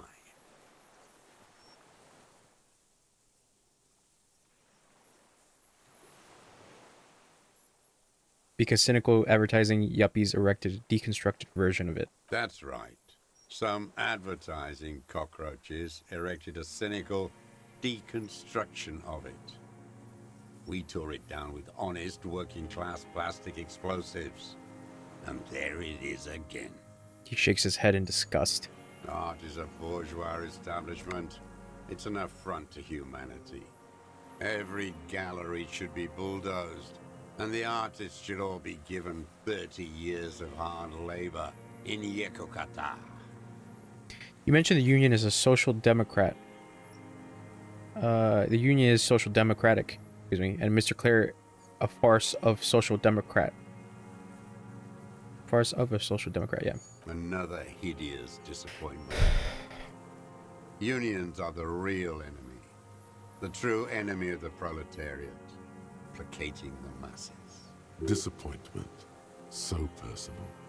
He displays a familiarity with the Union's top brass. Who's his disappointment? Everard Clare? That deformed toad? I wouldn't expect him to wipe his own ass. I mean, the brains of the operation. The smart one. Edgar. You mean Edgar? Everett's brother. He talks a big game about uprising and social base. They must have sent the smart one to some university in Le Jardin, where it's alienation this and hegemony that. He's been sweet-talked by this Edgar. They must have met in person for such animosity to have developed. We're not the first people you've met from the city, are we? You can't live alone. He stopped poking at the ash now, just shakes his head. The Clares wouldn't miss a man hidden in their own backyard. Not all this time. Nothing happens in Martinez without them knowing. Of course. Maybe the Clears asked him to. Don't go straight for the kill. Exhaust everything else first. Soften him up. Have you approached them? I haven't approached anyone. I hid. It was Edgar who came to me. How did he know you were here? He didn't just stumble in like an oaf. He figured it out. Some kids told him about a monster on the island. I told you, he has brains. He points to the path leading to the tower. Stepped right off the boat and walked down where you came. I even kept the door open for him. thought he was a man of the left. Wouldn't rat me out. I was right about one of those things. When was this? 20 years ago. Neither of them could walk now, could they? They were less fat then. That's around the time the Clares came to power. What did you talk about? Edgar did the talking. Paid his respects like I were a fossil in a uniform. Offered platitudes about the struggle. Flaunted his pink degree. Even quoted Marzov. Never trust a social democrat who quotes Marzov. Oh, and charity too. They love their charity. Offered me blankets and social housing. I still have the gas cooker he brought. And he let you be here? Let me be here? The ZOC is an unlawful successor of the Commune of Revachol. We took this fortification from the Loyalists. Even the Clares understand this. They let him be here. Understanding was a courtesy. But why such a courtesy? Mr. Dross, did you kill the Cornell mercenary for the Clares to incite a riot? You know why I killed that fucker, Dwat. As to Edgar, I'm not doing anything for that swine again. Again? What have you done for Edgar before? Tried teaching him some Marzovian socioeconomics. They didn't stick. We parted ways. Okay, he didn't do the hanged man for them. But he's insinuating something. There is more here. You can feel it. He was not outright lying, but almost. The boom boom morons on the ice. They were boom boom imbeciles. At least they're not there anymore. What more is there to say? They're duped by bourgeois culture. I've seen their kind pop up, like worms after the rain. What more is there to say? You've always got something to say. I let them in the church. The boom boom is now in the church. I don't think now is the time for this, officer. Lieutenant tries to nip it. To no avail. I saw you. Serves that pigsty right to have them in there. Ghoulish sarcophagus. The Ecclesiastes are all pedophiles. His voice trails off into a gust of sea wind. He looks at the church on the coast. By the cock parading in his colorful uniform, you mean Renee? Every fucking morning for 34 years. Throwing that ball. One ball against the other. I've always loathed that game. That is not a working class game. I don't care what they say on Radio June. Royalist ghouls played like it was life itself. Click, clack across the water each day. And that uniform, like a parrot's plumage. I won't even mention that he's a traitor to his race. A Patank maniac race traitor. Just nod. I remember him. I remember him from La Noce. Not him, personally. His make and model. There were tens of thousands of them. I thought we took them all out before the liberals came to their rescue. We missed one. That one. With his shaky finger, he points to the city, toward the crater near the plaza where a lonely pine tree stands. Fat and plump, like a pheasant, just begging to be popped off. Please, Mr. Dross, shoot me. You'd like to kill him? Not yet. I like to look at him strut around, place the crosshair on his medals, right on his face, and just fiddle the trigger. Think about it. Let the bomb melt in my mouth. Save the treat for later? Lieutenant asks cheerfully. He is a juicy bonbon, that one. A real treat for the black day. The blackest. When I put that gun in my own mouth, I think, no, don't waste it.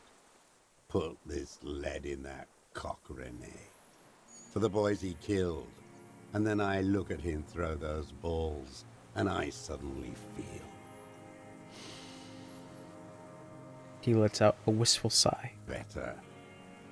I even hid one bullet, so I'd always have one. For him. Haven't seen him there lately. Must be down with arthritis. Oh, come. Momentarily, he's worried for him. He reminds him of himself. The same hatred. The same. You try to think of another thing, but no. It's just the hatred. Logic. The connection comes to you like a splash of cold water. Dark, cold water. 20 years ago, when you met Edgar, the Clares didn't run the Union yet, did they? A sputter from the old man. He acknowledges it. Here we go. A twist behind the dark bend. Who did? That bourgeois cow. Tiffin Holly was her name. Licked the rich man's hand every time he came to town. Never seen a labor leader so hot on mutual cooperation. And money. She liked that too. That Holly was a real bridge builder and a deal maker. His eyes glistened suddenly with hatred. She was also a woman, wasn't she? Like that Classier. She was. And she was real soft on those money men. Had a Barbara Muscova bag over her shoulder that she liked to bring to work. And then she just disappeared. Called in, they say. On the eve of battle. Ran away. Vanished like a piss stain. He squints and smiles at the black logs. No, that's not quite it, is it? Did she? They say her daughter called in, not her personally. But that wasn't really her daughter, was it? No, I guess it was not. You could swear you can see embers glow again under his eyes on the dust. Edgar had someone make the call. Why is that, Mr. Dross? She couldn't make the call herself. Here it is. The bend in the river. Why? Because she was dead. Just say nothing. Say nothing. The cow caught a bullet in her right lung. Fell into the canal grasping her tit and drowned. Or bled? Hard to say. It was a sloppy job. And a moving target. She was going home. Waddling. Dressed in yellow. Drunk like she often was. The ruins were black around her, and she had a yellow leather bag under her arm. She tried to cross the canal, heading home to Grand Couronne or Betancourt, someplace like that, where they build those new bâtiments for the people who flourish in the hell around her, and the ruins. Be abstract here. A bit of drama. It was you. Make a motion like shooting a rifle. Huh. It was someone. Someone shot her. He shrugs, his eyes grow cold suddenly. Or maybe she just fell. I get these violent ideations. My memory is filled with holes, especially the 30s. All I know is nothing changed. Not in the material base, not in the hegemony. There was no uprising. Just words. The Union fizzled, sogged. Nothing came of it. Nothing. Edgar didn't keep his part of the deal. A sputter again, nothing more. If you were to testify to this, give the RCM something on Edgar, you could work. Lieutenant says in a voice even calmer, as if it were nothing at all. We would strike everything you've done and process you as a POW. You were in a war. You were on assignment. We could even extradite you to the Samaran People's Republic. A degenerate worker state. Go shit. No, thank you. I'm Revacholian. My days are short. I will rot away here, in a moral intern cell. I will not testify to anything. But you did do it. I saw it happen, and I liked it. That's all I have to say. I didn't live and fight for 40 years to end up as a collaborationist. I've heard it on Channel 8, 40 AM, Radio Revachol, late night. Everyone is a blobber in this world. Everyone betrays everyone. They're all already locked up for betrayal. The best ones, the ones with heart, were slaughtered, trampled. He looks to the city. The same old freezing hatred. There is plenty here to work with once he's in custody, and the lieutenant knows it. He gives you a little nod to proceed. I'm glad we talked about this. Now. Glad?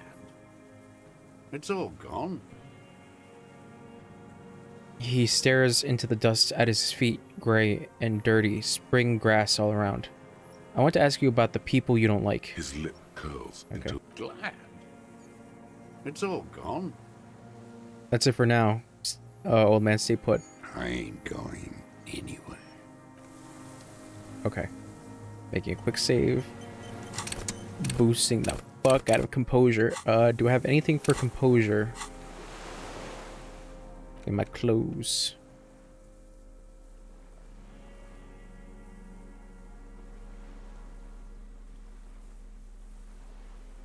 Yes.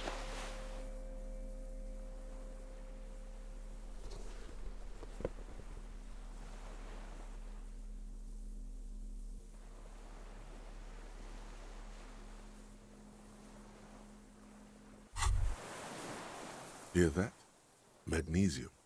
That's what you're lacking. The lack of magnesium has you slouched.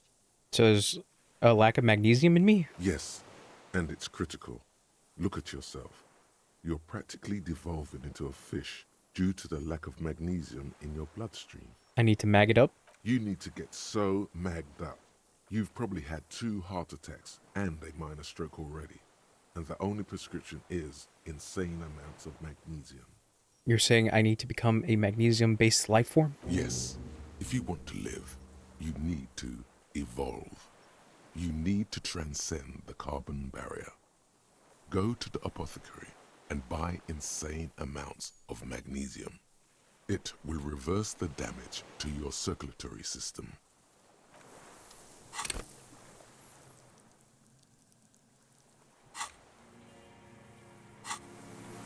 How is it now? The old man stares despondently at It's at 42. the logs. It's like he's forgotten you're there. Quick save again. The old man stares despondently at the logs. It's like he's forgotten you're there. That was probably a little too much. Assess his body language. What strikes you about this gaunt man is not the stomach pain, or the cough, or the malnutrition. For a man who's spent 44 years in the urban wild. He's surprisingly okay. Indeed. He speaks fluidly. His movements are rapid, if erratic. His voice, despite the cough, is there. It is capable of expressing complicated ideas. Above all, he seems animated. Animated by what? It's a mystery. This animation comes at a cost too. Erratic hand gestures, thought processes cut off like threads, as he just stares at the logs or the reeds. He also suffers mood swings, bubbling to the surface, unconstrained by his nervous system. Great leaps of emotion, from anger to grief, despair. Dementia? You've seen demented people before. This feels similar, yet different. When his thoughts move, they are lucid, keen even, not senile. Wouldn't a foul temper be a byproduct of his life? Perhaps, but his seems more than that. The inner turmoil takes unexpected turns, as if forced on him in a way. In summary, you sense some underlying neurological disorder. Mr. Dross, are you okay? How is your memory? No, I'm not okay. I shit blood, and I'm surrounded by insane people. There it is again. Erratic hand motions, bouts of rage, and the stomach thing too, of course.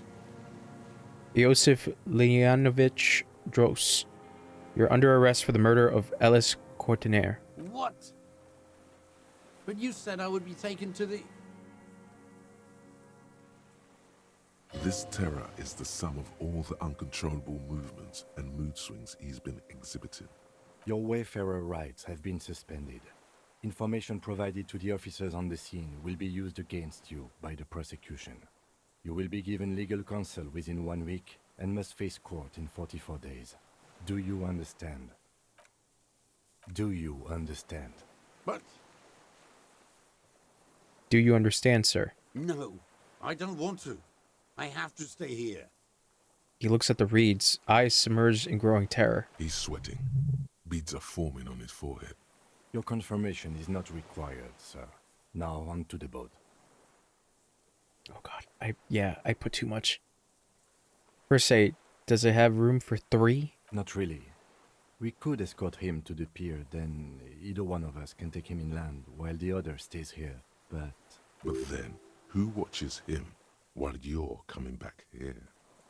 Who watches him there while I come back for you? You come back for me? How about I go and send a boat back for you? What is this farce? This is a fucking farce. I can't. Lillian, you could ask her maybe. Maybe I can just ask the netpicker to watch him. This is no harmless old man. Lieutenant shakes his head. This fucking world. This world. What is this? Below the confusion and rage, a fit of jamais vu, like yours. The thought passes. More pressing matters take its place. No, listen. Listen now.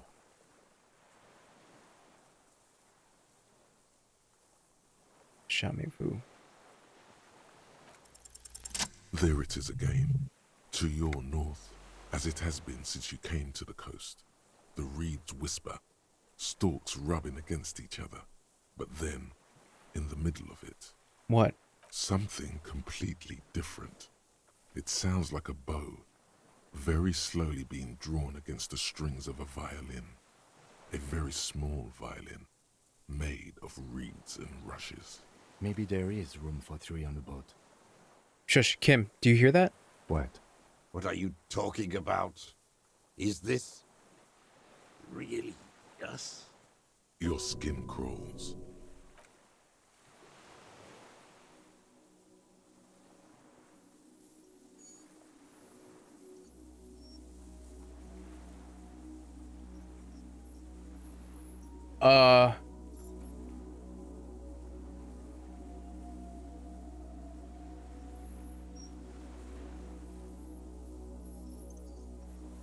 A delicate tangle of arms and legs unfolds from the reeds, limb by limb, to then just stand there, moving its scythe-like arms in ghostly silence. Blink. It's still there, an unfolding mechanism of reed-like chitin, hovering in place. What is that? What are you talking about?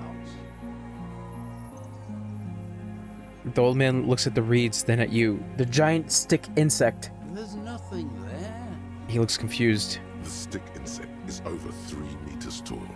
It looks straight at you with its tiny pinprick eyes and its grotesquely small head. You feel your legs shaking under you and your gun hand move to your holster. But you don't have a gun. There is... I see it.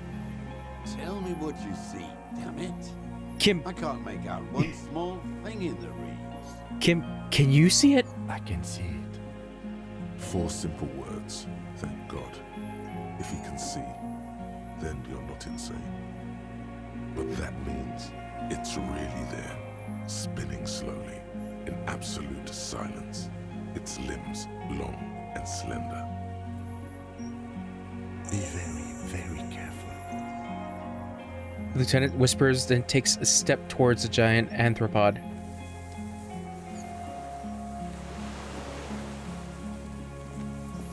The creature stands on long stilt-like legs. What the actual hanging fuck? from its head like a woman's hair, white and curled at the tips. It is no more than 5 steps away from you. The segmented antennae move with apprehension, searching for something that's not there. Reed-like tufts stick out of its joints. As the insect moves its forearms, it produces a faint hiss, like a reel-to-reel machine spinning after the tape breaks. The hiss is different from the strings you heard before. Oh God. It says something else. Listen carefully.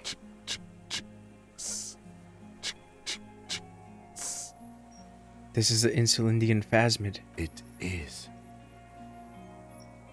You hear a familiar ring of his jacket unzipping slowly, painstakingly slow. You glance over your shoulder.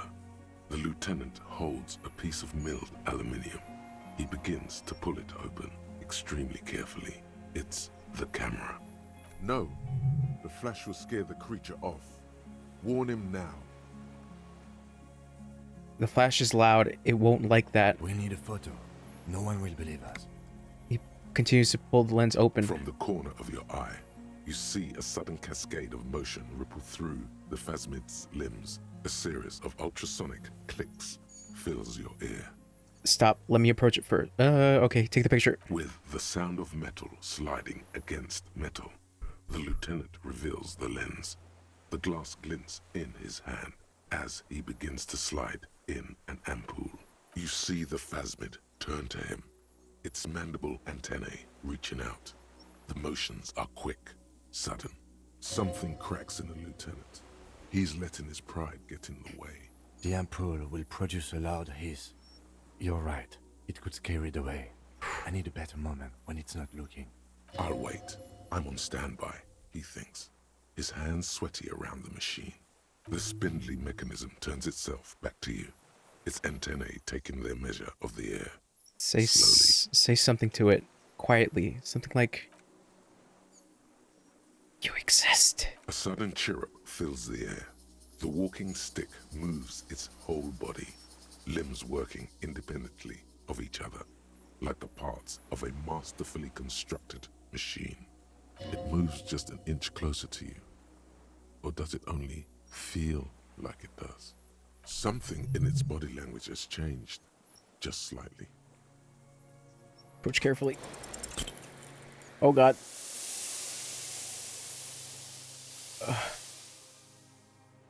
There it goes. You barely get to take one step. The invertebrate reacts with uncanny speed, skating away across the water. It's gone, like a skipping stone, leaving nothing but rings on the sea's calm mirror. It's blending into the tufts of reeds in the distance, moving from islet to islet. Where? Where did it go? Lieutenant has the camera in one hand and a slip of white paper in the other, developing. You never had a chance. There was something off the moment you approached it. It was scared of you. I should have taken the pheromone from Morel. I don't think it had anything to do with the Osprey. It was just scared. There is uncertainty in his phrasing. It did have something to do with the Osprey. Okay, but I'm not an entomologist, okay? Neither was the parascientist. Who knows? The only thing I'm sure of is we saw it. It was real. No. Your voice echoes on the water. I think it went to the reeds there on that islet. Looks like it doesn't like to stay out in the open for long. The lieutenant squints where you're pointing. How did it do that? Glide? It appears the insect can walk on water, like a water strider, you know? It's almost as fast. He stops. Uncanny. Your breath. Tell me you got the picture. He shakes his head in silence, an expression on his face that you've never seen there before. Say nothing. Swallow it. It's just a blur. He says, looking at the slip of paper in his hand. What now? What now? The old man behind you repeats suddenly. He puts his hand into the ash. It's dirty and black. In some kind of strange, semi-catatonic state. Our suspect's not looking so good. We should check him over. Also, he points to the reed. It looks like it has some kind of nest there. Maybe there's proof in there. In the reeds, where the phasmid was hiding, you see a little flash of white. Porcelain white. Classy as a passport.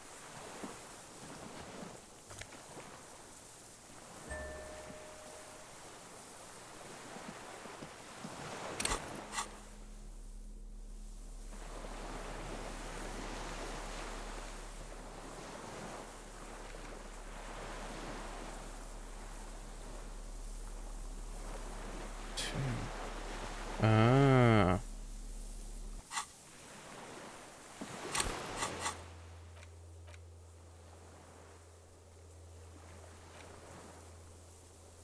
check up on the dessert. What the actual fuck? I didn't know that was gonna come in. What do you want from me? I can't go. Something is very wrong with him now. Sir, how could you not see the phasmid? He stares at the reeds and falls silent. Mr. Duras? The man does not respond. He keeps staring, black eyes glazed over and bulging from their sockets. His gap-toothed mouth shaking with fear and longing. Touch his shoulder gently. The plastic cape feels coarse. A light shiver passes the man. Other than that, no reaction. He feels small and frail. He's going into some kind of psychomotor immobility. The good news is, this solves our transportation problem, doesn't it, Mr. Duras? The trembling mouth appears to sigh. Between this and the broken tire he's used for a boat, I think it's safe to leave him here, while we go and get help. It will need to be medical first, I'm afraid. What has happened to this man? Old age and shock. He looks at him, then at you. I think it's the phasmid. Yes, the arrest and the appearance of the phasmid, the combined stress. But you think it's something more than that, don't you?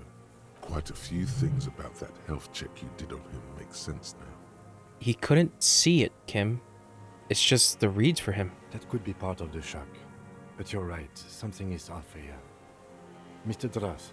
He touches the man's shoulder. No response. Maybe this is how the phasmid has stayed hidden all these years? Then how did we see it? Oh, you mean, whatever does this, does it over time? Teenagers, kids, drunks, sightings are brief, and hence not credible. But anyone who spends a long time with it. Yes, you forget it's there. Mr. Duras, have you ever seen a stick insect pretending to be the reeds? The old man stutters. The doctors will have to look at this. I hope your station has better medical personnel than 57. This is a little advanced for a nurse. Before, when I evaluated his state, he seemed strangely animated. He was energetic and articulate. After all these years alone, with little hygiene or medication, I would expect worse.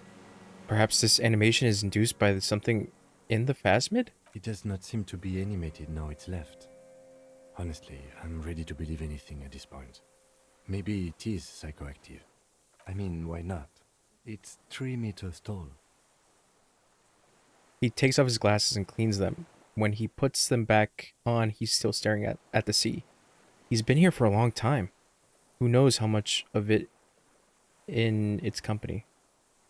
Conclude. He did seem distressed when it finally came to arresting him. Like he didn't want to leave this place, and the insect maybe. He looks at his notebook. I have absolutely forgotten to take notes. I hope I remember all of this. This will be one hell of a report. They'll think we're insane. You will have to be very convincing and very sober to make them believe, sire. We found some things in the phasmid nest, Mr. Dros. He stares into the reeds. Your words don't stir anything in him. Perhaps you should... Show him the ceramic helmet. Nothing. Just dull staring. Not even rage left, wherever he is. If Kuno kicked it into the sea, as he said he did, the ebb would put it back here. This makes sense. Mr. Dross could have picked it up. Or the phasmid even. If it did, this is incredible. Show him the Orionese passport. No reaction. His breathing is slow, and he appears very old all of a sudden. Around 80. This is an old man, at last. No longer a tin soldier, but the broken down remains of a man. Let's have a closer look at that after. I think I'll be more useful than him. He nods towards the old man. Show him the detached scope. I lost... You lost it, Mr. Dros? He turns his eyes to the reeds again, as he's done so many times. Beige and white stripes. He lost the scope. Then it somehow made its way over there. With the help of a magpie phasmid. Lieutenant observes the lens sparkle in your hand. This sight is a T9, Mr. Dross. Was it attached to the rifle when you made the shot? Silence. Not even a sigh. You've gotten all you will out of this poor being. I'm going to let you rest now, Mr. Dros. The plastic cape flaps around his face in a gust of wind. His back is slouched and his mouth open. Hang tight. We should think about getting back to the mainland. To get help. He'll be safe here. If we don't take too long. The old man stares. What the fuck?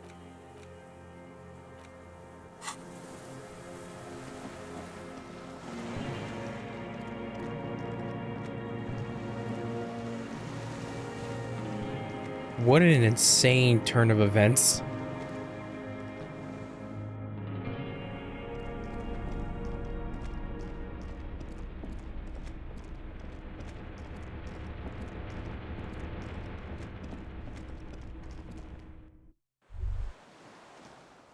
Oh.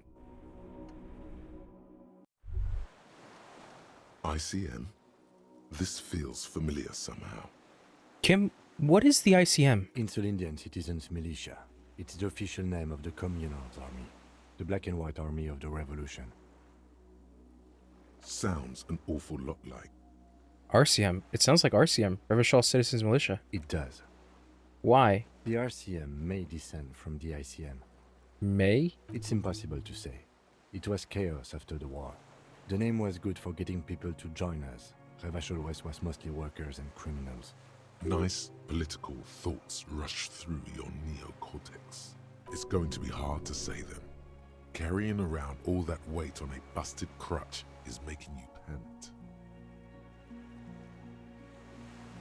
It's a little embarrassing for 51, no? Maybe we need a rebrand? No one remembers the ICM. The connotation is less important each year. A white star. Point to the star on the label. No. An upside-down star. With its horns in the sky. The symbol of the commune. Are those spec stars too? No, that's the uninhabited archipelago. A DeLorean-era symbol of Insulinda, known as the face in the sea. Looks old. What is it still doing here? After 44 years? That's not nearly enough to hide what happened here, Lieutenant Gefreiter. One of these barrels was still leaking fuel, as you saw. The city is full of things like this. Old bullets, guns, fuel. Finished thought.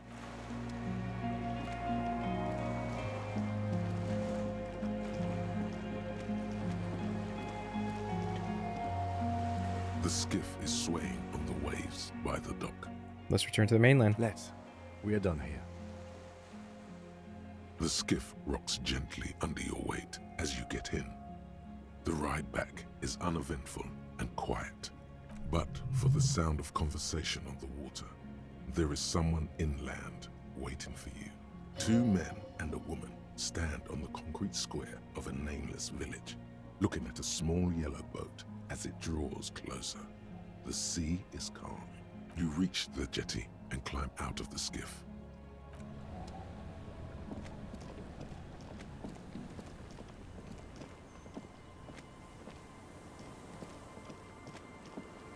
Look what the tide brought him. Oh. Says the man without sunglasses. Suddenly his expression changes as he tilts his head. You look like a fucking clown, Harry. Not like a funny police officer, but like a real-life, full-time, pie-in-the-face, unicycle riding circus employee. Whatever this is, it is completely unimportant compared to what you've just seen. This is the man with sunglasses from the Whirling in Rags. But where are his sunglasses? Wait, you're the man with sunglasses. That's right. And you're some kind of an urban scarecrow thing? Forget about all this. There's a giant... We're not forgetting about anything. Look at you. He points at you with both hands. No one else seems bothered by my style. Bothered by it? Harry, you're a goddamn cop. They're afraid of you. Yes, I am a goddamn cop. Actually, are you? Are you still a cop? There's so much disco going on, it's hard to tell. Vic, calm down. Who are you people? Hello, I'm Trent Heilerstein. I believe we've met on several occasions. I'm your goddamn partner, Jean-Vic Comar, and this is your special task force. Or what's left of it. Special Consultant Trent Heilerstam, Patrol Officer Judith Minot. Hi. We've come to scrape what's left of you off the pavement. Lieutenant Kim Kisuragi, Prison 57. We've just come from the island, where our investigation led us. The scene is making even him feel as though he has to justify your actions. We might need your help with something later. Yeah, it's suddenly regaining his confidence. As if he recalled that he's in fact a decorated police lieutenant and not a naughty boy. But this is clearly a departmental matter, so I'm going to leave you to discuss it among yourselves. Thank you, Lieutenant. It's good to meet you, Lieutenant Kitsuhagi. She says warmly, flashing the lieutenant the tiniest of smiles. Letting the lieutenant know he shouldn't feel embarrassed over the shitstorm that's about to befall you. What is this about? Ari, we want to help you. Trant, I believe this is where you come in? This is the horse-faced woman. I don't know why you named her that, but it was beyond idiotic. You should never address her using those words again. I don't quite know what I'm doing here. I was asked to participate as an expert. I think I need to manage your expectations a little. I'm at best an enthusiast in cognitive science. My background is in something else entirely. I engage in neurology on a merely theoretical level. In fact, I should probably get going. No, Trant, it's too late. You're part of this shit now. What have you got to say for yourself, shit kid? What does he have to say for himself? He left you to catch the bullets. Shit kid. What an interesting moniker. What's a shit kid? You. Shit kid? That's you. Maybe you've deserved it. How did you know I was here? The cafeteria manager you fucked over told us where you went.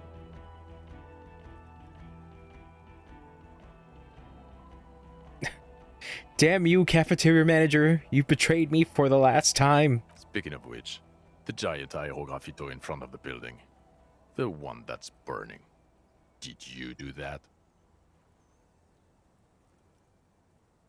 It was one junior delinquent. I don't know. It had shit kid written all over it. You aren't the man in sunglasses at all? You're not even blonde? Guilty as charged. I heard you'd lost your mind and your memory. I wanted to see if it was true. And it was. Good work, Harry. You're insane now. There's one less person for me and everyone else to rely on. He was too sarcastic for you to realize who he was. Actually, I suspected something was off. Did you? Or did you literally not recognize my face? We've been partners for how long, Harry? Don't answer that. You don't remember. Judging by the familiarity you feel toward him, 2 years minimum? Or maybe a short but close stint on the task force. He's right. Don't start guessing. Now's not a good time. You, not to the female officer. I'm sorry I didn't recognize you before. It's okay. I didn't come here to gloat or to fool you. Neither did he, actually. We're just worried. That's right. Worried. I'm always worried about you. Every time you don't show up to work, or when you do but stink, you're a worry fest. She's worried about you. I'm worried about you. Even Special Consultant Backpedal is worried about you. Everyone worries instead of working.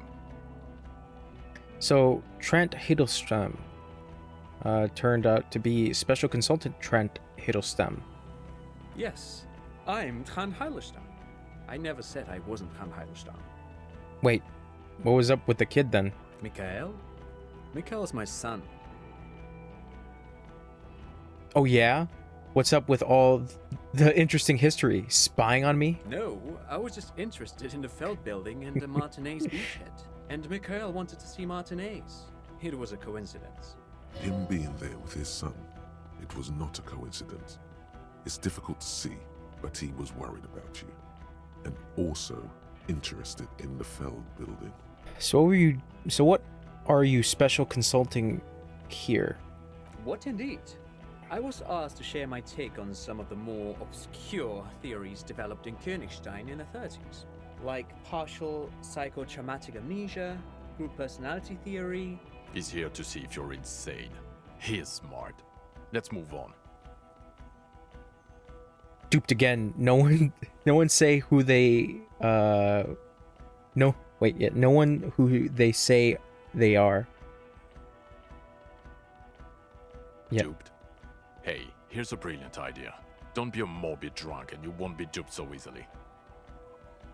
Gardener, scab leader, this turned to the lieutenant.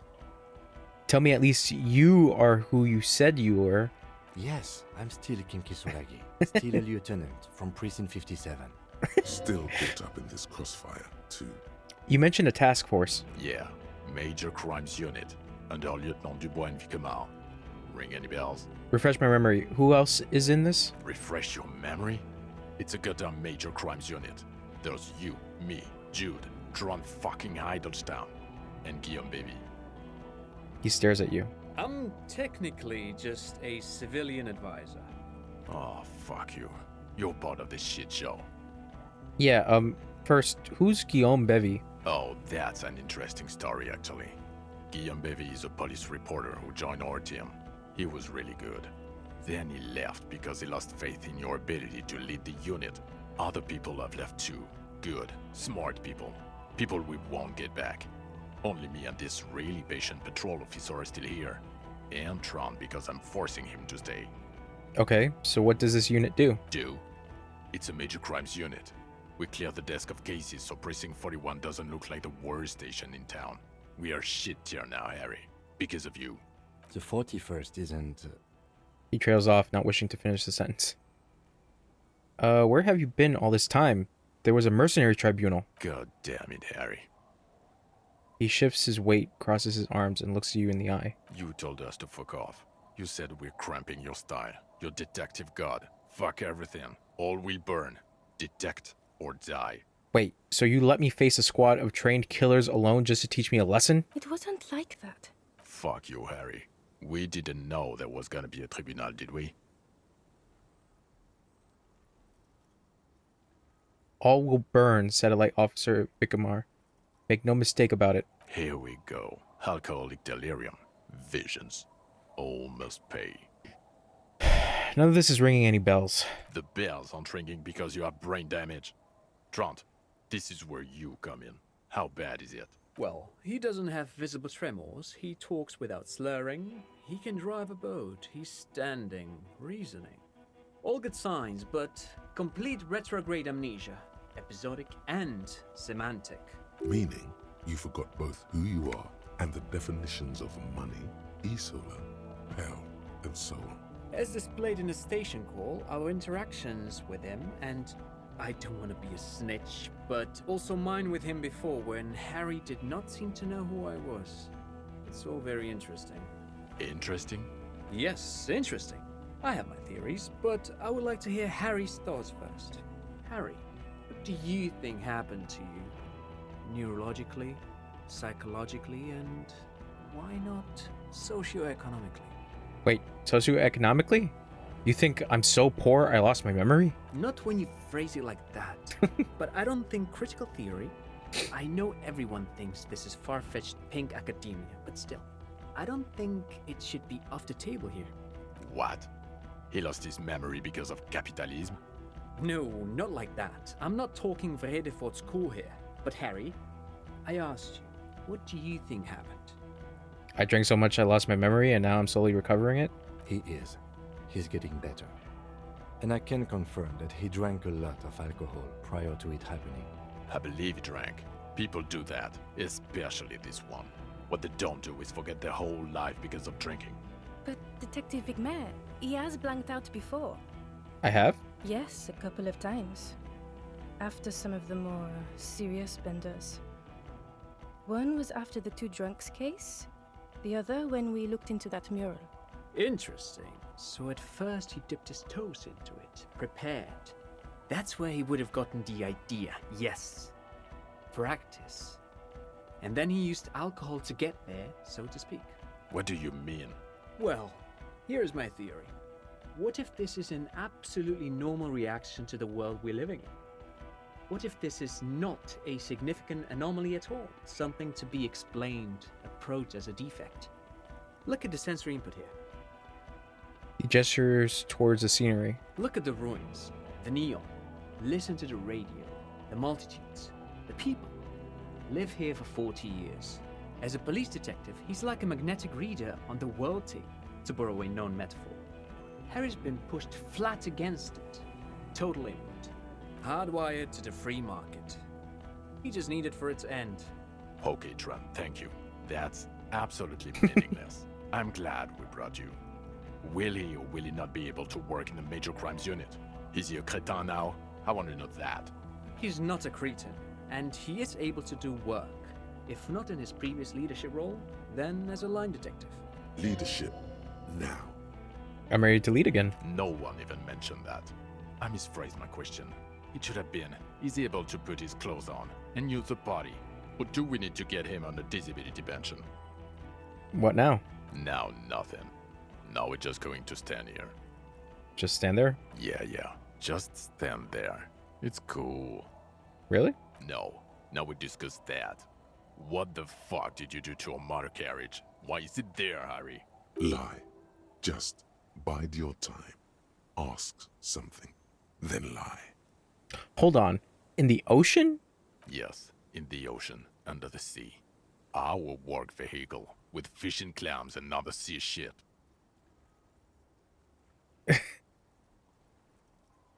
I don't know. I don't know what it's doing there. I do. You drove it into the water. Everyone on the street saw you do it. It's going to be a local landmark too, on the brochure.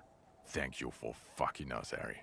Thank you for destroying 45,000 real of police property that's coming out of my payslip. You know that, right? You're gonna get fired, and I'm gonna pay till I die. It doesn't matter. Your badge, Harry. Show me your badge. I got my badge right here.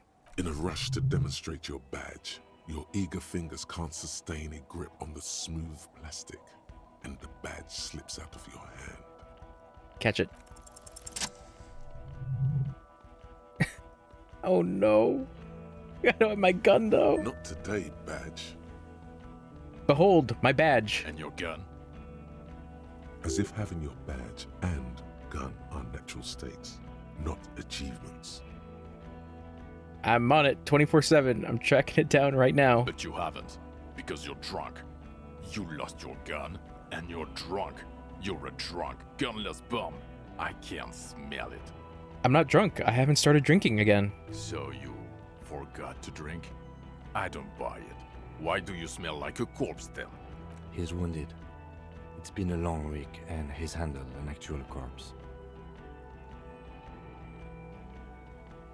Yeah, it's been a bit of a week. I'm sorry, I smell bad. A bit of a week? You're drunk, and you let a suspect escape, a certain Glacier, because you were too drunk to assess a flight risk. We've read the report, Sari. Lieutenant Kitsuragis. We know.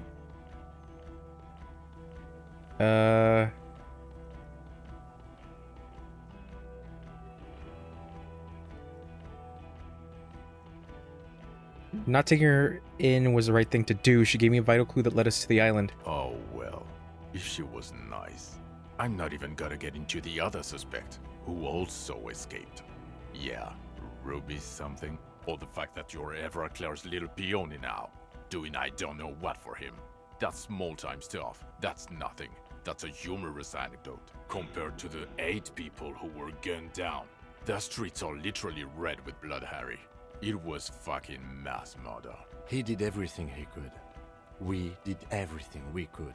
The company hired and vetted mercenaries. Lieutenant Dubois got between them and the locals. He did so at considerable risk to his person. Remember, he was shot. We stopped an execution, not a negotiation. The loss of life was minimal compared to what it could have been. Yeah, it was a massacre. We got wiped. Where the hell were you? Don't make this harder for yourself. He said in a lowered voice. Thank you for the input, Lieutenant Kitsuragi. I didn't mean to suggest you didn't handle the situation. He brushes a stray strand of hair out of his eye and coughs. He thinks of apologizing, but decides against it. You've spent the week with him on this case. What is your take? On the case? On Lieutenant Geoffrey Dubois. Well, the drinking, the gun losing, also losing the badge. That's all true. Although he has not been drinking on the job this week. See? 1 week. Then there's the superstardom. He likes to, from time to time, allude to being a superstar law official. At first I thought it was a joke, but now I'm not so sure. He says disco about 20 times a day. It's odd. especially in light of his political views. Detective Dubois is, as you may know, a hustler. He grinds. He makes the real. He's a visionary and a money engineer, which is just...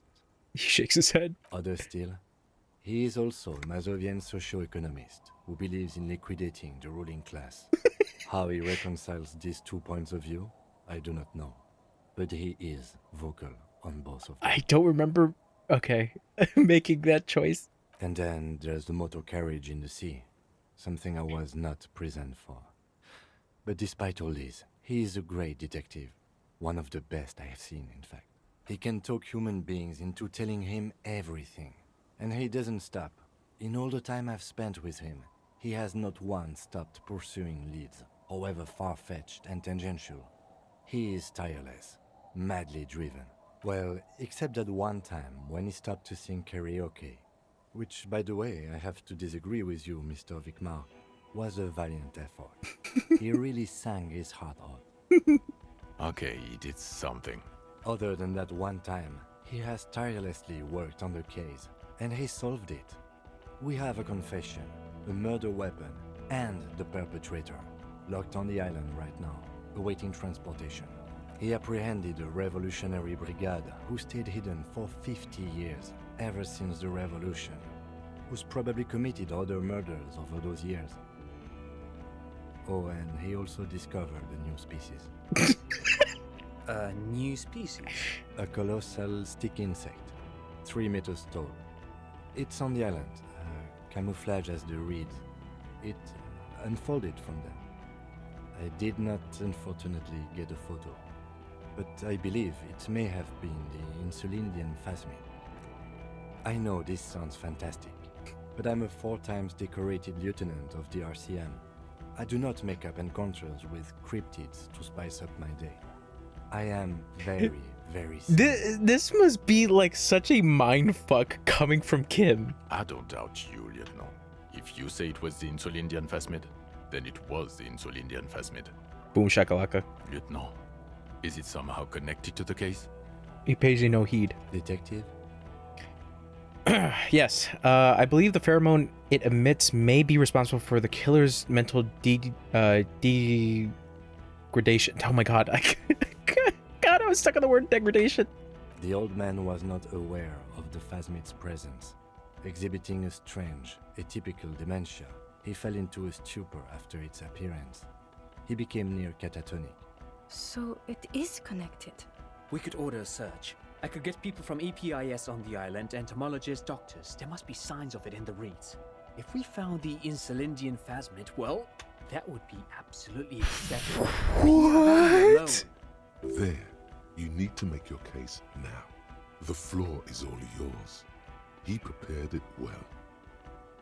The killer, Lilianovich Dros. We have a strong motive for him.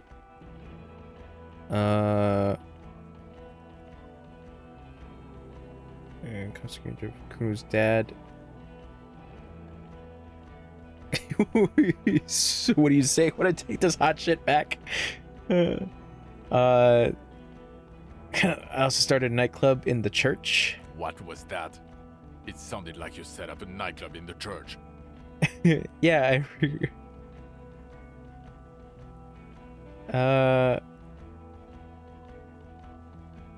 yeah, and I discovered a hitherto unexplored entroponetical phenomenon in there too. A 2 millimeter hole in the world. That's great. Anthroponaut is a great new career for you. After police officer. I don't care. Go live in the Pale. 4 kids were living in a tent on the ice. They were going to drown when it melted. It's not optimal, but the building was abandoned, so he put them in there. It's okay. It's not that okay. Get off this subject now. Also, the phasmid was female. The reeds are its nest. Female? What makes you think so? You had to see it. It had the subdued colors of a female. And the nesting behavior too, I think. Incredible. Were there eggs in the nest? Not as far as I could see. There were other things there, though. I gathered items in its nest. A helmet, a scope, and a passport. Actually, you know, this would indicate it was a male. This is far from anything in my field, but I think such nests are called bowers. They are for attracting mates. It could have been male, actually. Must be robust if it can move a helmet with its limbs. He trails off, lost in thought. I think it reproduces by parthenogenesis? As in cloning itself? What makes you think so? Observation? Well, then it wouldn't matter if it's a male or female. The bower would just be rudimentary behavior from before the parthenogenetic mutation. That makes sense. Yes. Very interesting. Such organisms are extremely vulnerable to disease. A single strain of bacteria could wipe out the whole species. We're probably looking at conservation efforts here. It had mandibles that looked like hair, and it was completely white on the inside. Yes, but also reed-colored, beige and brown, a little green on the outside. After unfolding from a single stalk, it still retained parts that looked like reed tufts on its limbs. Incredible. It's a toughie that you don't have a photo. This would look very, very flashy in the papers. None of it says vigilante murderers to me at all. Great PR. I tried to, but I only got a blur. Ouch. We can still work. Cop discovers new species in there. I know a good guy in La Majeste, but only after the École Supérieure people find it. This cannot be done by French people. It needs to be white coats and glassware for this fly. We need professionals. He looks at the reeds. You're doing good here. Perhaps only for a moment, but still. Quit while you're ahead? Or no? The killer, Lilianovich Dros, we have a strong motive for him. Lilianovich. A revolutionary matronym. A revolutionary matronym? The custom started in Grad, where they have patronyms. Krasovich, Lasovich, etc. The revolutionaries saw this as a chauvinist atavism, so they used matronyms, derived from the mother's name instead. This man's mother was Lilian. His Lilian's son, Lilianovich. The custom was overturned after the revolution failed, but not before it made it to Revachol. So, it is what a soldier of the ICM would be called. Thank you, Trant. Thank you for that piece of cultural theory. You said you have a motive? Of course, excuse me, I just thought it was noteworthy.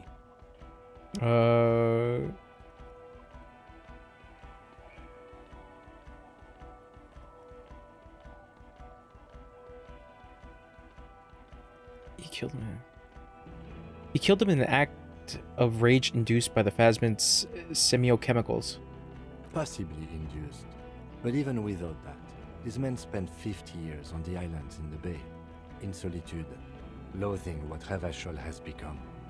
There's plenty for prosecution to pick from in terms of motive.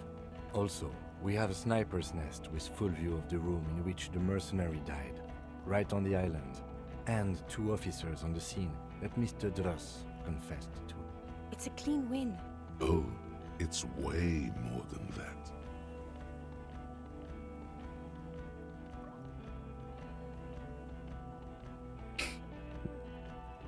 It's more than that. A perfecting folding mechanism, like the Phasmid. Perfect folding mechanism. Get over yourself, Harry. I can still smell the booze on the wind. I'm not drunk, asshole. God damn it. Doesn't it ever leave? It is there. Like in your bones or something. It will pass. In time. The previous head of the Debadors Union was assassinated by our killer. This is a conversation for when we are no longer out in the open. In Martinez, where Evrart and Edgar Clare have ears everywhere. Lieutenant lowers his voice just a little. And eyes, too.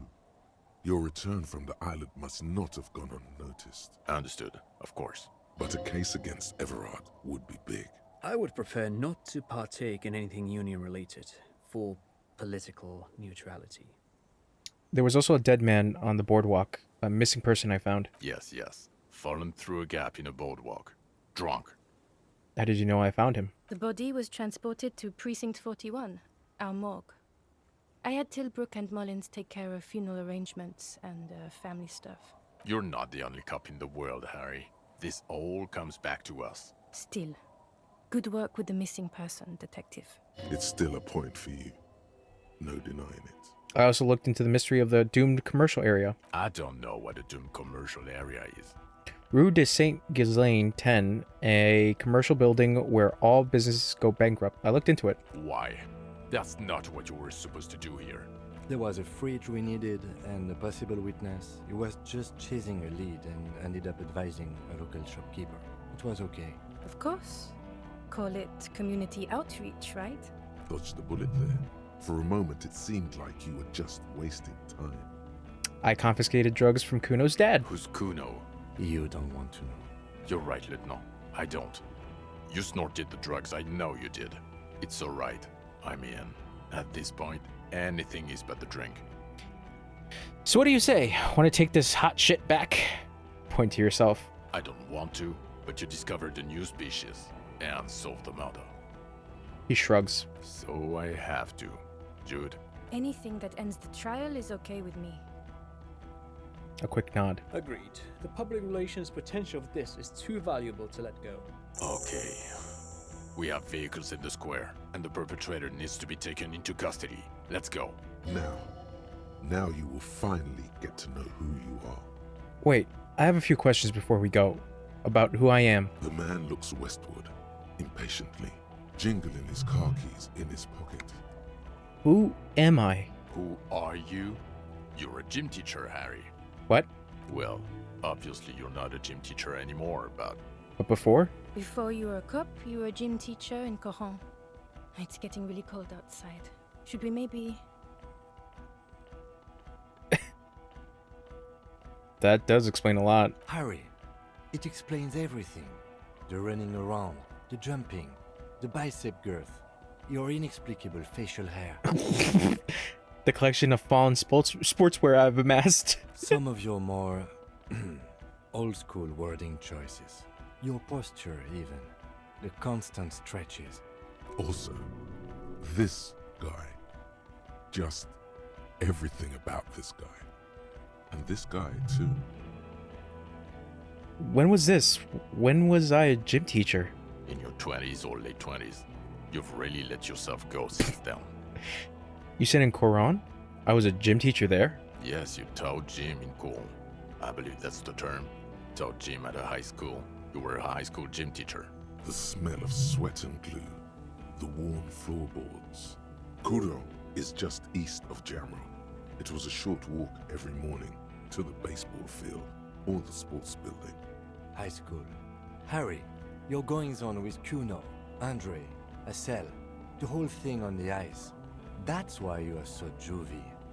His smirk suggests barely contained laughter.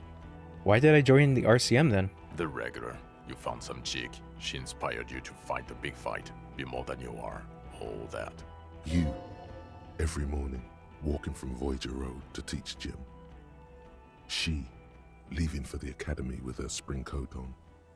The air filled with the smell of smoke and raspberries and incredible hope. An ocean full of hope. Okay, I see now. I knew it. I knew no normal human being can run like that. He's an honest-to-God gym teacher. Why am I like this? It's not a mystery. Some chick fucked you over. Also, you were drunk. Some chick? Who? Dora something. Dora Engeland. Yeah, you mentioned the name. Not Dora Dubois. Wait, Dora Ingerland? Something like that. Half Vazan. Vasa is where beautifully and impossibly blonde people come from. So we weren't even married? No one is married anymore. This is Revachol. When was this? God, I don't know. 6 years ago? She was way before my time. 6 years? Yeah. Or 7. You're not doing too good there. It's an old man thing. 2 old years equals 1 normal year. That and Dora Engelund really tore you a new one. A big one. Who was she? Incredibly bangable. No, I meant, what did she do? She was incredibly fuckable. A beautiful bourgeois woman. Wayfish. Like a Welkin, basically. Snow Welkin. Blonde Welkin. Heartbreak Welkin. I've only seen a picture, but it's obvious you formed a real spiritual connection with how pretty she was. One you never recuperated from. Look, the sun is about to go down. It's time to go. I think she taught in the Académie des Arts. East of the river. Way east. Hard to say which came first, the middle-class chick or the drink. Egg and the chicken kind of thing. My point is, you need to see a psychiatrist about this shit. Not a psychologist. Several degrees harder. Is there something harder than a psychiatrist? A forensic psychiatrist? Go talk to that. In other words, he's heard enough about this. Okay, am I dirty cop working for La Puta Madre? No. No? Because the suspects seem to think... You're too unstable to work for my boss. You're suicidal, Harry. No mob boss would take you.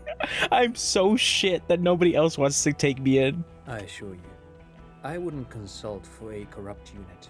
He would immediately backpedal out of it. Precinct 41, what kind of station is it? Us? We're the bloody murder station, haven't you heard? We're the bad guys. No one likes us. That's not true. Jamrock is too big for one precinct. You are just understaffed, and everyone respects the 41st. You have Captain Price. Thank you, Lieutenant. You're being kind. It is an understaffed station and the district is too big, which is why we need to... He tilts his head northward. Get back to it. We left Torsen and McLean to run the Sea Wing. It's not good. Torsen and McLean? Mac the Torso Torsen and Chester McLean. They're not fit to run a wing. Believe me. Things are shaky as it is. They are damn iconic though, Torsen and McLean. An iconic duo, I take it? Yeah, not like us. Two clinically depressed old men. Where's the contrast here? We are garbage. And the Sea Wing is... God. There are 4 wings, Harry. A, B, C, and D. We're in C. It's made of losers and clock punchers. You and I reconceptualized it as a task force. It was a mistake. There's also a lot of outside help involved, not only me. Other losers too. He's anything but a loser. Although he would like to be seen as one. It's cooler that way. And Price is... Ptolemy Price? He's the son of the old Price, one of the founders of the RCM. He's one of the most highly regarded men in the force. You're lucky. Somewhere under the curved roof of a former silk factory, shaped like a ladybird with 2 chimneys, Police Captain Ptolemy Price sits behind a heavy wooden desk. Resident medic Nix Gottlieb pours him coffee. It's silent in the captain's office. They speak of change, the city, the tension on the streets. They speak of the events of April and the blood on the streets in May. Did we recently shoot up a church by any chance? Point to the church. So he remembers that. Yes, there may have been a raid on some churches. It wasn't good press. Shooting up churches never is. I was out of town, to be clear. Must be so far away from them. What happened? What did we need? Why did we need to go there? Our enemies were hiding in a church, to the best of our information. That's it. I'm not talking about this anymore. Your security clearance is shit tier right now. You have to wait for it to go up. He means it. The RCM and its enemies will not be discussed on this coast. So I work in the bloody murder station? Okay. It's not the bloody murder station. It's an old converted silk mill with green desk lamps and a coffee corner. A lot of good people work there. Hard. Every day. Jamrock is the largest ghetto in Rivershoal. Faubourg, technically, but it's divided into 11 districts. Jamrock only has us. The press will blow over. Jamrock is lucky to have you, and it's often considered to be the greatest of the districts. You're lucky to have it. Thank you again, Lieutenant. The Phasmid, I need to tell Lena about this ASAP. Who is Lena? She lives at 1113 Tabernacle Road in Jamrock. A cryptozoologist. She lives in Jamrock on Tabernacle Road. She told me about this Phasmid. Tabernacle? It's on the way over. Near where you live on Perdition. She looks at Vicamar. Fine, if we're gonna drop you off anyway. She and her husband were conducting the search for the Phasmid. It's their discovery, in part. They should know as soon as possible, even if we didn't get a photo. She is going to be over the moon. Lieutenant Kitsuragi, what will you do now? Well, first I will go back to my station and write the most detailed report anyone has ever seen. It will have to be good to cover all these. Then I will have a serious talk with my captain. About what? Detective, we just stopped a small-scale war. Something is happening to Revachol. He pulls up his collar and looks around, the cold spring light reflected in the lens of his glasses. I don't know what yet, but it's going to be a hard spring for the RCM. We need to get ready, infiltrate, investigate. What do you want to do at Station 41? Talk to Captain Price? I'd rather not ruffle the feathers of two captains. Oh, excuse with me, my want. doom-mongering. No, I mean investigate. Come work in Precinct 41. Work with Price?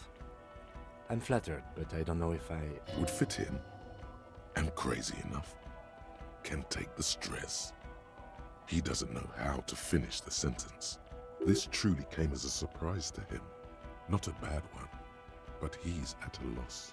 Flattered? You're Lieutenant Kitsuragi. We would be flattered if you even considered. I would have to tie things up in GRIH first. But, I mean, whatever is coming, Jamrock will be more central to it than the harbor. Lieutenant turns very serious all of a sudden. And we also have a huge caseload, Lieutenant. Piles that we need to get back to. Mountains, even. I do like the sound of that. We recruited him! He's really considering it. I'm ready. Good. She looks at you, then Vikimar. Fuck it, let's go. Tron brought his motor carriage. It's a 20-minute drive to Jamrock. Under the afternoon sky, the great district hums. A chessboard of wooden houses, 80,000 living souls, and chimney stacks. Fire traps as far as the eye can see. From Main Street to Precinct 41, to Boogie Street, forking into the snow-swept horizon. You close your eyes and hear the dogs bark. A lone woman sits by a factory window, dreaming of meteorite strikes.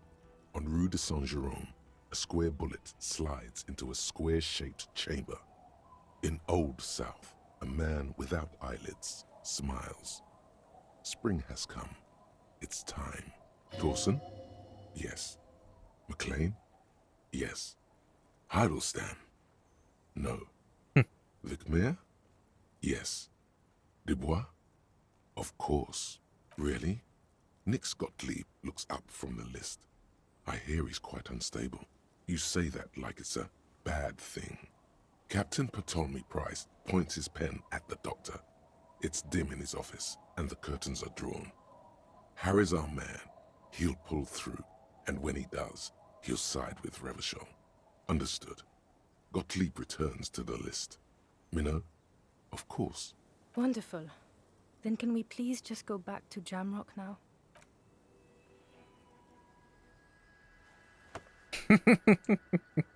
Oh my god, I still look stupid.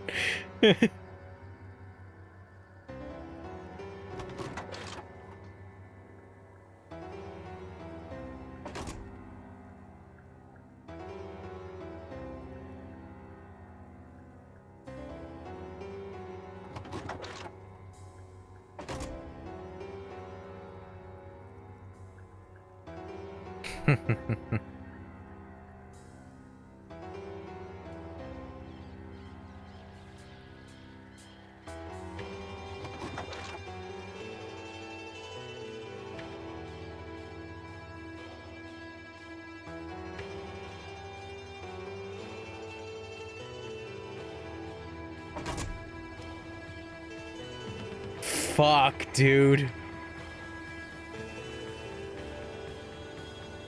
Holy shit. How do you even talk about this game, man? This fucking game, this writing team as well. Holy shit. Hold on. There we go. Now I'm slightly bigger, and now I can talk about video game review. Okay, there's so much I want to talk about, but there's so much that I will probably forget to talk about. Just about how fucking insane this game is, and I'm curious as to like whether or not there was other things that could have changed the ending.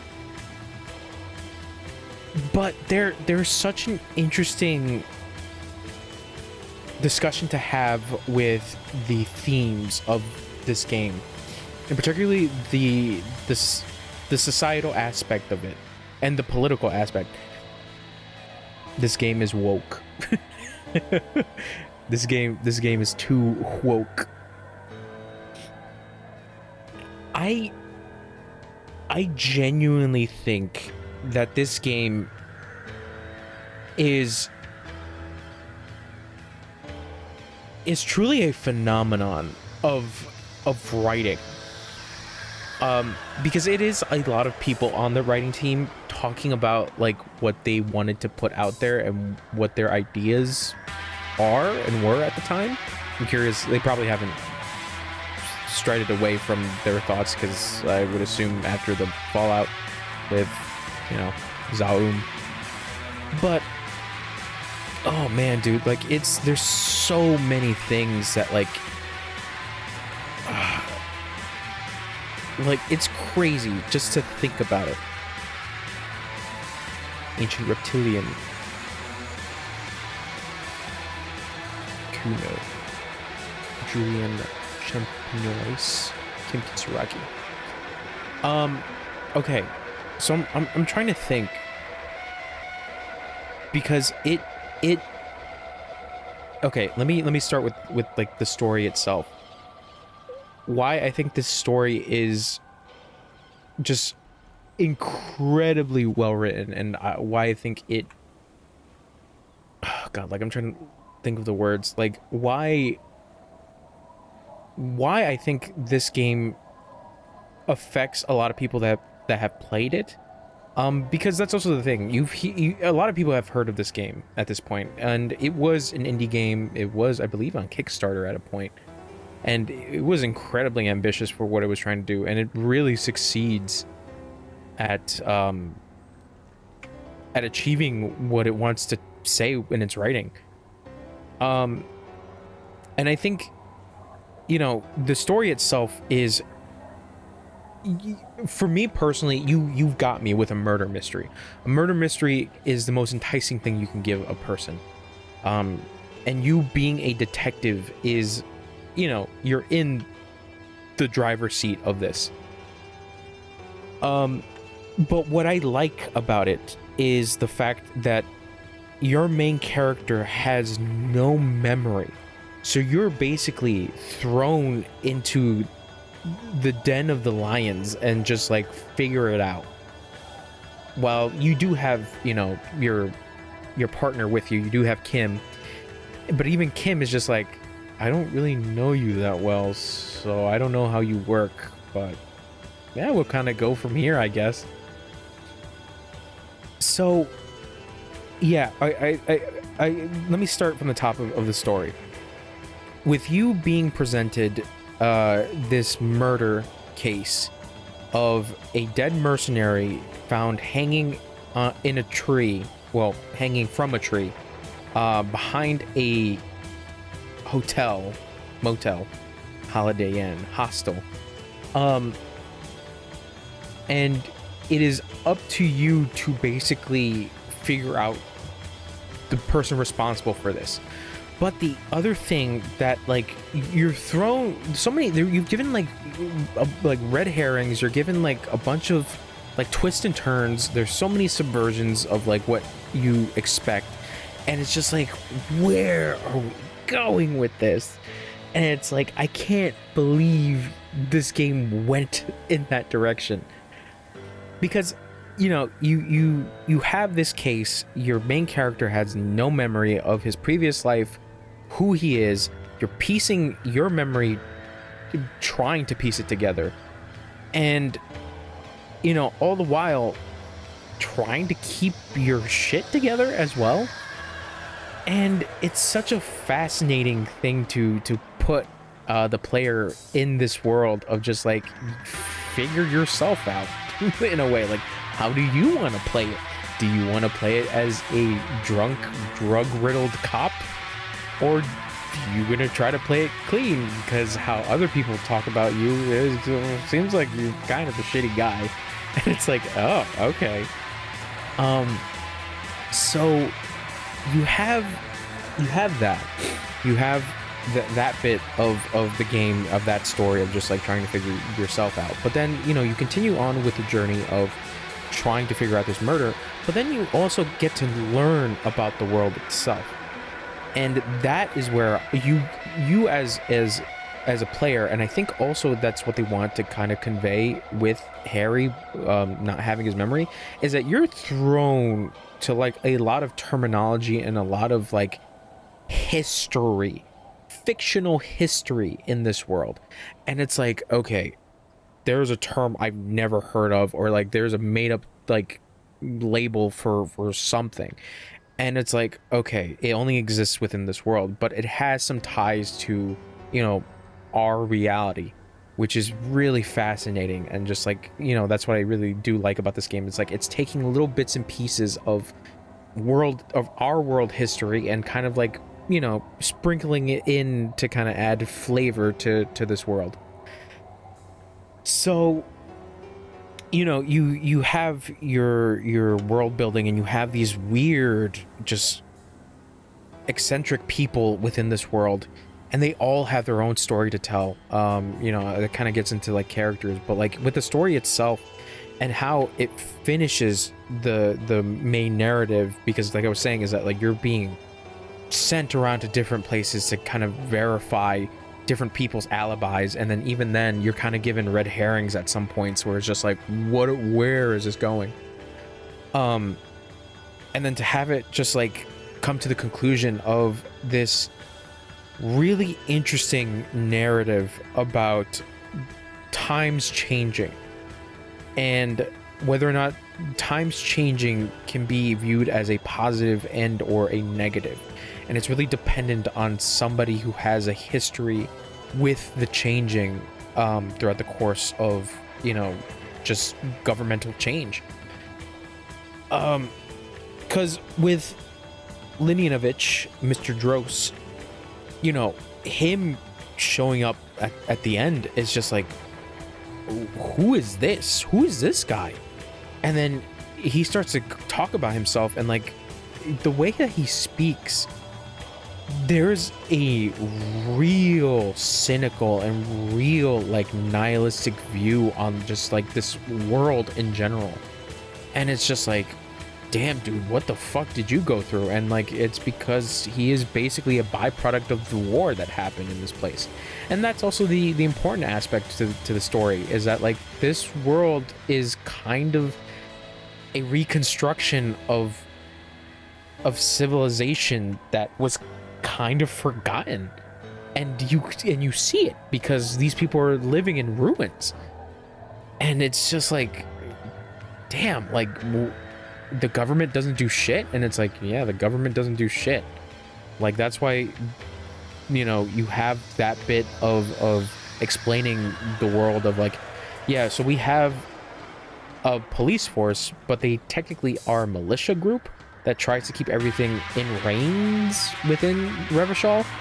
And it's like, okay, but do we have authority or do we not? And it's like, yeah, we kind of do, but, you know, the government that is currently, you know, overwatching Revachol kind of doesn't give a shit. So that's why we, as a police, are viewed like, I'm trying to think of like the best word as like what they're viewed at as pretty much bothersome and just a nuisance. And it's like, we're here to help. And it's like, yeah, everybody, citizen, you know, all the citizens was like, fuck you, mankind, be vigilant, we loved you. I'm trying to see if there's like anything. Okay, we're back to the main menu.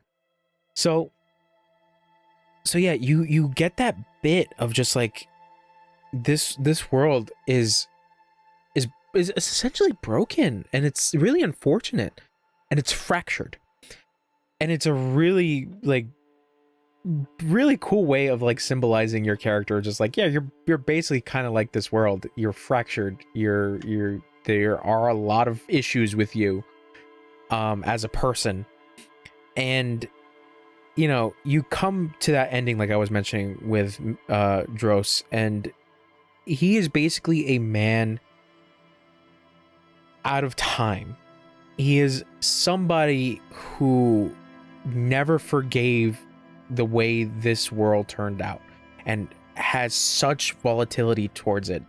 And you see it and you hear it in the way that he explains the murder of just like, these fucking people live in an illusion, in a world filled by evil people, is the way that he views it in his eyes. Obviously, you know, granted, you know, the way that you meet people, they're also very cynical and very deceptive. And you know, you also had like Kuno, where it's just like the first person you meet, but I'll get to that in characters. But it's just such an interesting thing to be like, okay, this man is kind of fueled by rage, essentially. And then you get this fucking thing at the end where it's like, hey, you remember that quest you did for the cryptozoologists? Yeah, that shit plays a huge part into this, possibly, maybe, where it's like, what did this thing has the ability to admit some kind of, I don't know, some kind of weird like rage into people. Like, what okay. And it's crazy, but it's also like, that's also the thing that kind of like culminates to like the ending of just like, yeah, we discovered this weird shit, but it still doesn't rule out the fact that this dude murdered somebody just out of the spite of it. And it's just like, yeah, it's fucking nuts. It's so fucking crazy. So then we get into characters. Yeah, man, like our main character this is the thing, our main character is filled with like a bunch of other different characters because of you having your, essentially your consciousness, your cabinet talking to you and telling you like different things that in a weird way is kind of how a person like thinks about certain things, you know, of essentially in a way to describe it is like the angel or the devil on our shoulders and trying to tell us like which way to go. And it's such an interesting thing to hear them like talk about this case or talk about like different interactions that you've had, and even be like, hey, we you know, as a part of you are kind of being deceived by this one person, because I can think of Classier of just being like, oh, these other guys in the cabinet are being deceived by her because they can't overlook her charm or her attractiveness. And it's like, oh my god, like we are flawed. Like even our thoughts are flawed. So it's just like with that, and then even then when you have was it the limbic system and the reptilian ancient reptilian brain talking to Harry of just like, yeah, these are like primordial thoughts, and it's just like, these are like deep, like what's the word I'm looking for, oh my god, I forgot the word. Oh god, why do I keep thinking of esoteric? It's not esoteric. These are something deep within the subconscious of just like, this is primal human like thoughts. And it's such a fascinating like contrast between like your cabinet of just like, these are like, they feel like nihilistic sometimes because they just like keep greeting death and just like the end of everything. And it's just like, where is this? Existential, that's the word I was looking for.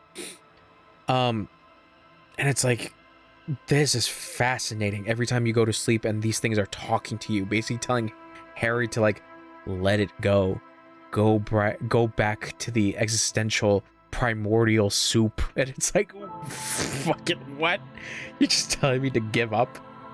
So yeah, and you have that. So like, but like getting onto Harry just in general, it's like you're getting these little bits and pieces of Harry, and it's like, oh yeah, Harry is pretty fucked. Because you know, you get that little bit at the end of basically like giving a whole ass explanation as to like why Harry is the way that he is, and it's just like he's just heartbroken and he never got over a breakup, and he's just, but it's like it's a breakup that it's such a shallow thing kind of like the reason why he feels the way he does, and it's like because he feels like he can never pull somebody like that ever again, his previous girlfriend. And it's like, okay, I guess, I mean, yeah, I mean, you know how people describe Harry, it's like he's doesn't seem like the most attractive man. I could have had a shot with that widow, but Kim was there. I didn't want to embarrass myself. But there is that part of him that like even you as a player character taking over, it's like, okay, so our character is deeply flawed. Sure, like that's what I like what the game does, is that like it basically gives you an option of like, how do you want to control Harry? Do you just want to go back to his old ways, or do you want to say no, like this is the new Harry? And it's like, that's a really cool way of letting the player character actually control the character in the game and making the character basically reborn, essentially. But like I said, also having those pieces, like, you know, within the world, kind of hinting at like what bad shit Harry has done, or even then, like, just kind of like just how he can redeem himself in a way. So you have that, and then, you know, there is that contrast of like you playing Harry in whichever way you want to play him as like self-destructive or trying to be heroic at times. And then you have Kim, who is, like I said, like the straight man of this. But every moment you hang out with Kim, it's like Kim is just observing you, and it's like it's a weird thing that I'm thinking of, just like this feels like the developer kind of like having commentary on like how you're playing the game. So it's like Kim kind of giving feedback from the developers, being like, are you sure you want to do that? You know, besides having your cabinet like telling you stuff of like what not and what to do. And it's just like having Kim there being like, why did you do that? Like, or why did you tell me that? It's like this weird little bit of like the response of like how you interact with this world. But Kim is such a fascinating character, and I loved him as a partner. And it's great that that little bit at the end where it's like, recruit Kim, and it's like, yeah, great, awesome. So you have that bit, like I said, like Kim is such like a cool response to like how you as Harry like go about in the world. And then he even acts as like your guiding hand, essentially, being like, well, yeah, let me explain to you about like certain things that happen within this world. Or he's like, I don't really have knowledge on that, but you know, there are possibly people around here in this city that probably know a little bit more than I know. And yeah, it's just like, I love having Kim, you know, hang around with me. And I love hanging around with him because there's just moments where it's just like him being such the straight man, and then also having moments of levity is what like made me smile. It's just like, I love this. I love that, like, essentially he's opening up, and I find that just fantastic. And then you get to like the other characters. You know, there's so many characters, but you know, you have Gart, the cafeteria manager, and he's just like kind of an asshole to you, but you kind of understand because of how you are with him, or how you were with him before you essentially forgot everything.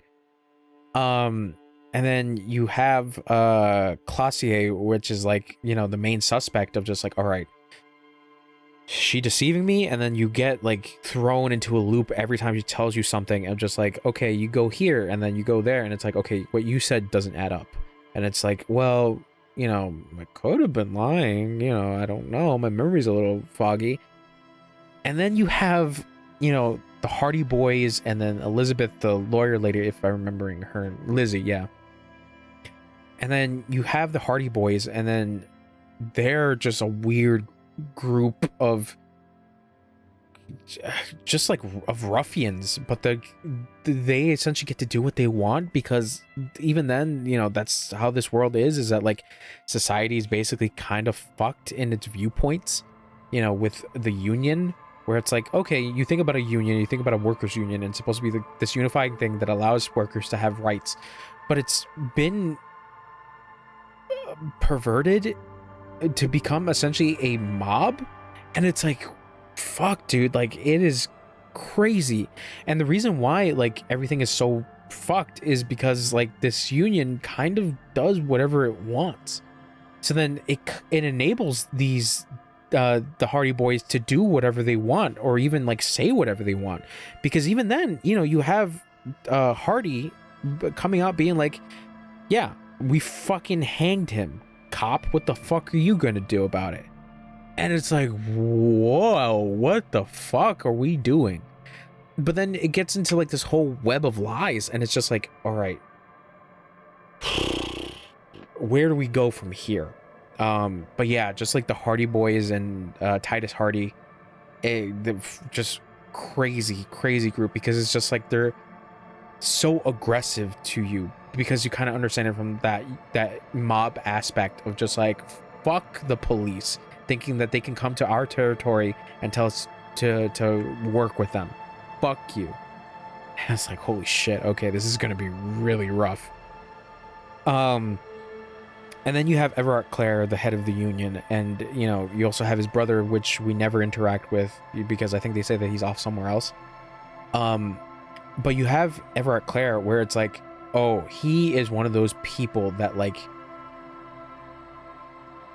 that won't take full responsibility. He only gives things in like half measures, in a sense of like, well, you know how it is, and this and that, of just like kind of being aloof with things, but not to the point where like, you know, he is oblivious towards everything, because he knows and he knows that, you know, and it's just like, yeah, we don't have to play. If you want to play this game, we can play this game, you know, of just like, where does the responsibility go to? And it's like, oh man, like he's essentially a brick wall, and you are a rubber ball, and every time you are thrown against him, he just makes you bounce off. And it's just like, all right, you're gonna be like this, okay. He's deceptive. He's incredibly deceptive, and you kind of get that, because it's like, okay, how this union is run, it's run like a mob.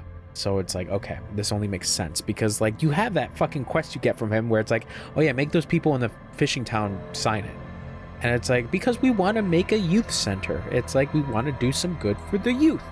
And then you actually confront him about it, and he's like, look, I want to make a youth center / church / supermarket. It could be whatever, you know, because it's going to be a new building, you know, bring in more people. It will build up the economy essentially. But the residents that are there already, you know, I can't say whether or not they're going to leave. You know, that's purely up to them. Sure, there'll be construction noises, but that is something that, you know, is for the betterment of their community. And it's just like, fuck, dude, you are an asshole. That's why I'm glad that I didn't get the full signature. Was it from Isabel? Yeah.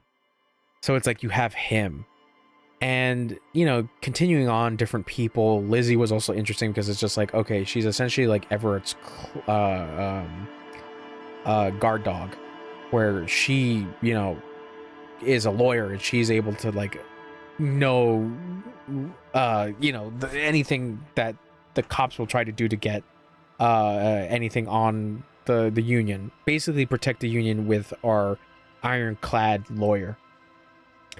So she was also interesting, because it's just like, okay, you interact with her once and you are kind of like deceived of just like, oh, I thought she was the gardener. No, she's the lawyer for the union.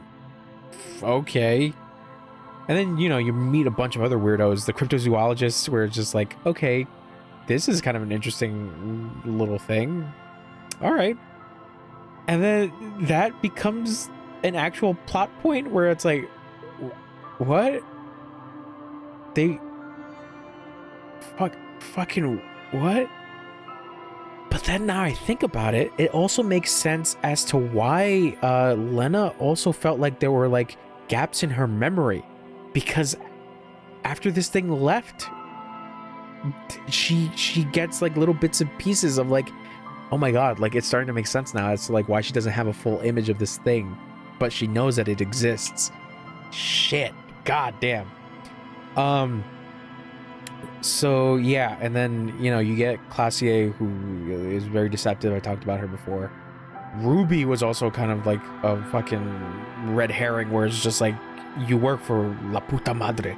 And this is the thing that I'm very curious about, whether or not like how you go about this game, whether or not it opens up more plot points, specifically like, hey, if you are a drug-riddled drunk cop, you are actually a corrupt asshole. Like, yes, Harry actually works for like the mob. And it's like, okay, I'm very curious about that point. So yeah, you have Ruby, where it's like Classic like kind of gave you the runaround with her, where she's like, yeah, me and Ruby really hit it off, and I think she was jealous, and I think that's why she might have killed this guy. And then you confront Ruby, and then that whole fucking thing with like the radio waves fucking like subduing you, and it's like, what? Okay, I guess, sure. And then her explanation being like, no, like what are you talking about? Like, yeah, you had a good time one night, that was it. I don't know what the fuck she's talking about. Like, I was basically the mastermind behind all this. So you have that bit, and it's like, okay, now we're just running in a circle, because it's like, okay, one person says, I don't know what they're talking about, and then we have another person being like, I don't know what the fuck they're talking about, and it's like, okay, everyone's being fucking deceptive at this point. So, but then, you know, you get to Ruby, like I was mentioning, it's just like, she's kind of cornered, and then you get that fucking moment where she puts the gun to her head, and it's just like, okay, whoa, okay, things are escalating. This is gonna be really fucking bad if she offs herself now. So yeah, I was able to talk her out of it, which was awesome. I think that was fucking great. And then, like I was mentioning with Dross, of like him being a remnant of the past, and essentially this one bit of society that is angry at the way that the world progressed, and is angry that like the people who are being congratulated are in a sense the offspring of this fucked up world. And it's like, shit, man, like it is such a dark view on this world. Yeah, it's so fascinating to hear him talk of just like, yeah, how the world kept changing, and like how these people are just going on day and day with drugs and alcohol and debauchery, and you know, these other people who are military groups who just are used by the bourgeoisie to commit murders in other countries, to create the expanse of the bourgeoisie class. And it's just like this like talk of like, yeah, this dude is really a real hard communist. And obviously, you know, the feelings that he's harbored over the years of just like, this fucking society is infected with this government that doesn't do shit, and look how it's treating the people, you know. And even then, you know, to have the king statue there thrown in by a union, the irony in that, to put a king there, and it's just like all these little bits of just like, yeah, dude, this world is really fucked and really fragmented. And it's just like, I can understand it of like somebody who lives in that kind of isolation, viewing it kind of from the outside in would kind of go crazy. But then again, you also have that little tidbit of the fucking Phasmid possibly giving off pheromones that are driving him more insane. And it's just like, okay, yeah, dude, like, I don't know if talking to somebody would help. But yeah, it's just like, even when he talked about like murdering the mercenary, and just like murdering Laylee, and him just talking about being like, I just wanted to punish them. And he's like, I had the ability to do it. And I just wanted them to be punished because of how they lived. And it's like, God damn. That is like weirdly biblical in some sense. Of just like, I have the tool to take them out of this world. And it's like, what the fuck, dude? What are we doing? Like, you are so ingrained to your idea of this world. And it's like, that's also the other thing, is that like when you hear him talk about like that there's no progression in this world, that they were essentially stuck in ruins, and the only thing that has changed is political power.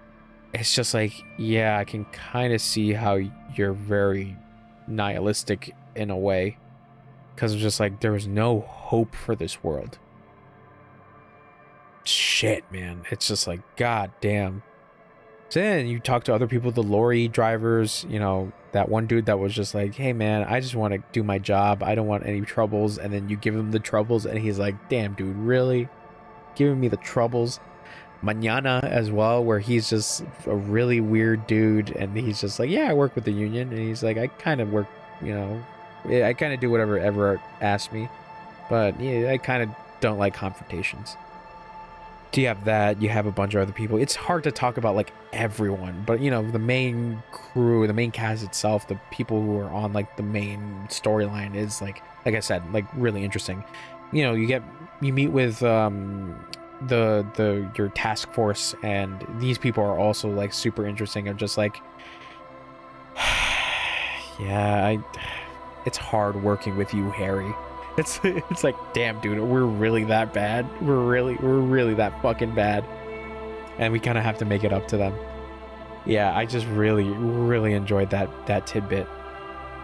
And you know, like I said, characters are just like A+ in this fucking game.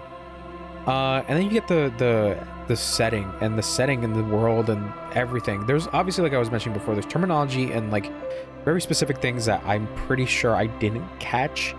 But even then, like the politics and everything is still one of those things where I'm trying to parse through it. But obviously, with the main gist is that like this is a world that changed hands in government a lot, and it is now kind of in a purgatory of like who kind of rules it, because they have like the coalition that is technically the government.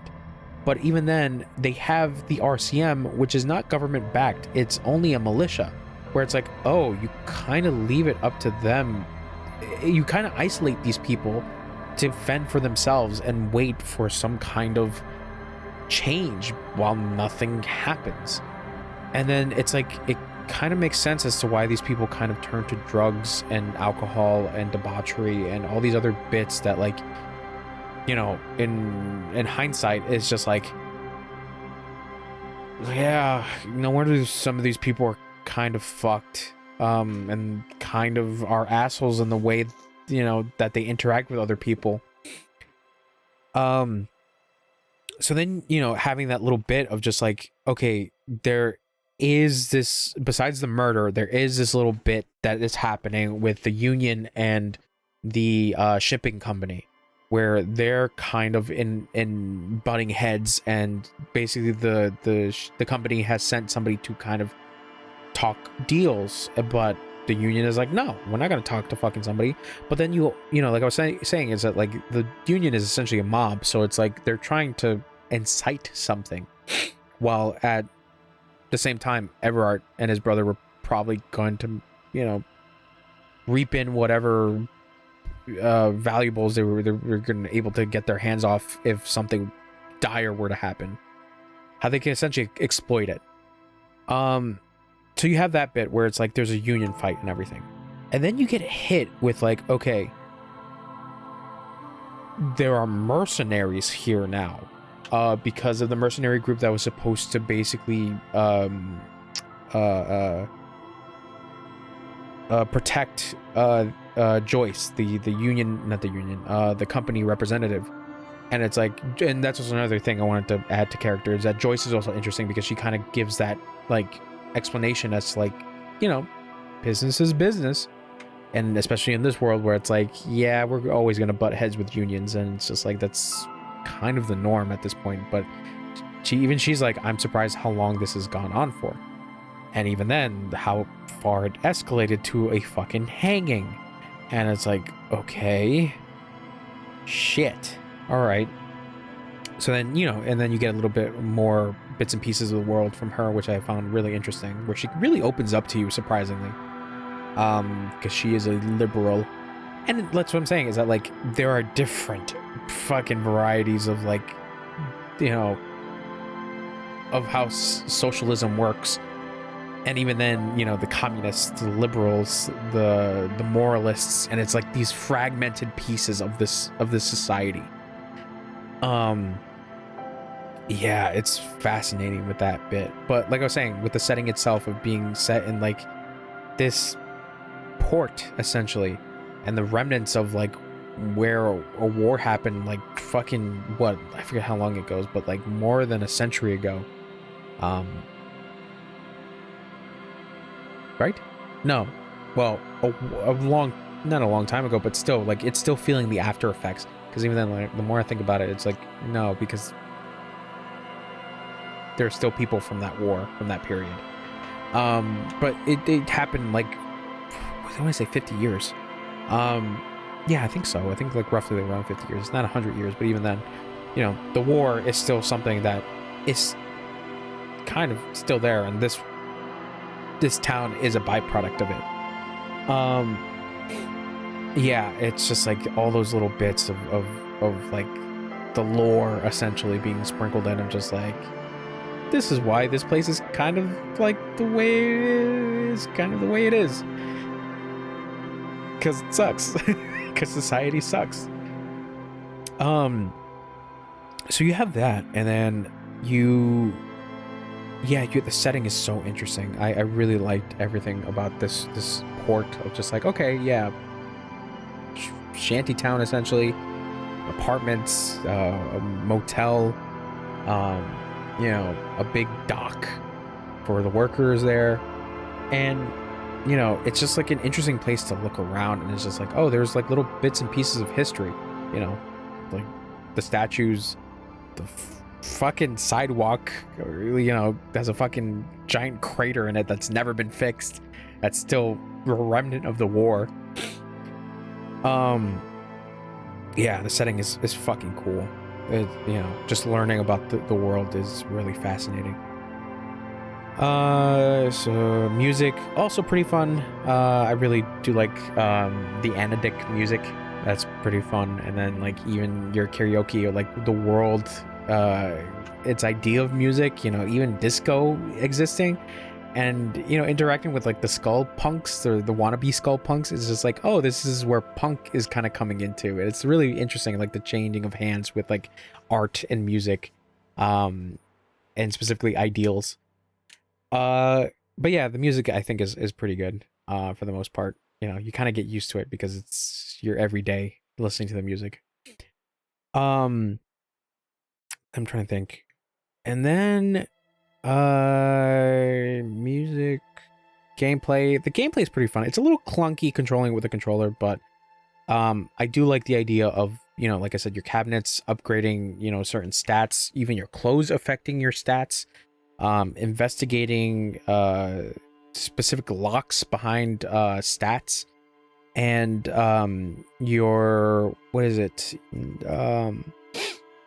your little like tree thing is really interesting as well, where you're able to learn a specific like trait, and then you learn it, you kind of take debuffs depending on like which one you choose, and then after some time has passed, you unlock something, and it's like, okay, that's pretty neat. Yeah, just like when you're able to like pass a check, it feels so good, especially at like such a low like rank. Because that was also the other thing I was like surprised about, is just like failing a check, even though like I should be pretty good, and it's like, oh, okay, this can go anywhere. All right, awesome. And I like the fact that it's just like, okay, do your detective work, try to build up your stats a little bit, and like you can try again with certain checks. Cool, great. Yeah, man, that fucking thing with like the mercenaries and talking to like the brother of Lele and the other mercenaries, where it's just like that haunting bit where it's like, yeah, it wasn't just Lele, there were other mercenaries here, and one of them is actually the guy in front of the fucking door over at the Union, the guy who's acting as a scab. That's him. That's one of the mercenaries. He's just hiding in plain sight, and it's like, fuck, okay. Even then, you're told, like, don't confront him. He is dangerous.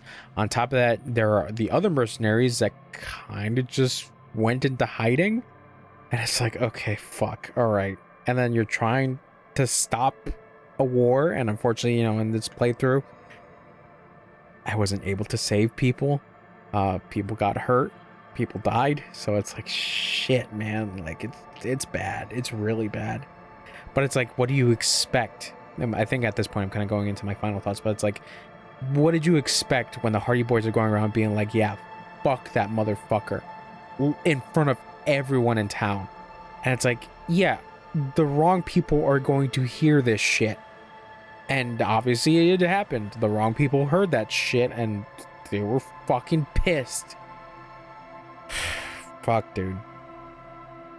God damn, dude. It's crazy. This fucking world is crazy and awesome and, like, in so many ways, but the writing, man, it's just so good. It's so fucking good. Ah, man. All right. I think that is it for my gameplay, and I'm trying to think of any other final thoughts. Yeah, this is such a good game, and it's such a tragedy that, like, the writing team left. I'm very curious about Zero Parades for Dead Spies, but I haven't heard too many, like, not even like hubbub about it, which is like not really getting my hopes up. But I don't know. It's crazy, the fallout with the whole Zaum thing. It's really unfortunate, really unfortunate. But, like, if you know, I know there is like a novel that's out there, like an online web novel based around Martinez and Revachol and everything in this world, which I'm probably going to read at some point. But just as this experience, you get thrown into a lot of political views, a lot of social views, just a lot of shit.